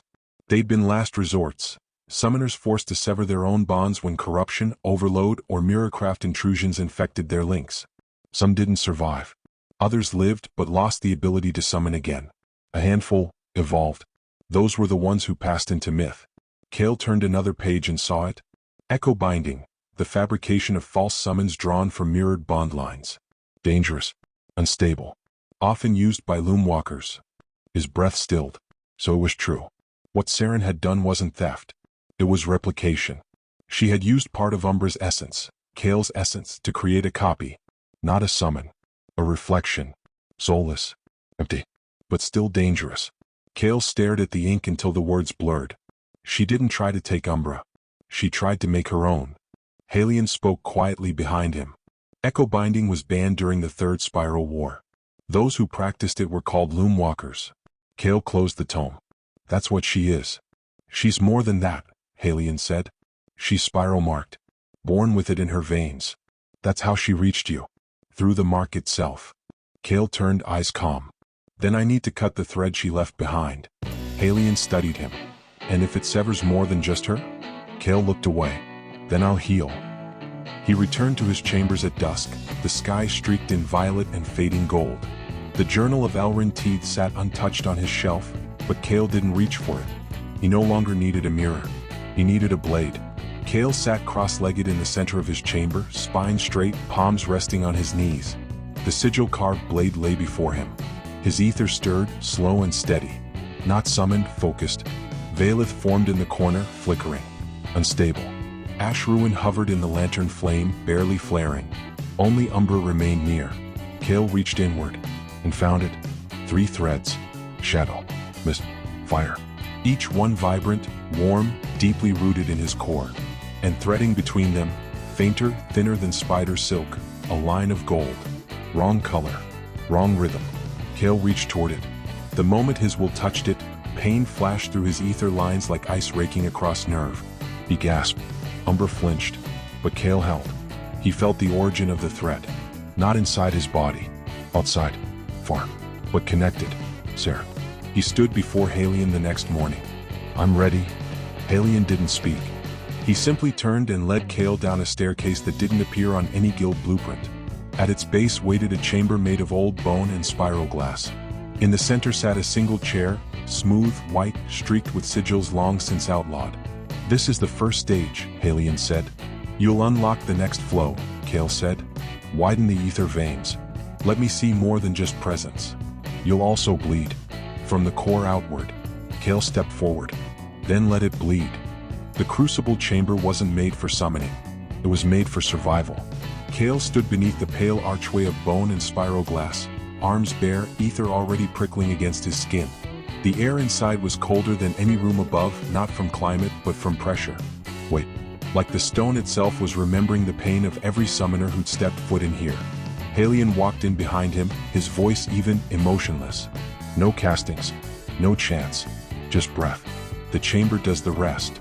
Kael stepped forward. The chair in the center wasn't made of wood or stone. It was forged from something older, smooth, faintly luminous, etched with 7 spiral sigils that flickered the moment he approached. He didn't need to ask what it was. Spiral bone. Halion gestured toward it. Sit. Bare your palms. You'll feel the crucible opening your flow in stages. Kael obeyed. He sat. And the moment his back touched the rest, the world shifted. At first it was like sinking. His ether veins opened slowly, unnaturally. Not through will. Not through training. But forced. Bent wider than they should go. The flow wasn't rushing. It was expanding, stretching his limits outward like an overfilled vessel. Then came the burn. It wasn't fire. Not pain. It was exposure. Kael could feel every thread of ether inside his body, like nerve endings lit with raw wind. Every breath pulled more in. His vision blurred, pupils contracting, muscles trembling with controlled strain. Then something cracked open, and the summons split. He wasn't in the chamber anymore. He stood in 3 places at once. Shadow. Kael knelt beneath a dead moon, surrounded by the ruins of a forest long lost to darkness. Umbra stood before him, taller, sharper, a creature of pure instinct and violent stillness. But this was not Kael's Umbra. This was something older. A predator without a leash. Kael saw the world through his summon's eyes, saw the first summoner who dared try to chain him, saw how they fell. Saw how Umbra chose to obey Kael, not out of servitude but because Kael never forced. Respect. Not domination. A vast ocean. So endless. Kael floated above it, lungs full of water yet breathing. Below, a spiral of glass turned slowly in the deep, Valeth half-formed, her presence stretching across the sea. She hadn't always been a summon. She had once been a realm. Not a creature within the spiral, but a fragment of it. A memory made sentient. She drifted toward Kael and brushed his core with a thought. You bound me gently. He felt her calm. Her acceptance. But also a tension beneath her form. As if someone else had touched her recently. Prodded her borders. Fire. A battlefield of molten stone. Kael stood surrounded by corpses of long-dead summoners, their glyphs burned into the rock. And at the center of it all stood Ashruin. Not flickering. Not fading. Raging. A being of molten wrath once worshipped as a core god. Summoners hadn't captured him. They betrayed him. Kael stepped forward. The heat didn't harm him. Ashruin turned and for the first time bowed. Not deep. Just enough. Enough to say, you are not them. Kael snapped back into his body with a shudder. The chair beneath him was smoking. Not from heat. From ether friction. His veins pulsed. His eyes stung. But he was still conscious. He had seen them. Not as extensions of himself, but as entities. Each with past, histories, truths, and more importantly, each one had felt something else. An intrusion. Not direct. Not violent. But delicate. A brush. A sample taken. Kael pressed his shaking palms against the armrests and whispered, Saren's loom didn't try to break them. It tried to understand them. Halion stood nearby, arms crossed, watching him carefully. You're the first summoner in 40 years to survive a 3-fold ether crucible, he said. Even in controlled conditions. Kael didn't look up. I saw their origins. And? They're not my tools. He stood, legs trembling but firm. They're my witnesses. Hours later, Kael returned to his chamber. He washed the blood from his arms in silence. Not all of it was his. Some had leaked from the marks across his ether lines. Not wounds. Scars. Deep and thin like spiral thread pulled too tight. Valeth returned first, forming without mist this time. Her body was sleeker, more stable. Her presence no longer swayed with deep ocean quiet. She stood still, watching him. Kael met her gaze. She touched you too, didn't she? Valeth didn't nod. She didn't need to. Her body shimmered once, then revealed it. A fine golden thread, barely visible, coiled like a hairline fracture through her form. Kael's jaw tightened. No pain. No protest. But a violation nonetheless. He reached for it with his ether sense. And found it reaching back. Not from Valeth. From Saren. Even now, even across distance, the loom's mark remained. Kael picked up his blade. The sigil carved into the steel glowed faintly in his palm.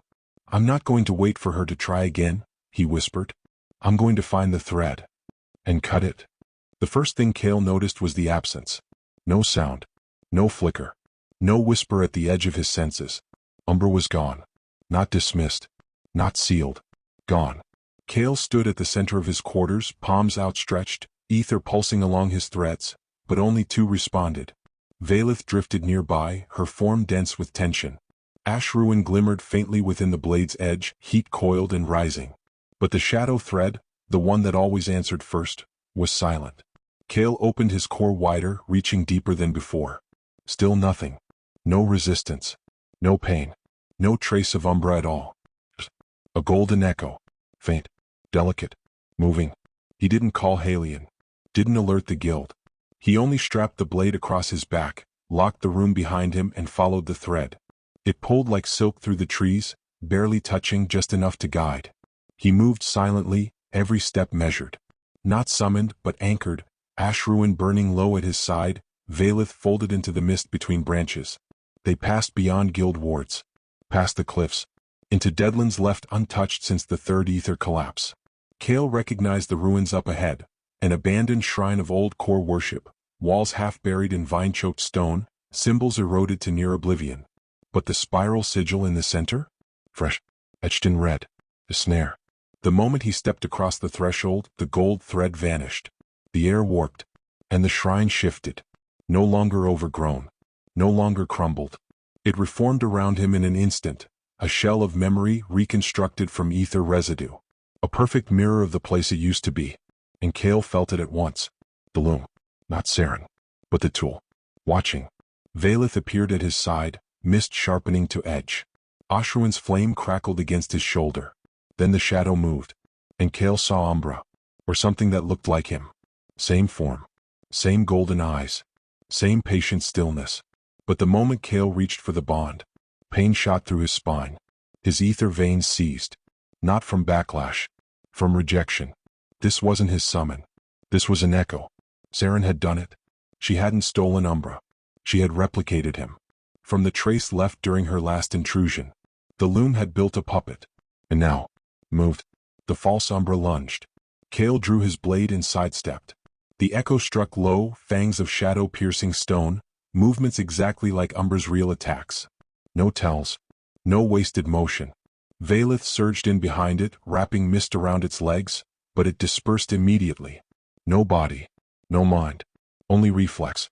Kael's eyes narrowed. She made you from memory. Ashruin flared and Kael slashed, not at the echo but at the space around it. Ether ruptured. The echo flickered. That was it. It wasn't alive. It was projected. The shrine groaned as the loom reinforced its structure. Runes lit up across the walls, feeding the echo more presence, more density. Kael gritted his teeth and planted his feet. I'm not here to fight it. He stabbed the blade into the ground, closed his eyes, and descended. Not into the core realm, but into the bond line itself. He dropped into a tunnel of ether thread, 3 lines woven together, all rooted in him. 2 were intact. 1 was shredded. But at the edge of the fray, fraying not lost, Kael saw Umbra, the real one. Trapped behind a curtain of mirrored feedback, surrounded by loom script, his form flickering like smoke torn by wind. Kael reached. A pulse of resistance knocked him back, sharp, cold, threaded with Saren's voice. You're not supposed to follow. Kael growled and pressed forward again. I never cared for what I was supposed to do. He drew the spiral scar across his chest. Ether surged. His thread cutter's mark flared with heat. And he cut. The golden thread snapped. The loom screamed. Not audibly. Spiritually. The mirror shattered. The shrine collapsed back into ruin. And Umbra returned, fully formed, beside Kael, breathing hard, head bowed, energy twitching at the edges. He was weak, but free. Kael fell to one knee. Ashruin hissed, flames rippling with warning. Valeth caught him as he staggered. He looked up at Umbra, met the beast's gaze, and whispered, You're not a reflection. You're mine. Umbra growled softly, and lowered his head. Far away, across a burning circle of silver-threaded bone, Saren screamed. Blood gushed from her palms as the loom recoiled violently. The ritual circle snapped out of place. Her acolyte collapsed beside her, eyes turned to glass. She fell to her knees, body trembling with core backlash. The echo tether was gone, destroyed at the root. Her summon, still coiled around her soul, spoke into her mind, slow and cold. He can cut. That changes everything. Saren clenched her fists. I'll change it back. The chamber was silent. Kael stood at its center, shoulders bare, blood drying across his chest in a thin line of spiral-marked heat. The cut wasn't deep, but it ran true. Not a wound. An oath. He stared down at his blade. The mark carved into it now pulsed in rhythm with his ether. Not just resonance, but reflection. Ashruin stood beside him, fully formed. Not speaking. Valeth lingered near the door, her mist still trembling faintly from the encounter with the loom echo. And Umbra sat silently behind him, tail coiled around his legs like a living shroud. They were all there, because they knew what he was about to say. Kael inhaled, held it, then spoke. I don't want to survive her. I want to understand her. I want to take her weapon, this loom, and break it in my hands. Halion watched from the edge of the doorway, arms crossed, lips tight. You're not the first to say that, he said. Most of the others ended up unbonded. Or dead. Kael didn't look at him. I'm not most. Halion didn't argue. He stepped forward, tossing a cloth-wrapped object onto the table beside Kael. It clinked softly. Kael unwrapped it. A spindle. Bone and steel, wrapped in faded red thread. You know what this is? Kael nodded. Threadcutter's tether. Last one the guild ever allowed. Belonged to a man named Rieran Doth. He severed 6 summons in 3 years. Not to escape them, but to save them. Cut the corruption out before it could take root. Kael turned the spindle slowly in his fingers. Did he survive? Long enough to finish carving his sigil into his bones. Kael looked up. Halion met his eyes. He died clean. Oh. His summons held vigil at his pyre. Kael nodded once. Then dropped the spindle into his satchel. That night, Kael sealed his quarters and traced the spiral scar on his chest with ash and ether. Not to heal it, defeat it. This wasn't a scar of retreat. It was a bond of command. He sat in the center of his chamber, and this time he didn't call any of them. They came anyway. Ashruin first, his flame rising like breath from the corners of the blade. No words. Just presence. Then Valith, unfolding in layers, her form more stable than before, shadows laced with subtle light.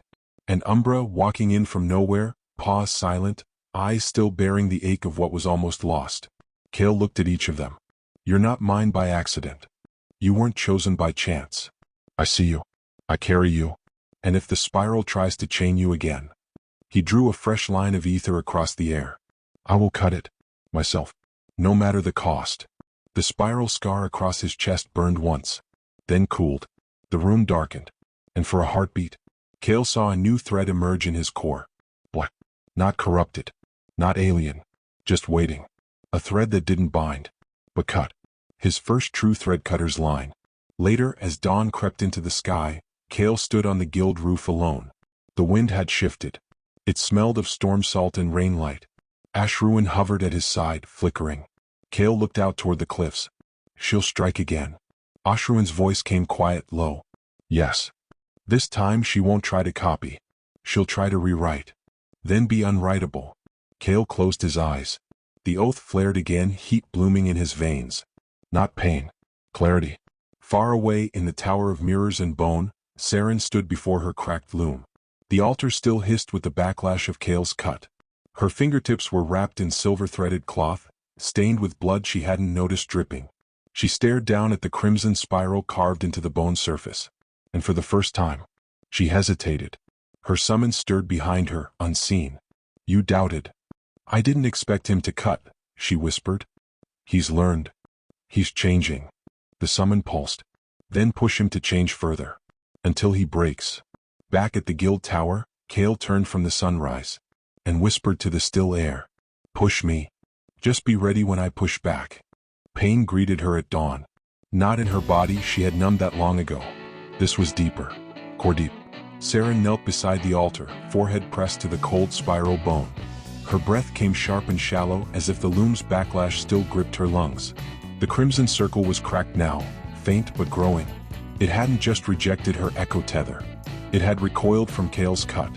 Across the surface of the altar, hairline fractures spidered outward like ice blooming beneath skin. The thread paths had been warped. Symbols that once hummed in harmony now twisted in on themselves. The loom wasn't stable anymore. And the failure wasn't just hers. It was his victory. Saren lifted her head slowly, eyes hollow with fatigue. Blood stained her hands, her sleeves, the edge of her ritual tools. 2 acolytes lay still nearby. One had collapsed the moment the mirror copy shattered. The other, she had ended herself. Not with despair, but in loyalty. Offerings. The loom required them now, even more than before. The voice within her stirred. Not loud, not angry, just awake. You've reached the limit of mirrors. Saren didn't respond. She didn't need to. What he carves, you must bleed. She stood, took a slow breath, then turned toward the mirror-lined corridor that led deeper into her tower. Not the upper sanctum, not the ritual halls, but the foundation, where the walls were older than the guild, where blood wasn't spilled for summons, but for revelation. The lower chamber had no lights, only chains. Dozens, wrapped in spiral formations around a single monolith of black crystal. Not carved, not built, grown. The center stone pulsed faintly as if breathing. Saren approached it with bare feet, her cloak trailing behind her like mist caught in a storm. This was where the guild had once cast her out. Before she was Saren Valis. Before she earned her 3 bonds. Before she tore her spiral mark into herself to prove she could hold it. The crystal knew her. It had tasted her before. And it welcomed her back. She knelt before the monolith, pressing her palms to its surface. A shiver ran up her arms, cold and bright, full of memory. Kael's face flickered. His summons. His bond. The spiral choosing him. Not her. Never her. The voice in her spine coiled tighter. Summon the 7. Saren's lips parted. It wasn't a spell. It wasn't a ritual. It was a surrender. Take me. The chains around the monolith clattered once, sharp and sudden. The loom screamed from above, its altar cracking down the middle. And the 7th bond opened its eye. Back in the guild tower, Kael froze mid-step. His summons reacted instantly. Valith shattered into mist, rising. Umbra growled, deep and guttural, then vanished into his shadow. Ash ruin flared brighter than he ever had before. Kael turned sharply, blade already half-drawn. What was that? Ashruin's voice rolled like molten iron. A chain broke. Valith returned, form pulsing with strange energy. Not hers. Not yours. The spirals. Kael's core flickered with pressure, faint tremors like distant thunder rumbling beneath his ribs. He felt it, even without reaching. Something old was rising. Saren collapsed at the base of the monolith, breath ragged. The 7th bond had not spoken. It had not chosen. But it had stirred. And that alone was more than legend said it ever would. She looked up, tears streaking through soot and blood. She hadn't summoned it. She had awakened it. And the spiral would feel it soon. The voice within her didn't whisper anymore. It hummed. He cut a thread. Now you will cut everything. Kael woke choking on silence. His vision blurred. Ether rushed through his veins in reverse, spinning inward instead of flowing out. His body seized once, hard enough to crack the floor beneath his bed, then stilled. He gasped for breath. Then it was gone. The pressure. The spiral hum. The flare of a presence that did not belong. He sat up slowly, sweat cold across his back, heart drumming like war beneath his ribs.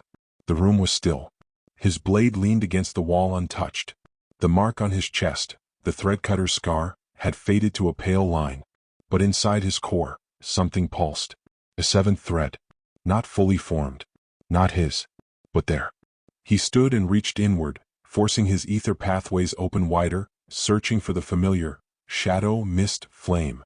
Umbra responded first, flickering across the far wall like a second spine. Valith followed, materializing in a ripple of air that coiled around his shoulders. Ash ruin stirred, flaring with brief heat. But all of them came with one thing in common. Tension. Umbra's ears flattened. Valith didn't settle. Ashruin's fire rippled with uneven flickers. Kael didn't speak. He sat cross-legged and pulled ether into a slow, focused breath. There. Again. The 7th thread. Thinner than the others, but present. And when he reached toward it, it pulsed back. Not rejection. Not welcome. Just waiting. A knock echoed at the chamber door. Halion entered without invitation. He took one look at Kael, at the ash rings on the floor, the fresh burn across the blade's hilt, the look in Kael's eyes, and didn't bother with small talk. They're here. Kael blinked. Who? Halion sighed. Spiral oversight. They met in a lower hall rarely used, its walls lined with brass mirrors and detection threads. It was built for core evaluation. Exposure. Inquisition. 3 guild masters sat behind a half-moon table. Each wore layered gray cloaks marked by the insignia of internal monitoring, not judgment but the power to decide who was dangerous. At the center stood the one Kael recognized instantly. Inquisitor Farron. Thin. Voice like rust across glass. He spoke without lifting his eyes. You've had core instability twice this week. Kael didn't deny it. Yes. You severed an echo bind without guild sanction. I cut to defend my summon. You refused a full disclosure record after the Varn retrieval. Kael didn't answer. Farron finally looked up. There's something forming inside you. We don't know what it is, but we know where it leads. He raised a gloved hand and the walls flared. Core projection glyphs activated. Kael felt it immediately, his ether lines exposed, pulled to the surface. His breath shortened. His core flickered across the mirrors, 3 main lines, bright and stable. Then, a shimmer. a ripple behind them, like a fourth presence, then a fifth, then, briefly, a seventh. The room went silent. One of the guild masters leaned forward. Is that? Halion stepped in. You saw a fragment of Elrin's core signature. A bleed through from Kael's interaction with his relic. Nothing more. The lie was smooth. The truth was not. Farron frowned. And if it isn't Elrin's fragment? Kael raised his voice, not loud but clear. Then it's mine. Later, Kael sat on the edge of the guild rooftop, legs hanging over the ledge. Wind whispered across the cliffs. The test had ended with no punishment. No ruling. But no comfort either. They didn't trust him. Not anymore. Not completely. And part of him didn't blame them. Because when he reached inward now, that seventh thread still pulsed. And it was growing stronger. Not because he called it. Because something else had. Valeth appeared beside him, not in full form, but as a ripple of fog that slowly settled into shape. She didn't speak. But Kael felt her question. And he answered without turning. I didn't awaken it. He paused. Then added more quietly. But I didn't stop it either. Far across the map, in the ritual deep of the loom tower, Saren knelt in a spiral of broken glass. Her eyes had stopped bleeding hours ago. The red lines on her skin were scarring now, not healing. She had fed the seventh gate a piece of herself. And it was eating well. One of her old summons had dissolved completely. Another had turned, snarling before vanishing mid-bind. She didn't weep. She understood. You can't hold more than one god. The spiral pulsed across the walls. And something responded. Not in words, but in pressure. Kael. She felt him. Felt the seventh thread shimmer in his core. She smiled through cracked lips. Then it's already begun. The fire welcomed him. Kael stood barefoot in the center of the chamber Halion called the Ember Pit, an old crucible space built deep beneath the tower, where the first-generation summoners had once tested their ether capacities. Now it belonged to Ashruin. The flame-bound waited in silence near the altar, a hollow circle of scorched stone ringed by glyphless walls. This place wasn't made for worship. It was made for remaking. Kael took a breath. His ether surged. Not outward but inward, folding into his core. He peeled back the stable lines, Umbra, Valeth, Ashruin, and looked deeper. And there it was again. A thread without color. Faint. Thin. But present. Still waiting. Ashruin stepped into the circle with him. His form towered in full manifestation now, jagged flame coiled around a molten core, mask-like face expressionless but watchful. Kael didn't ask permission.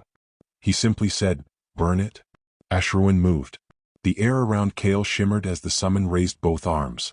Heat collapsed inward, swirling into a spiral of gold and orange, then struck Kael's chest like lightning turned liquid. Kael didn't scream. He braced.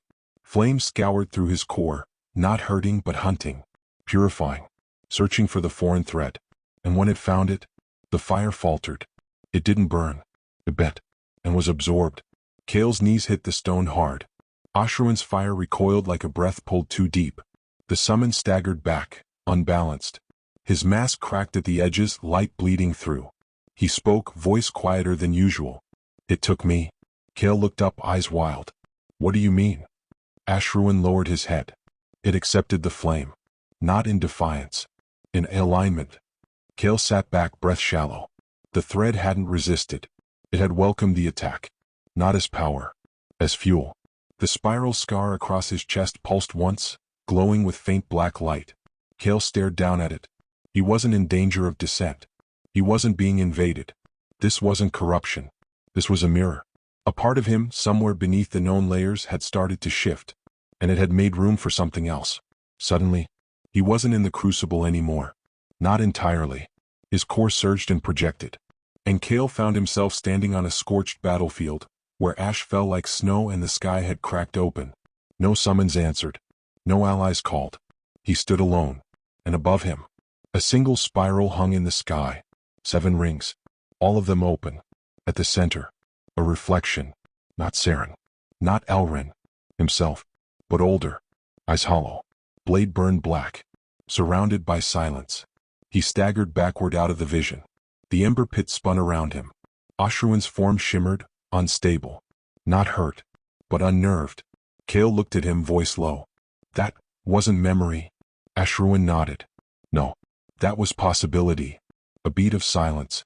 Then Valeth emerged, drifting down through the ceiling like breath caught on a cold blade. She folded beside Kael, her mist settling. When she finally spoke, it wasn't aloud. It was through the core itself. "You cannot burn a door." Kael turned to her slowly. "Then what do I do?" Her answer came in one word. "Choose."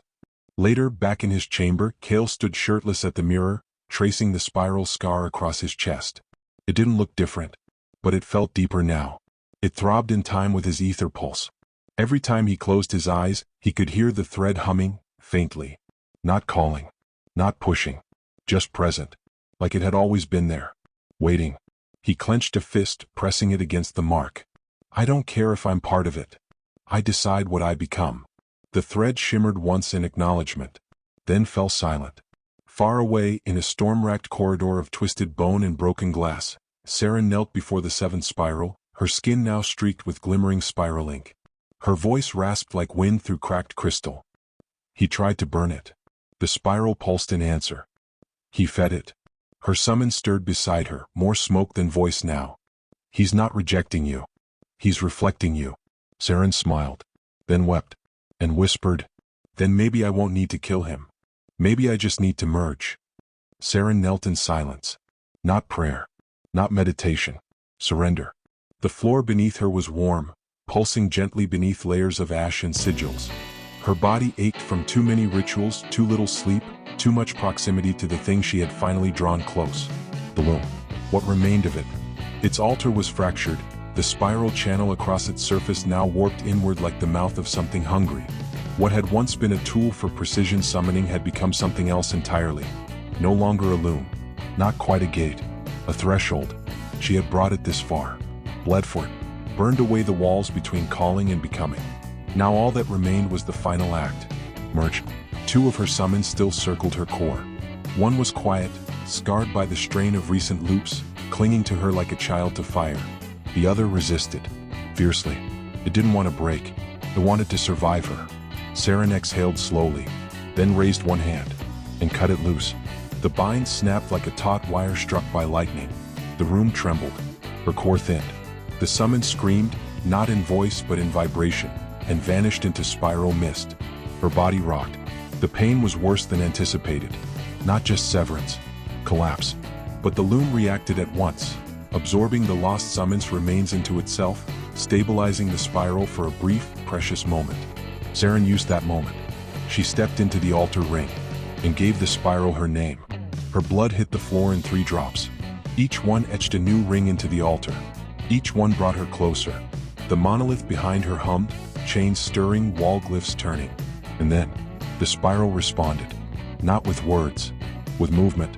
The gate behind the altar twisted open, wide enough to show a pulse of lightless energy.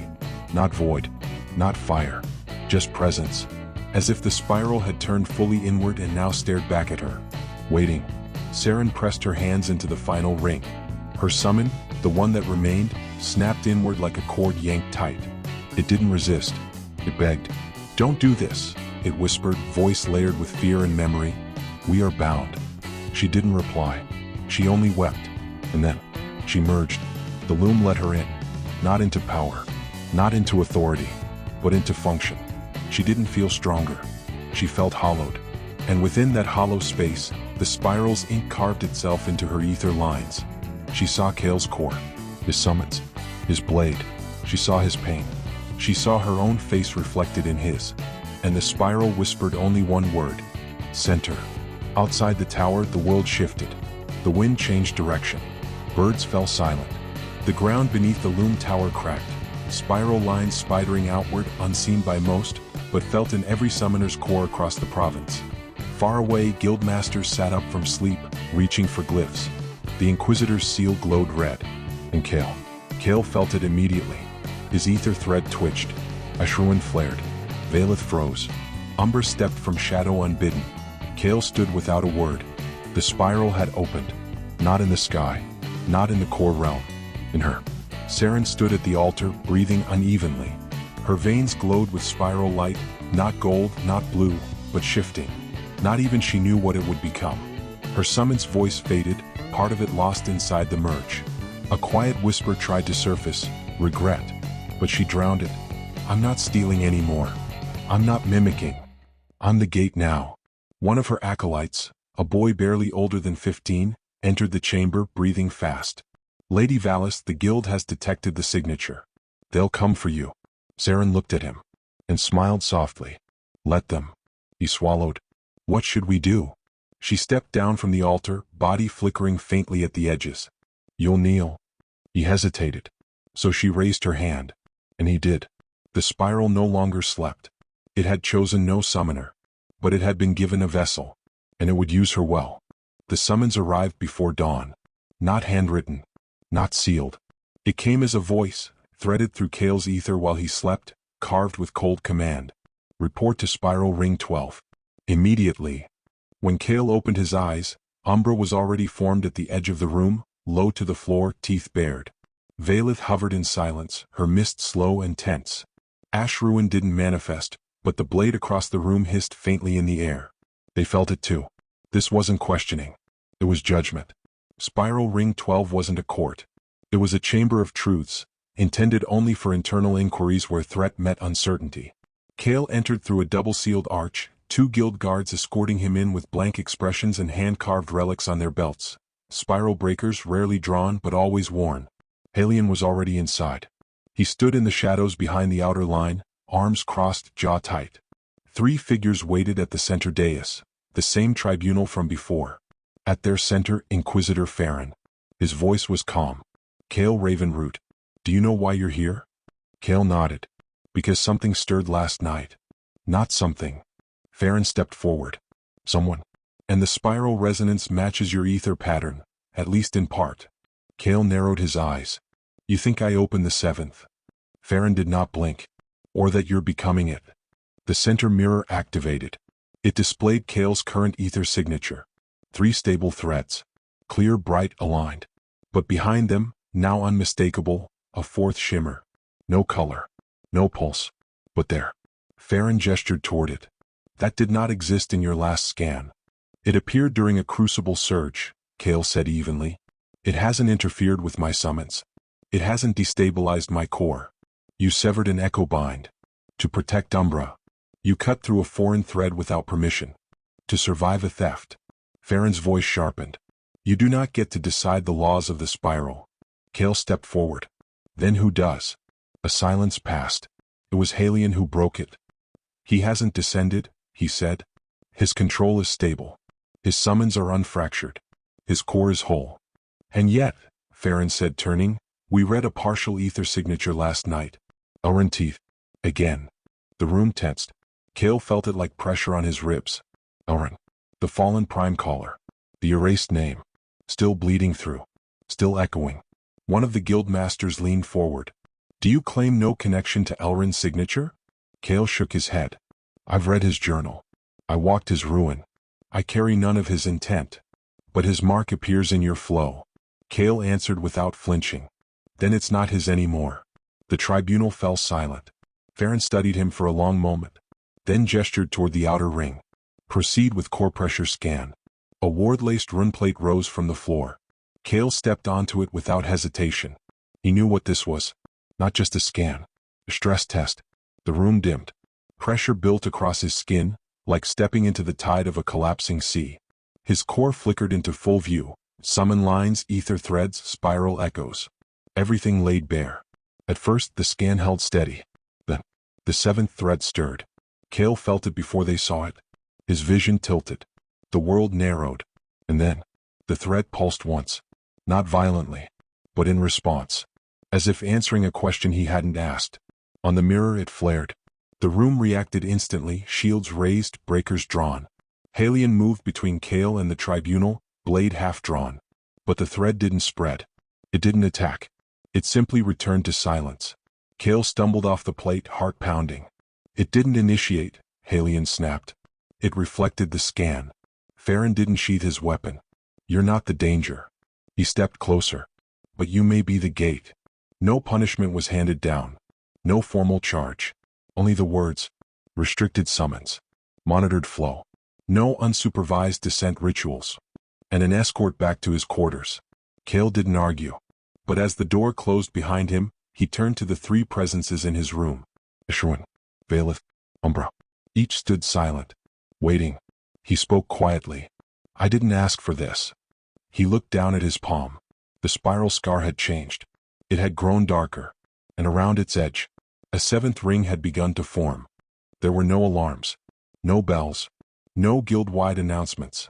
When the spiral opened, it didn't do so with fanfare. It breathed, and the world changed.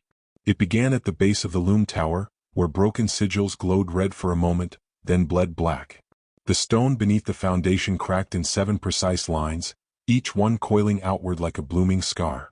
In the sky above, clouds curled unnaturally, spiraling against the wind, drawn not by weather but by pressure. And at the heart of it all, Saren. She stood barefoot in the central altar chamber, hair falling loosely across her back, skin painted in spiral glyphs that shifted with each breath. Not inked, alive. Her eyes glowed dimly. Not from power. From merging. She wasn't tethered to the spiral. She had become its hinge. The altar throbbed once beneath her feet. Chains pulled tight across the ceiling snapped all at once, loud, final, like the world itself was exhaling. And the gate opened. Not metaphorically. Not within the core. But here. A rift of spiraling shadow split the air before her, wide enough to walk through, deep enough to vanish in. She took one step forward. Then stopped. Not in fear. In awareness. Because as the spiral parted, she felt him. Kael. Not near. Not watching. But pulling it too. The spiral now opened was echoing. And it didn't favor her alone. Across the guild tower, Kael dropped to one knee. His core ignited. Not with fire. Not with light. With presence. His 3 summons manifested instantly, unbidden, fully formed, circling him in a protective triangle. Umbra growled. Valeth rippled. Ashruin burned. And within Kael's chest, the 7th thread uncoiled like a snake waking from sleep. He felt it not as invasion, but as invitation. Halion burst into the chamber seconds later, coat half buckled, wardstone in one hand. The spiral opened. Kael didn't look up. Where? Loom tower. It's her. I know. Halion stopped. You knew this would happen. I felt it before it tore. Then what are you going to do? Kael stood. The mark on his chest glowed black-blue. 7 rings. Fully formed now. I'm going to walk through it. Halion's voice hardened. Kael, if you step into an open spiral unanchored, you won't come back. Kael turned calm. Then I won't step through as unanchored. He looked at his summons. And they nodded. Not once. Together. By the time Kael reached the outskirts of the loom tower, the spiral rift was visible in the sky, a slow-turning halo of depthless darkness, spiraling inward like a question that had waited too long for an answer. He stepped toward it, heart steady, blade at his back. No war cry. No spell. Just a whisper. I'm not chosen. I'm not a gate. I'm the one who walks first. Inside the rift, Saren waited. Her skin shimmered like molten glass. Her core pulsed with spiral light. She turned slowly as Kael entered, and her voice carried not anger, not hate, but awe. You followed it. Kael's eyes didn't waver. You opened it. We both did. She raised her hand. And behind her, the spiral bent. Rings turned. The world narrowed. Kael inhaled. And stepped forward. Ashruin burned brighter. Umbra took his side. Valeth flowed behind him like a living veil. And the spiral did not resist. It simply made room. Kael opened his eyes to silence. But it wasn't emptiness. It was the pause before memory. He stood barefoot on a surface that wasn't stone, wasn't earth, just an endless plane of mirrored glass. Above him there was no sky. Only spirals, slow and endless, folding into one another like breath drawn backward. Every movement he made echoed, but not as sound, as images. To his left, a flicker, himself standing taller, cloaked in guildmaster robes, sigil sash around his chest. To his right, another, older, hunched, face lined by years of regret, sword dragging behind him like a forgotten vow. Ahead, a boy, younger than Kael had ever remembered being. Alone. No summons. No blade. Eyes wide and wet with the terror of his first bond trial. Kael took a step forward. The boy did too. A perfect mimic. But Kael wasn't mimicking. This was the spiral's first question. Who are you if not what you could have been? The world changed. Glass rippled into water. The boy vanished. Now Kael stood in a different room. He recognized it instantly. The old guild dueling circle. He hadn't seen it in years. His breath caught. because across from him stood himself. But this version had no warmth, no scars, no summon marks on his chest, just discipline. Right? A prime collar without the bond lines, only the spiral's permission. This version spoke first. You didn't have to carry them. Kael narrowed his eyes. They carried me. The reflection laughed, sharp, clean, practiced. Cute. But you could have ascended alone. You still can. Break them. Burn the link. Step into the spiral clean. Kael said nothing. The reflection stepped closer. Do you really think Umbra chose you? Valeth? Ashruin? They needed a vessel. You were just there. Kael's pulse rose. You don't know them. I am you. No. You're the version that gave up trust for power. Kael raised his hand, and the spiral's scar burned. The reflection twitched and vanished. The world didn't give him time to recover. It changed again. Now he stood in a memory he had forgotten, or maybe buried. The room was small, cold. The walls were wet stone. He was 16. The first time he had tried to summon. The mark had flared. The glyphs had worked. But the summon didn't come. It screamed. It collapsed in on itself, wild, feral, broken. He remembered the fear, the failure. He had thought it died because he wasn't worthy. But now, watching it again, Kael saw it differently. It hadn't died. It had rejected him. Because he hadn't been clear. Hadn't chosen himself first. It wasn't strength the spiral demanded. It was conviction. Kael exhaled. The mirror rippled beneath him. Umbra's presence stirred faintly, not summoned, just watching. Ash ruins sparked behind his ribs, ready but waiting. Valeth whispered at the edge of his senses. He whispered aloud. I'm not the best version. I'm the one that chose to stay. And that's enough. The spiral didn't answer. But the reflection cleared. The glass turned to crystal. And within it, a hidden memory waited. Kael reached down, fingers brushing its edge. It bloomed open, and he saw it. The first moment he felt the spiral, not during summoning but years before, standing beside his father's sealed core vessel. A child, hearing a whisper. What you hold must be held back. That had been his truth, his fear. The reason he hesitated to bond. The reason he feared losing control. But now, he closed the memory with a slow breath. No. What I hold, holds me too. The mirror world shifted one last time, and the path ahead formed. A long bridge of mirrored stone, leading deeper into the spiral's center. Kael stood. One reflection still trailed behind him, quiet, bruised, almost forgotten. The boy from the start. This time Kael didn't walk past him. He knelt, met his own younger gaze, and whispered, I didn't forget you. You brought me here. The boy reached up, touched the spiral scar, and vanished. Kael stood again, not unshaken, but clear. He took a step onto the bridge. The spiral did not resist. Saren opened her eyes and felt weight, not on her shoulders, not on her limbs, but in her name. She stood at the center of a spiral throne room made of cracked light and memory. The sky above was molten. The floor below, woven from etched names, her name over and over again, each one spelled differently, as if the spiral was still trying to decide what to call her. Saren Valis. Valis, spiral bearer. The hollow gate. A name. At the far end of the chamber, a structure waited. Not a throne. A crown. Suspended above a mirrored pedestal. Forged from links of chain, each loop carved with echoes. A summoner's crown, but meant for no one living. It pulsed with promise. She stepped forward. Each step shifted the world around her. To her left, a memory of her induction into the guild. She was 12. Smiling. Believed in rules. Believed the spiral was a reward, not a risk. To her right, her exile. Standing before a tribunal, marks still raw on her arms.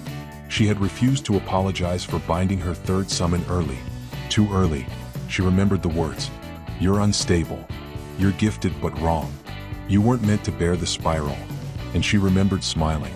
Because they were right. Now the spiral whispered again. But not in words.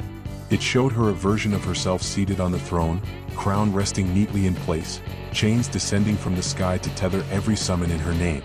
Kael stood among them, still breathing, still bound, eyes blank. She didn't speak, but something inside her recoiled. The spiral offered power, not just to win, to replace. A voice rose behind her, quiet, familiar. You're not ready for that. Saren turned. It was her, not a mirror, not an echo, Her age 13, hair shorter, no glyphs on her arms, no summons under her command. Just a girl. Hopeful. Angry. Lonely. You wanted to prove them wrong, the girl said. Not become what they feared. Saren's lips curled. I am what they feared. No, the girl whispered. You're worse. Because you know you were right and still chose wrong. Saren stepped forward and the girl vanished. The crown shimmered. Now her real summons appeared beside it. Flickering, faltering. Two gone. One remained. The last. It didn't look at her. It wept. Not from betrayal. From grief. I didn't want to be devoured, it said. And I didn't want to be forgotten, Saren replied. But here we are. She touched the chain crown. It didn't burn. It folded around her fingers like silk. The spiral surged, and the world pulsed red. But something paused. A single ripple in the illusion. The spiral whispered her name, and then stopped, because it had lost it. Saren looked down. Her name had faded from the floor, wiped clean, rewritten once, then again, until it simply read, Center. The spiral was not giving her power. It was replacing her, not with another person, but with itself. It would walk the world in her skin, call Kael's summons by her voice, finish the work Elrin started. All it needed was her consent. Her hands tightened around the crown. Then she tore it from the pedestal. Chains shrieked. The world cracked. The spiral screamed in silence, and the chamber collapsed into blackness. Saren stood in darkness now, breathing hard, crown still clutched in one hand. Her remaining summon shimmered into form beside her, still trembling, still itself. She looked down at it. I didn't pull you back to fight. I pulled you back to remember. It didn't speak, but it touched her shoulder once, and stayed. The spiral settled again, and a path formed. Not clean, not direct, but real. Saren stepped forward, and in the distance, she felt Kael's presence ripple through the air. A thread pulled taut. One step closer. The spiral didn't guide them together. It dragged them. One moment, Kael stood at the edge of an infinite bridge made of memory. The next he stepped, and the world folded. Not shattered. Not bled. Folded. Like paper creased along an old decision. He blinked once, and when his foot touched the ground again, it landed on familiar stone. Not mirrored. Not warped. The training hall. He knew it couldn't be real. The air was too still. The glyphs on the walls were the same ones from his first year of initiation, long since replaced. The cracks in the floor had healed. And Halion wasn't standing in the corner like he had during every true duel, but across the circle. Saren stood, wearing the cloak she'd abandoned after her third bond trial. Her arms were bare. The spiral mark across her shoulder pulsed faintly, not hostile, not open, just there. Kael didn't reach for his blade. Saren didn't raise her hand. They simply stared. She spoke first. Did it offer you something? Kael nodded. Versions of me. Saren tilted her head. Did you pick one? No. I stayed. She gave a small, humorless smile. Stubborn. Kael shrugged. I think it likes that. They were quiet again. Then Saren asked, voice quieter. Do you remember your first bond loss? Kael hesitated, then nodded. Do you? I remember yours. The spiral didn't wait for their permission. The memory hit them both at once. Kael staggered backward. No longer in the hall. Now in the summoning circle from his childhood trial. 16 years old. Trembling. A glyph misdrawn. A creature screaming as it collapsed into dust. He was powerless. Unprepared. Afraid. And watching it again through Saren's eyes was worse. Because now he saw the way the guildmaster's hands trembled when they sealed the remains. He saw how Halion had looked away, not from shame but guilt. Saren whispered through the vision. They didn't teach you how to lose. Kael clenched his fists. They didn't expect me to fail. Then the spiral turned. And it was Saren's memory they fell into. A corridor of stone. Colder.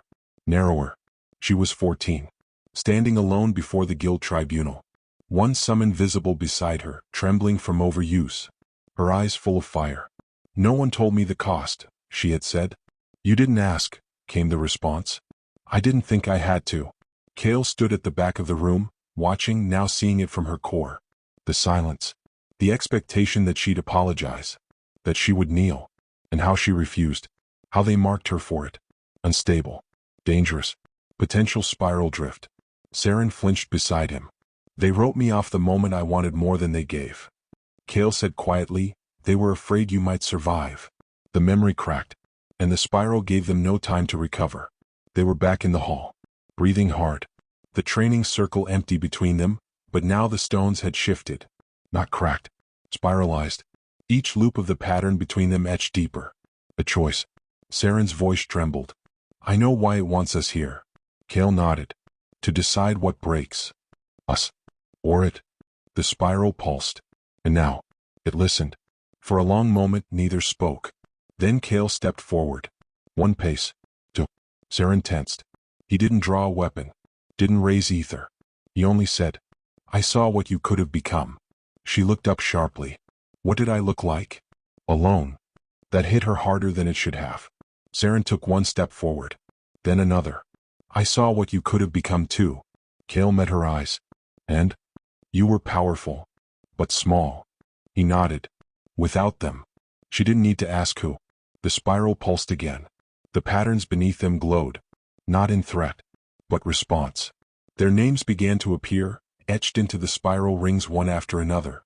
Kael, Saren, Kael, Saren. Then a blank one. The spiral waited. It didn't speak, but Kael understood. He stepped into the center and said calmly, "Write this one as ours." The spiral shimmered. The memory dissolved. And something, somewhere, acknowledged it.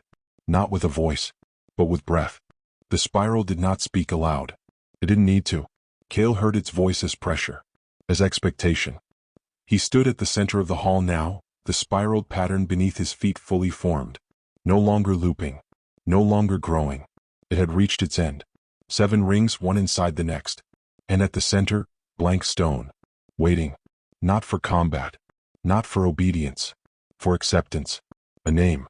Saren stood just outside the ring. She was watching him, but her presence was distant now, misted, indistinct. The spiral had quieted around her. It wasn't reaching for her anymore. It had already made its offer. And been refused. Kael understood. Now it was his turn. The ground pulsed once. And the name appeared. Not in light. In scar. Etched into the stone by spiral will, it curled like a blade across the center ring. Center blade. The spiral's voice followed. Not a whisper, not a thunderclap. Just a presence in the marrow of his bones. Take it. Become what you already are. Kael stared at the word. It wasn't ugly. Fit in a way. Blunt. Heavy. Purposeful. He'd cut the spiral. Survived the echoes. Carried his summons into places summoners didn't return from. Center blade. The weapon inside the storm. But it wasn't his. It was the spiral's idea of him. A name built from deeds. From utility. Not from choice. And Kael was done being what others made of him. The spiral pulsed again. Harder this time. Saren flinched. The rings began to rotate beneath Kael's feet, slowly drawing inward. Accept it. Finish the circle. Kael reached behind him and drew his blade. Ashruin flared to life instantly. Umbra and Valeth formed without call. None of them spoke, but Kael felt them. They knew what he was about to do. Not reject the spiral's name. Not break the offer. But answer it. He dropped to one knee, pressed the blade's point into the ground beside the etched name. Then with his left hand he reached out and burned his own sigil into the stone. Not center blade. Not spiral walker. Just Kael. The mark shimmered, then cracked, then held. The spiral didn't react with anger. It reacted with confusion. The rings froze. The pattern dimmed.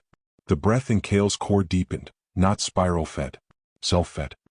He looked up and said clearly, "You don't get to name me. You don't get to decide what I'm for. You opened. I walked in. And I walk out as myself." The spiral pulsed once. Then again. Then it slowed. The ring stopped turning. And in the center, the scarred name Kael remained. Burned in. Refused by none. Accepted by one. The world around him began to crack. Not with collapse, but release. As if the spiral had exhaled.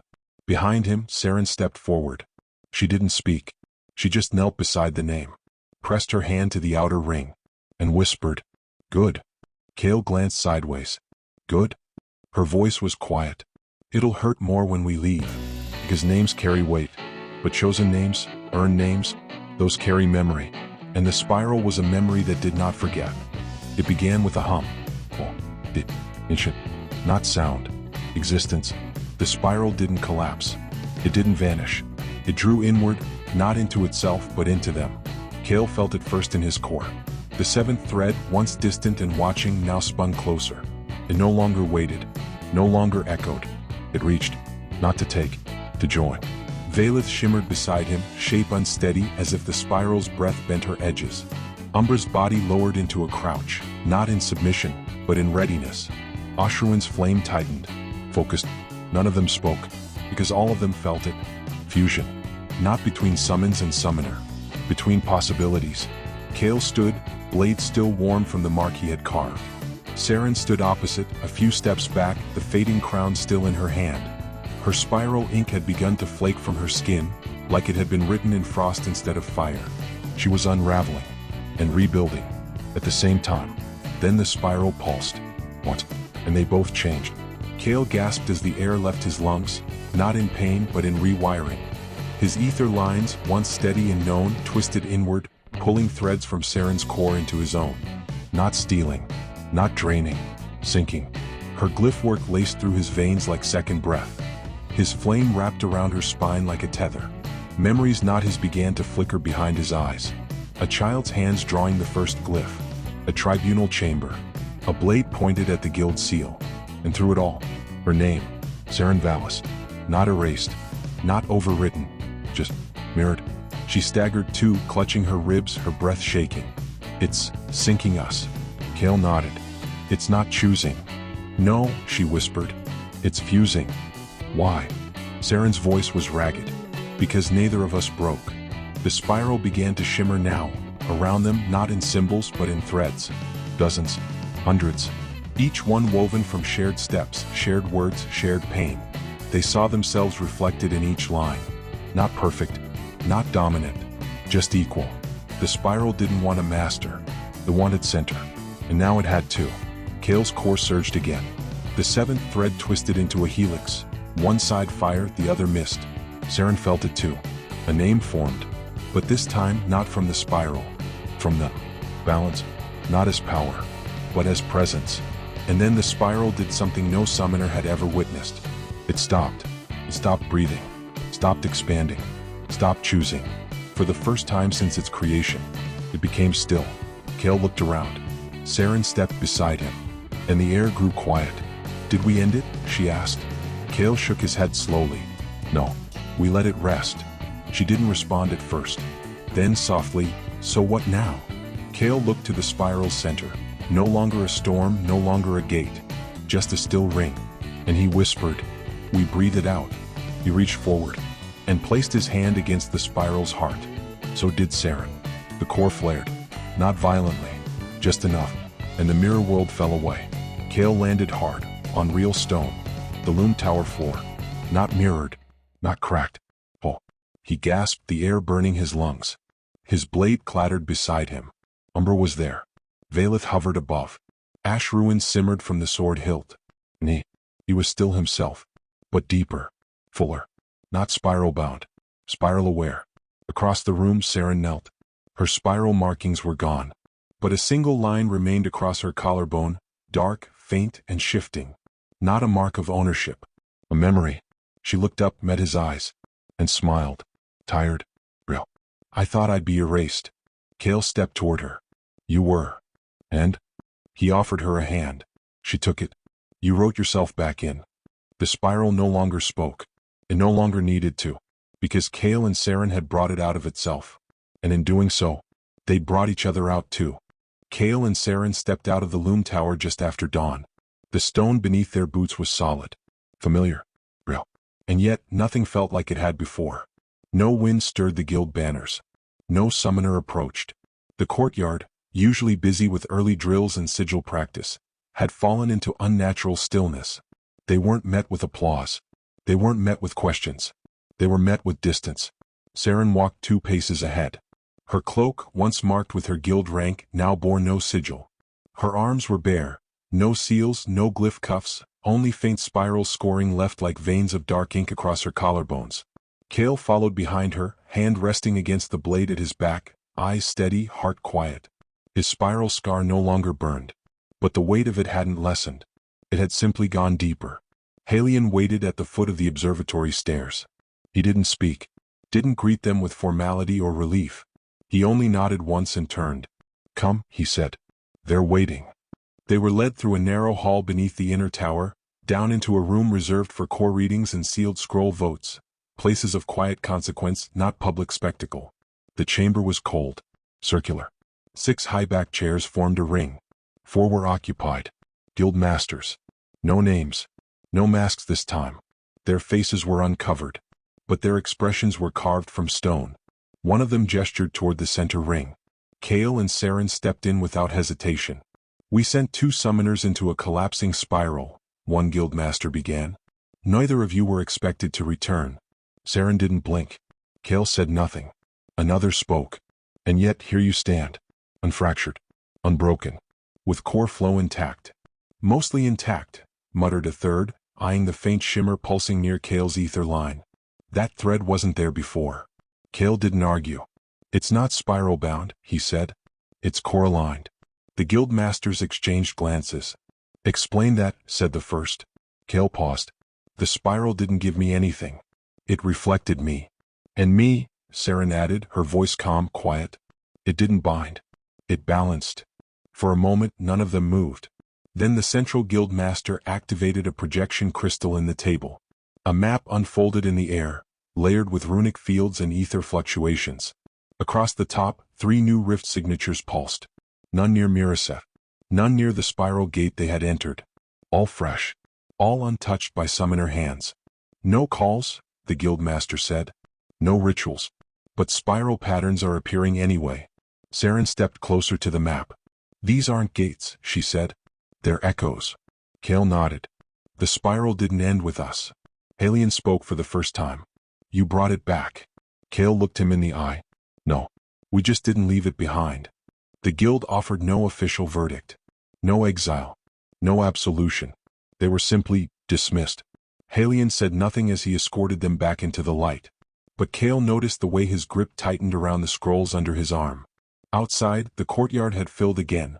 Young summoners watching from balconies, instructors standing still mid-drill, ether trainers pausing mid-cast to stare. No one spoke. Not openly. But Kael could feel the weight of every glance. They weren't wondering what he'd done. They were wondering if he was still one of them. Saren didn't look at the others. She only faced east toward the horizon. The wind shifted. It brought the scent of iron and dry stone. Old ground. New spiral. Kael stepped beside her.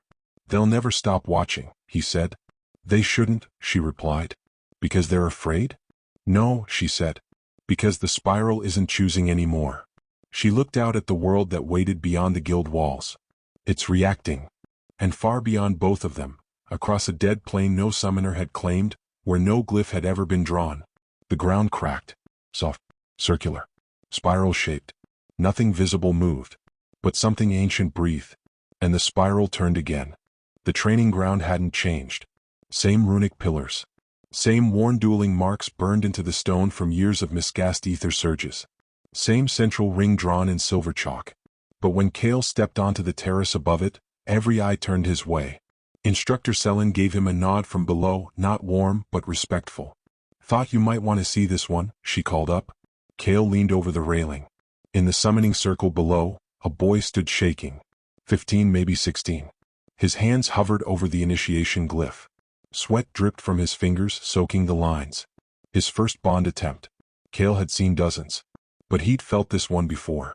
The fear. The pressure. The silence where something should respond. And then, the circle backlashed. Not violently. Just enough. The ether snapped.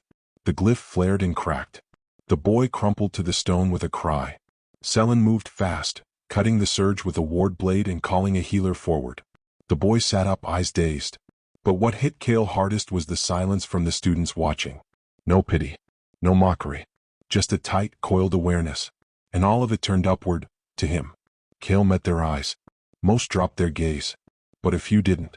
One stepped forward, a girl in dark blue robes, a spiral sash only half braided. Senior initiate. Her jaw was sharp, her eyes steady. "You shouldn't be here," she said. Kael tilted his head. "It's a public trial." "No," she replied. "Here. The guild. The circle. Anywhere." Her voice didn't rise. It didn't have to. Another student stepped up beside her. A younger boy. He didn't speak, but he didn't back down either. You brought something back with you, the girl continued. You think we don't feel it? The way the ether hums different when you pass? The way the spiral rings without ritual now. Kael said nothing. I saw a spiral thread trying to form in my dorm, the boy said. No one cast anything.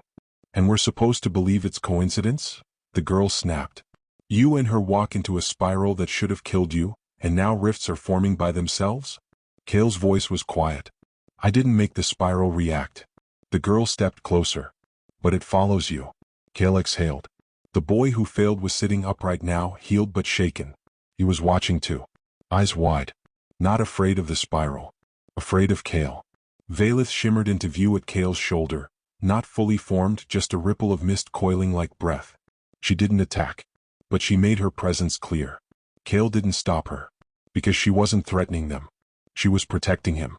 He looked back at the girl. What do you want me to say? That you're dangerous, she said. I am. That stunned her for half a heartbeat. But Kael didn't stop.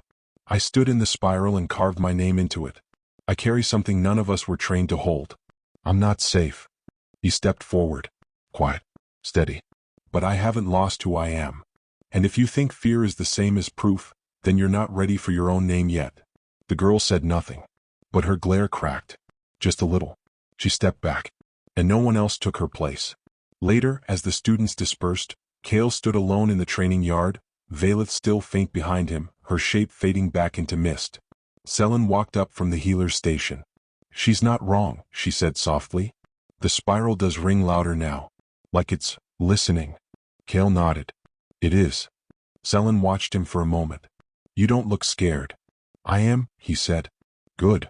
She turned to go. Then maybe you'll survive again. That night, Kael sat alone in his quarters. No summons active. No blade in hand. Just silence. The spiral scar across his chest no longer pulsed. But his core did. A new rhythm. Not spiral-born. Not guild-taught. Something else. Something shared. And for the first time he felt a thread flicker across his awareness that wasn't his. Not fire. Not shadow. Not mist. It felt like ice and breath. Sure. Clear. Distant. Saren's summon. Reaching. Not to bind. To see. Kael didn't block it. He let the thread pass through him. And whispered. I see you too. The fire was small. Intentional. Contained.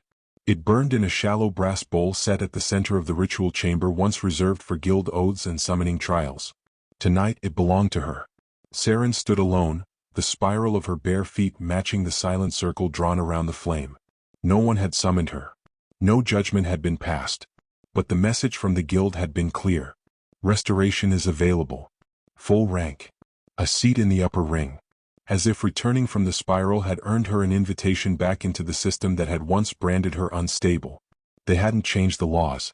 They just thought she would accept them now. She reached into the satchel beside her and pulled out her sigil scroll, the original one, the first proof of her binding oath to the guild. Inked with her name, ranked with her number. She had carried it since her 13th year. And now, she held it over the fire.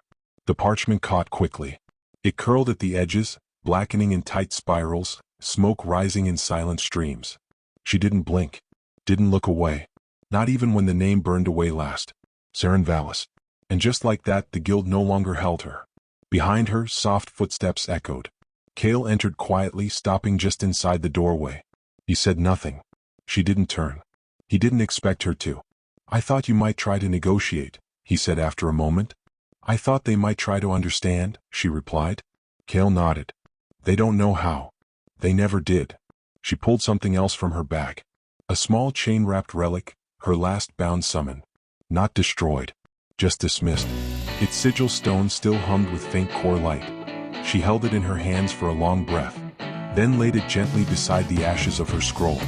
I'm not unbinding you, she whispered. I'm freeing you. The sigil flared once, then dimmed. The chain rusted. And the relic cracked. Kael stepped forward slowly. You're cutting everything. No, she said. I'm clearing space. For what? She didn't answer. Not with words. She knelt beside the fire and drew a new circle on the stone, by hand. No chalk. No ether. Just fingertip pressure and spiral movement. It wasn't guild script. Wasn't sanctioned ritual. It was her. Something older. Something spiral-touched but not spiral-controlled. Kael watched as the lines formed into a spiral that turned inward, then folded out. A breath. A name that hadn't been spoken yet. Saren stood, brushing ash from her hands. They gave me tools to follow, she said. Not to build. And now, she looked him in the eye. Now I build. They stood in silence. For once it wasn't strained, just shared. Kael didn't offer warning. He didn't offer praise. Because this wasn't his decision to weigh. He simply said, "It suits you." And she simply nodded. Later, as he left the chamber, he paused at the door. Behind him, the fire still burned. Smaller now, but steady. And Saren knelt in its light, drawing new lines into a world that had never known how to draw her in. The garden was quiet. No glyphs burned here. No summons stirred. No spiral marks twisted the stone. Only moonlight and old roots. Forgotten places between towers where the grass still grew over cracked brick and the wind carried silence instead of orders. Kael stood beneath an archway carved with names long faded from the guild record. Prime Callers, Rift Healers, Spiral Watchers. He didn't look up at them. He was watching her. Saren sat on the far edge of the garden circle, sleeves rolled, coat tossed aside, hand pressed against the soil. She wasn't casting. She was remembering. A half-drawn sigil circled her, slow and deliberate, each line etched not with chalk or fire, but with a fingertip dipped in clean water. Temporary. Meaningful. Kael approached without speaking. She didn't look up, but her voice met him before he reached her. "You ever remake something you didn't destroy?" Kael stopped 2 paces away. "Yes," he said. Saren nodded once. "Harder than it looks." He lowered himself to the stone beside her. They sat in silence for a while. The air smelled like lavender and wet stone. No spiral hum. No threat. Just breath. Eventually, Kael said, "I keep hearing things in the quiet now." Saren looked at him sideways. "Voices?" He shook his head. "No, just echoes." She tapped the edge of her new sigil with a fingertip. The spiral left a thread in both of us. Not a bond. A mirror. Kael frowned. "You feel it too?" "I felt you when you woke 2 nights ago," she said. "I wasn't dreaming." "I know." He hesitated, then asked, "Is that what we are now? Reflections?" Saren's gaze dropped to the circle at her feet. "No, not reflections." She dipped her fingers in the bowl of water again and drew a new line beside the last. "We're resonance." Kael watched the water drip from her hand as the line curved into place. "And what do you do with resonance?" Saren looked at him, calm and clear. "You listen." The wind stirred the trees overhead. The moon passed through an open arch. The sigil circle shimmered faintly as the dew caught it. Kael closed his eyes. And inside his core something shifted. Not a surge. Not a pull. Just a presence. A pulse. He knew it wasn't Valeth. Wasn't Umbra. Wasn't Ashruin. It wasn't even his. It was hers. A flicker of a summon, not pushing, not invading. Inviting. He opened his eyes. Met hers. "I felt that." "I let you," she said. "Just for a breath." "Why?" Her fingers trailed along the edge of the sigil. "Because for once, I wasn't afraid you'd take something from me." Kael exhaled through his nose. "That's new." Saren smiled faintly. "I like new." The circle at her feet dried as the wind passed. No glow. No spark. But it remained. Etched not in power. In presence. Kael stood slowly. "I'm being sent to the outer rings tomorrow." Saren tilted her head. "Outpost work?" "No. Something else. Spiral threads and wildlands. No summoner activity. Halion thinks they're waking up on their own." Saren didn't react with surprise. Only thoughtfulness. "Then it's beginning." Kael nodded. "He wants me to go alone." She looked up. "You won't." They didn't say anything else. Because nothing else needed to be said. Not yet. Not here. As Kael left the garden, he paused at the arch of names. One space had cracked open where a name had once been chiseled and then removed. Unwritten. Waiting. He reached out. Pressed a hand to the cold stone. And whispered, "Not yet." Behind him, Saren traced one last line into the soil. And smiled to herself. Not because she knew what came next, but because she didn't. The summons came at dusk. Not written. Not formal. No crest, no wax. Just Halion. And a single sentence. "Pack light. You leave before first bell." Kael didn't ask where. He already knew. By morning he stood at the edge of the outer gate, pack on one shoulder, blade at his back, cloak cinched tight against the wind. The sun hadn't risen yet, but the guild's eastern watch was already awake, eyes flicking between him and the spiral scar etched faintly across his collarbone. He wasn't hiding it anymore. No point. Halion walked beside him through the gate path, pace brisk, tone clipped. "We lost contact with an outpost 2 days ago," he said. "Standard core readings failed. Ward lines didn't hold. Last reading was a spiral pulse, low intensity." Kael nodded. "Similar to the mirror world signature?" "No," Halion hesitated. "Earlier. Quieter. Not spiral-bound. Not human-triggered." They reached the outpost gate, and Halion handed Kael a folded piece of cloth. Inside it, a sigil scrap. Burnt. Fused with ether that didn't match guild patterning. Kael frowned. This wasn't cast by a summoner. Halion didn't meet his gaze. "We think the spiral found someone, first." The outpost had been built on stable rock. No ether currents beneath, no fracture points. But as Kael crossed the threshold, he felt it immediately. The pressure. The stillness. Not danger. Resonance. A spiral echo curled through the air, unfinished, uncertain. Like a spell trying to write itself without a caster. Ash ruins stirred in the hilt of Kael's blade. Umbra's thread flexed. Valeth did not respond, which meant she'd felt something else. Kael stepped forward and found the child. He couldn't have been more than 9. Thin. Dirt smudged. Pale skin marked with lines that hadn't been carved, but born. Spiral curved scars, faint and silver, like they'd grown with him instead of been inflicted. He sat at the base of the outpost altar, curled around something Kael couldn't see. Kael approached slowly. The boy looked up. His eyes weren't normal. They shimmered, like smoke over still water. Kael knelt. "Can you tell me your name?" The boy tilted his head. Then said softly, "It hasn't picked one yet." Kael's pulse slowed. He glanced past the boy and saw it. A creature, small, gray-skinned, half-solid, half-shadow, curled around the child's back. Not summoned. Not sealed. Bonded. Spiral touched. And yet, untrained. Kael whispered, "How long has it been with you?" The boy blinked. "Always." The spiral hadn't chosen a summoner this time. It hadn't answered a call. It had simply grown. Kael stood slowly. Halion's voice crackled through the calm crystal on his wrist.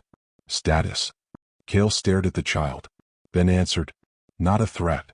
He paused. Then added more softly, "Not yet." Hours later, as he sat near the shattered altar, Kael wrote 3 words into his field journal. "Unbound spiral bond." Underlined twice. Then he drew a new sigil below it, something between fire and mist, shaped in half-curved threads. He didn't know what to call it, because it wasn't guild, wasn't spiral, it was something new. When he returned to the outpost gate, Saren was already there, arms crossed, wind pulling at her coat. Kael raised an eyebrow. "Didn't think you were coming?" "I didn't come for you." He nodded. "The boy?" She nodded once. "He called it always." She exhaled. "It's starting." He looked past her, back at the still-burning spiral echo etched in the stone without human hand. It already started. She didn't answer. She didn't need to, because they both knew. They had stepped out of the spiral. But the spiral had stepped out with them. The gates didn't open for them. They hissed. Oh, reluctant.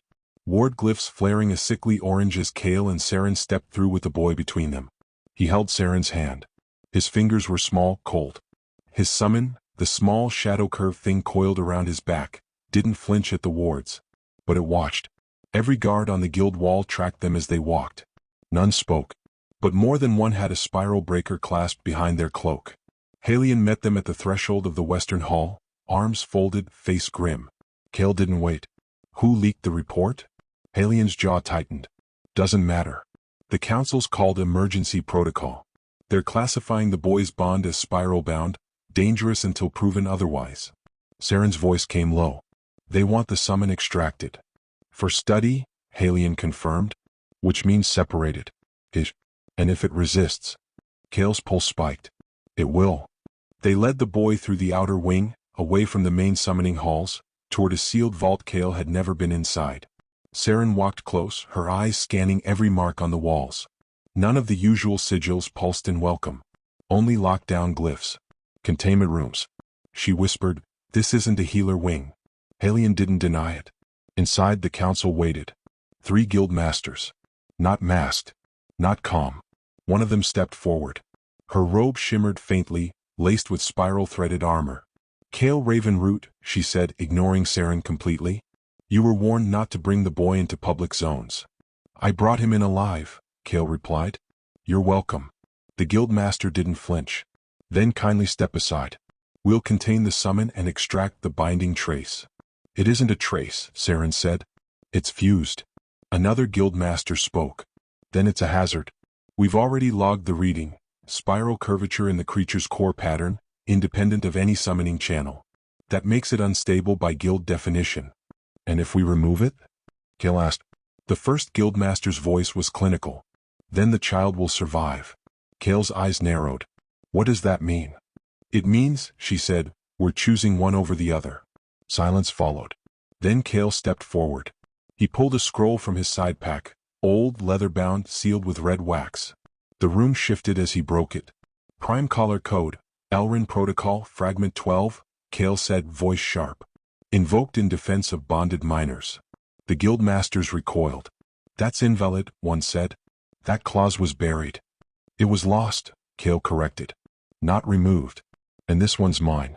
I inherited the right the moment I stepped out of the spiral alive. The scroll flared.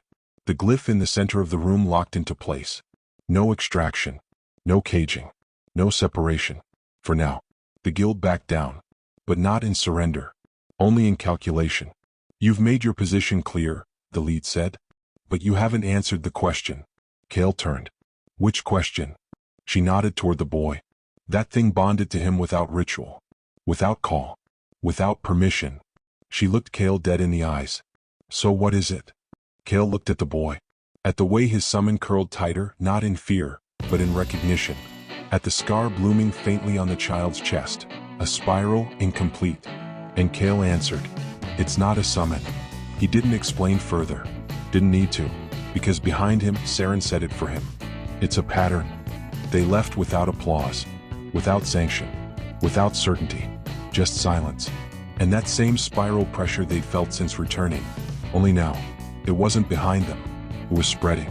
Later that night, as Kael sat beside the boy's chamber door, Valeth shimmered beside him. You're being watched, she said. I know. They're afraid. I know that too. Valeth tilted her head. So what are you? Kael looked down at his hands, one scarred, one steady, and whispered, not their weapon. The first report arrived at dawn. Not through guild channels. Through Halion. Kael sat at his desk, the boy asleep in the chamber behind him, the summoned creature curled like smoke beneath the cot. Halion entered without knocking, dropped a scroll case beside Kael's hand and said, 3 villages. Spiral resonance. No known summoners present. Kael cracked the seal. The readings were faint but clear. 3 separate locations, miles apart, each recording incomplete spiral circles burned into stone or wood. All unclaimed. All recent. Kael frowned. No calls? None. No chance. No sigils. Just people waking up with things attached to them that shouldn't be there. By midday there were 5 more. 1 child in Caldra who wept shadows in her sleep. A farm boy in Reth who could hear his mother's thoughts through the creature in his chest. A girl with no voice who summoned a spiral-marked stag to stop a fire, without knowing what she'd done. None of them trained. None of them sanctioned. But all of them spiral-linked. Not through ritual. Through emotion. Saren found Kael later that night near the central watch post. Her coat was streaked with travel dust, her eyes darker than usual. She tossed a blood-stained cloth onto the stone bench beside him. Kael lifted it. A sigil. Not drawn. Etched into skin. They tried to carve it into her, Saren said. Thought it would stop the creature from changing her core. Kael's jaw tightened. What happened? I burned the sigil. The bond held anyway. Did she summon it? No. Saren sat. She dreamed it.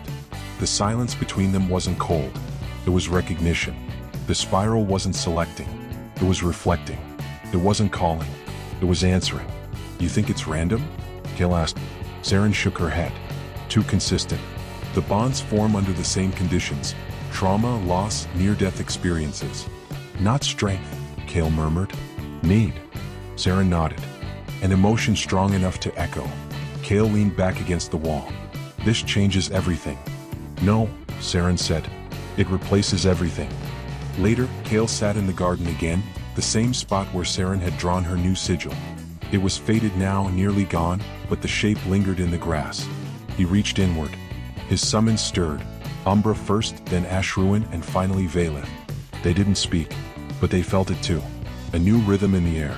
Not from Kael. From the Threadborn. He could feel them now. Faint pulses across the land, like lights flickering through fog. Each one a tether. Each one a mirror. At the far edge of the garden, Saren stood watching. She didn't speak. But she didn't look away. Because now they both understood. The spiral wasn't done. It had only just begun. The vault doors weren't on any map. Kael knew every guild level. Every sanctioned floor, every restricted wing. But this one? This one was behind a wall that hadn't existed yesterday. He stared at the carved spiral etched faintly across the arch, worn with time, half erased. But still turning. Halion stood behind him, arms crossed. "You sure about this?" Kael asked. Halion didn't move. "You want answers. I want truth." "Same thing," Halion said. "Just deeper." The door opened with a whisper of displaced air. Not a creak. Not a sound of metal. Like it had been waiting. Saren was already inside. She didn't look back. The chamber was long. Full. Built like a spine of stone, lined with forgotten sigil burns that didn't match modern shapes. Everything was dust. But nothing was dead. The walls breathed with old memory. Kael moved slowly. His boots stirred ash that had once been scrolls. Saren stopped near a wall. "It's here," she said. Kael turned. And saw it. A map. Etched into the stone with such precision it looked fresh. Not of land. Of threads. 12 spirals, each with a name scrawled beneath. Not summoner names. Family names. Bloodlines. Each connected by thin lines looping like veins through a body. Kael stepped closer. At the very center. And beside it, Ravenroot. He stared. Silent. Saren's voice came soft. Elrin knew. Kael reached out. Touched his name. It wasn't a record. It was a trigger. The stone flickered. And light bloomed. A memory crystal activated in the center of the room, projecting a shimmering figure. Elrin. Not older. Not tired. Young. Alive. Eyes sharp with clarity. The projection spoke. If this is being viewed, then the spiral has already begun syncing with bloodbound hosts outside ritual. This is not contagion. This is echo inheritance. Kael swallowed. The projection continued. There are names, lines, through which spiral attunement carries. Not by teaching. Not by summon. By memory encoded in blood. They'll appear without warning. Without training. Some will bond cleanly. Some will burn. And when that begins, the guild will try to erase them. The crystal dimmed. Silence followed. Saren stared at her own name on the far ring of the map. She wasn't at the center. But her line touched 3 others. She whispered, "It's not summoning anymore." Kael nodded. "It's awakening." They searched the rest of the vault. Most of it was sealed. But one section opened with Kael's handprint, recognized not by shape, but by spiral resonance. Inside, a single mirror, cracked, silver gilded, mounted on the wall like a judgment. Kael stood in front of it, and saw, not himself, not just, his reflection shimmered. Beneath his skin, threads, spiral patterns, not overlaid, not infused, inborn. The mark on his chest pulsed once in response. And in the mirror something shifted. Elrin's eyes, looking back through his. Saren stepped beside him. Her reflection shimmered too, but differently. Her threads didn't radiate outward. They turned in. Quote, focused. She touched the glass, and it cracked again, but didn't break. Behind them the vault door hissed closed. Not sealing, not locking, just marking the moment. They left in silence. Nothing said. Everything changed. Up above, in the halls of the guild, a scribe filed away a new report. Unregistered spiral emergence, confirmed bloodline match. The name? Valis. And beneath it, still warm, Ravenroot. The spiral chamber had never hosted a vote. Not like this. Guild masters sat in half shadow, their seats arranged in a wide ring around the core altar, 12 in all, robes folded, masks set aside. Formal neutrality shattered. Kael stood at the center. Alone. The boy he protected, the first Threadborn, was not allowed in. His summon, still unnamed, still bound, waited outside the chamber door. Valeth flickered nearby, present but silent. She wasn't here to speak. She was here to listen. One guild master leaned forward. 32 Threadborn have now been confirmed, she said. 17 within guild borders. 15 beyond. Another added, only 4 show stability. The rest are volatile, untrained, dangerous. The room buzzed, quiet tension. No shouting. No debate yet. Just building pressure. The spiral's rhythm has shifted, a third said. Our world cannot afford a second generation of uncontrolled summons. And you believe the solution is eradication? Kael asked calmly. Containment, the first replied. Kael looked at Saren across the chamber. She didn't speak, but she didn't look away. Then they asked the question. The one everything else had circled around. Do you believe the spiral should be allowed to continue choosing its vessels? Kael didn't hesitate. Yes. Silence. Long tense. Until Saren stepped forward. Her voice was sharp. Precise. Then you're gambling with lives you cannot protect. Kael turned. I'm giving choice to lives we refuse to see. Choice? She snapped. They're children. They don't know what's happening to them. The spiral feeds on uncertainty. It doesn't feed, he said. It reflects. And what happens when it reflects pain? She asked. Fear? Rage? Kael didn't answer, because they both knew the answer. Saren's voice dropped. I'm not here to punish them. Then what are you here for? To stop them from becoming what we almost became. The spiral mark on Kael's chest flickered. Once. Faint. Blow. He stepped back into the circle's center. And said, then let it decide. Murmurs rose. The guild master straightened. One snapped. Explain. Kael lifted his hand. Revealed a fragment of spiral crystal, cut from the loom tower harvested during the collapse. He placed it in the circle's core. And let his core open. Not fully. Just enough.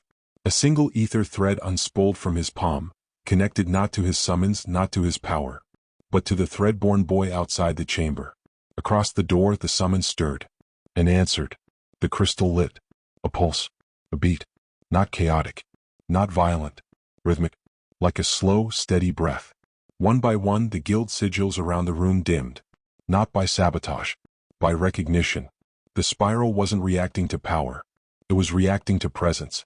Kael stepped back. Let the crystal breathe. Let the spiral hear. And said simply, let it choose. Afterward, no verdict was passed. No purge was ordered. No decree signed. But the room shifted. Power moved. And the guild left the chamber without speaking. Kael remained behind. So did Saren. She stood near the wall, watching the crystal flicker. Not fading. Just waiting. He walked toward her. They stood shoulder to shoulder. Not close, but centered. You still think I'm wrong? He asked. Saren shook her head. I think you're early. Kael smiled faintly. That's better than late. She looked down at the crystal. It's not done, Kael. This is just its breath in. He nodded. And next. She turned toward the door. It breathes out. Kael stood in the doorway of the containment wing. The boy slept inside, quiet, chest rising and falling beneath a thin blanket, summon coiled protectively around him like fog made solid. Kael hadn't been summoned. He'd come because he felt it. The thread. Tightening. He stepped into the room. No alarms sounded. But his core responded. Before he reached the cot, the mark across his chest pulsed. 3 times. Once for each thread he already carried. A 4th time. Then a 5th. Kael froze. That was new. He reached inward. Valeth shifted at the edge of his awareness. Umbra tensed. Ashruin flared. But none of them reacted like they were under attack. This wasn't intrusion. It was alignment. He knelt beside the boy's bed. Watched the sleeping face twitch in half-dreams. One hand stretched toward nothing. Kael felt the surge again, this time stronger. A spiral thread curled through his own ether lines, not attached to his summons. Not from him. From the boy. A shared thread.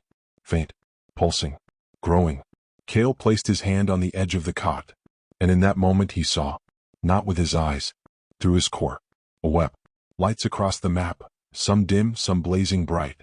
Each one threadborn. Untrained. Uncalled. Awake. And now, aware of each other. The bond between Kael and the boy had formed without consent. Without ritual. Without command. It wasn't corruption. It wasn't possession. It was resonance. He stumbled back. Clutched his chest. The spiral mark on his skin shimmered and now, clearly, curved into a mirrored ring of 2. his own line and one half pulled from another. The spiral had linked them, not just in power, in identity. The boy stirred, eyes blinking open. He didn't speak, but his summon raised its head and looked at Kael, directly. The creature's eyes were deep black, marked with flickers of light. Stars. Paths. Possibilities. And then in Kael's mind. Not voice. Not thought. A presence. You're not his summoner. Kael swallowed. No. You're not his teacher. No. Then why do you feel like his reflection? Kael didn't answer, because the spiral already had. When he left the chamber, the corridor felt colder, narrower. The spiral wasn't waiting anymore. It was spreading. Saren found him outside the summoning grounds. She didn't need to ask. She saw it in his face. Something changed. Kael nodded. I didn't call the thread. You didn't have to, she said. It called you. Together, they stood beneath the tower's west arch, where spiral patterns had begun appearing in the brick, not carved, not burned, grown, like moss, like memory. Saren looked skyward. It's breathing again. Kael closed his eyes and whispered, it's building something. Behind them in the child's room, the summon curled tighter, not in sleep, in waiting. And from far across the continent, across rivers, cliffs, cities not yet marked, other lights pulsed, other thread-born blinked. And in the space between breaths, they knew each other. Not alone, not summoned, not broken, just born. Born threaded. Kael didn't leave the ruins. Not immediately. The rift hadn't closed, but it hadn't expanded either. It just remained, turning slow, soft, like something breathing only because it hadn't learned how to stop. He circled the village twice before stepping through the spiral's edge. The air shimmered. No resistance. No pull. Just silence. Even the ether felt numb here, like it had tried to echo something and found no shape. Kael activated his internal ward. Vaelith slid into form beside him, silent, veil thin, core tethered and tense. She didn't speak, but her pressure whispered one word: wrong. The rift's interior didn't spiral. It fractured. Kael stood in what should have been a core pocket, a hollowed space of reflection and stored summon traces. But there were no traces, only lines cut through air. Threads of potential, half-formed and twitching like nerves beneath skin. He reached forward. One line flared. Memory hit. Not his. A flicker of Orin, the boy in white, sitting in the center of this rift, knees drawn to his chest, eyes open and full of void. No summon. No bond. Only need. Kael's core pulsed in response. Not rejection. Not draw. A kind of attempt. Like Orin's spiral had tried to find resonance and failed. And now it echoed not longing, but hollow instinct. Behind him, Umbra growled low. Kael turned sharply. A shape stepped from the rift wall. It didn't walk. It unfolded. Long-limbed. No eyes. No face. Skin of flickering spiral glyphs. Its body curved in the shape of an unfinished summon, but it had no core tether. And when Kael met its gaze, he saw himself, but stripped. No summons. No memory. No self. Just spiral skin and reflex. Moved. Fast. Kael barely dodged. Umbra lunged but passed straight through it, like it wasn't entirely here. Ash ruins surged from Kael's hilt, burning bright and clean. But the creature didn't scream. It simply bent. Not breaking. Not burning. Just warping. Vaelith pulled him back with force.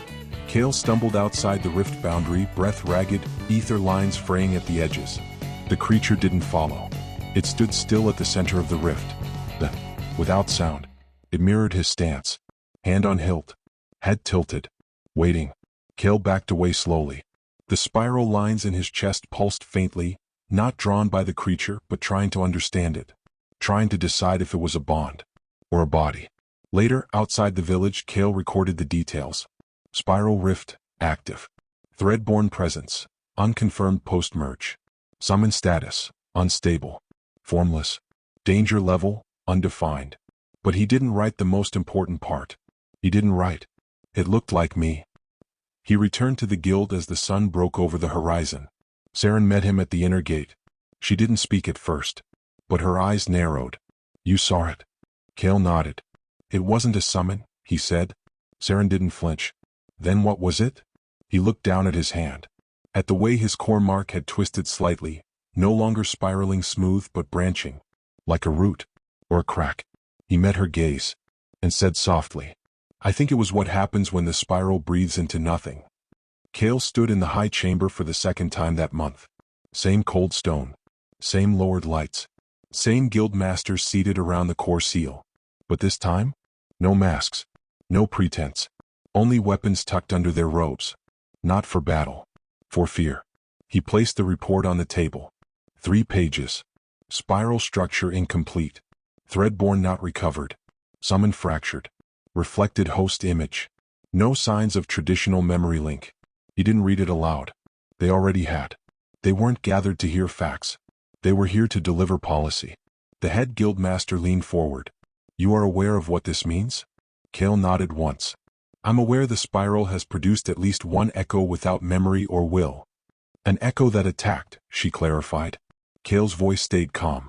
An echo that tried to reflect what it couldn't understand. Pause. Then another guildmaster asked flatly, was the boy a threadborn? Yes. Was he stable? No. And the summon? Kael looked her in the eye. It wasn't a summon. The word settled like frost. One of the senior archivists spoke next. Voice like splintered glass. Then it's confirmed. The spiral has begun generating empty-born. Bonds formed without memory, without hosts strong enough to shape them. Kael stayed silent. They will destabilize every threadborn that comes next, she said. If we don't act now, the spiral's echoes will outnumber our summoners within a decade. The vote began before he could speak again. Containment Act 47. All threadborn to be located, tagged, and housed under guild supervision. Unstable core readings to be flagged for purge. Spiral-touched children to be removed from public zones. A full majority rose. And then, the guildmaster turned to the last seat. Empty. Until Saren stepped into it. Her coat was still travel-worn.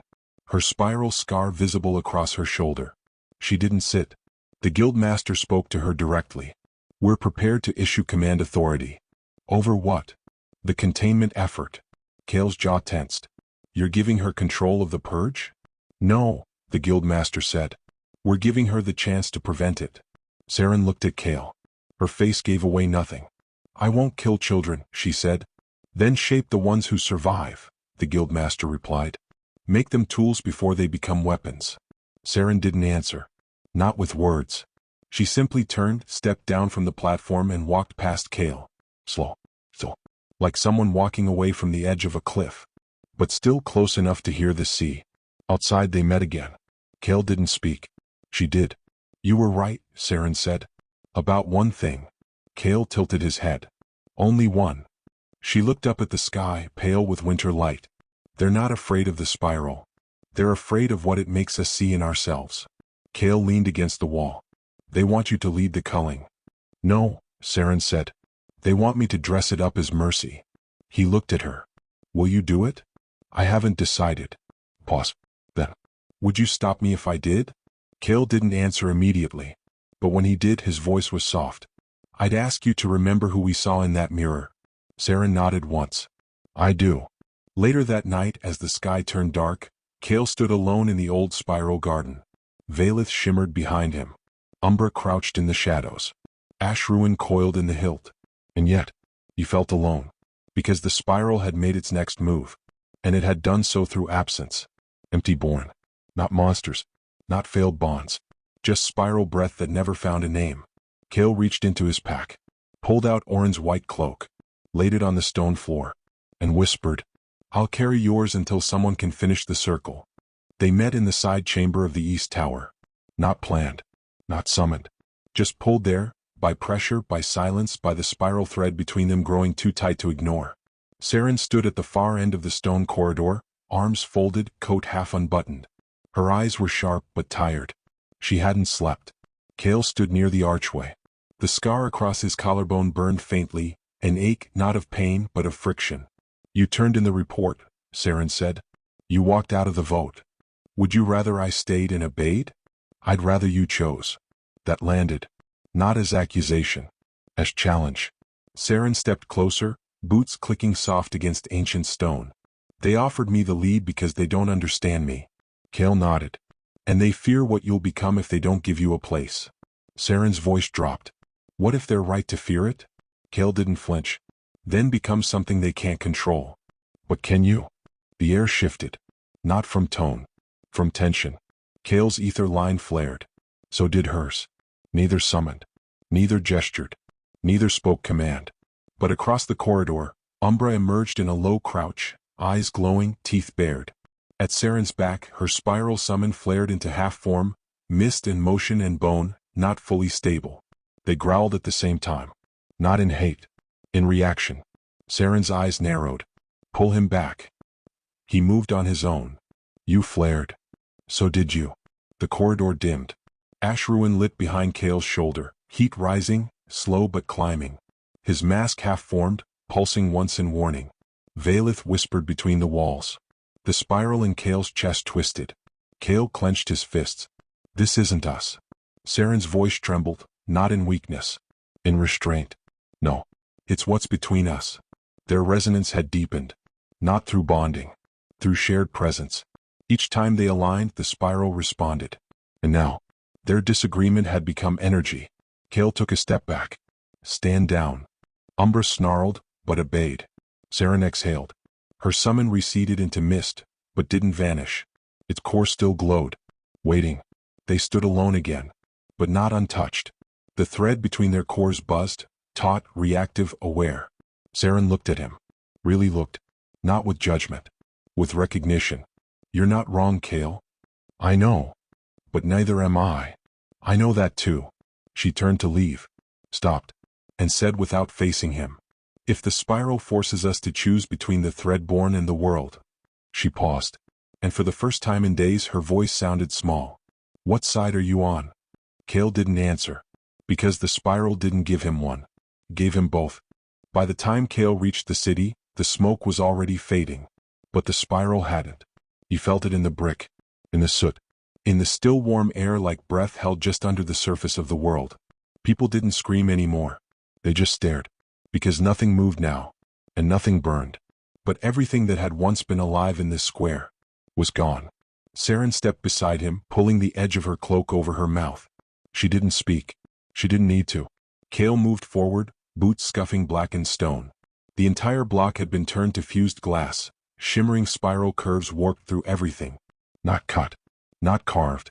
Imprinted.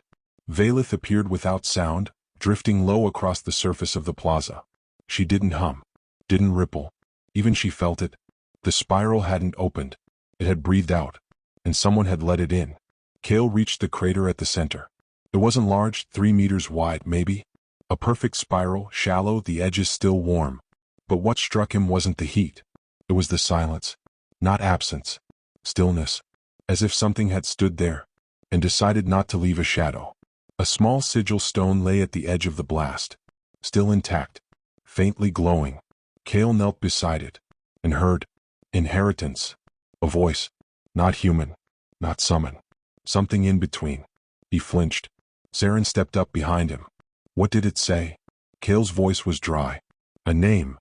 A witness came forward. Shaking. Eyes wide. A boy, she said. Maybe 12. Came into the square during market hour. Didn't speak. Just stood there. Kael stood. What happened? She swallowed. He smiled.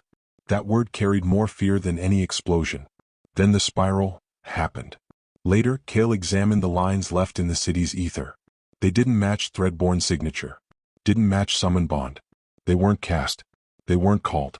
They were embodied. Spiral pressure twisted around a single core, turning not outward, but inward. Not a summoner. Not a channel. A host. Saren traced one spiral burn with her glove. It didn't merge. Kael nodded. It became. That's not summoning. No. He turned to her. That's the spiral using a body.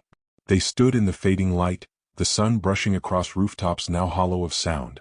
Kael whispered, what happens when the spiral doesn't need hosts anymore? Saren didn't answer. Because they both knew the truth. It never needed hosts. It had just been waiting for the right ones. That night, Kael returned to the garden. The spiral thread in his chest felt heavier. Not brighter. Not darker. Just closer. Vaelith shimmered into presence beside him. You saw it, she said. Kael nodded. It wasn't rage. It wasn't hunger. Then what was it? He looked toward the eastern sky. It was the spiral realizing it doesn't have to knock anymore.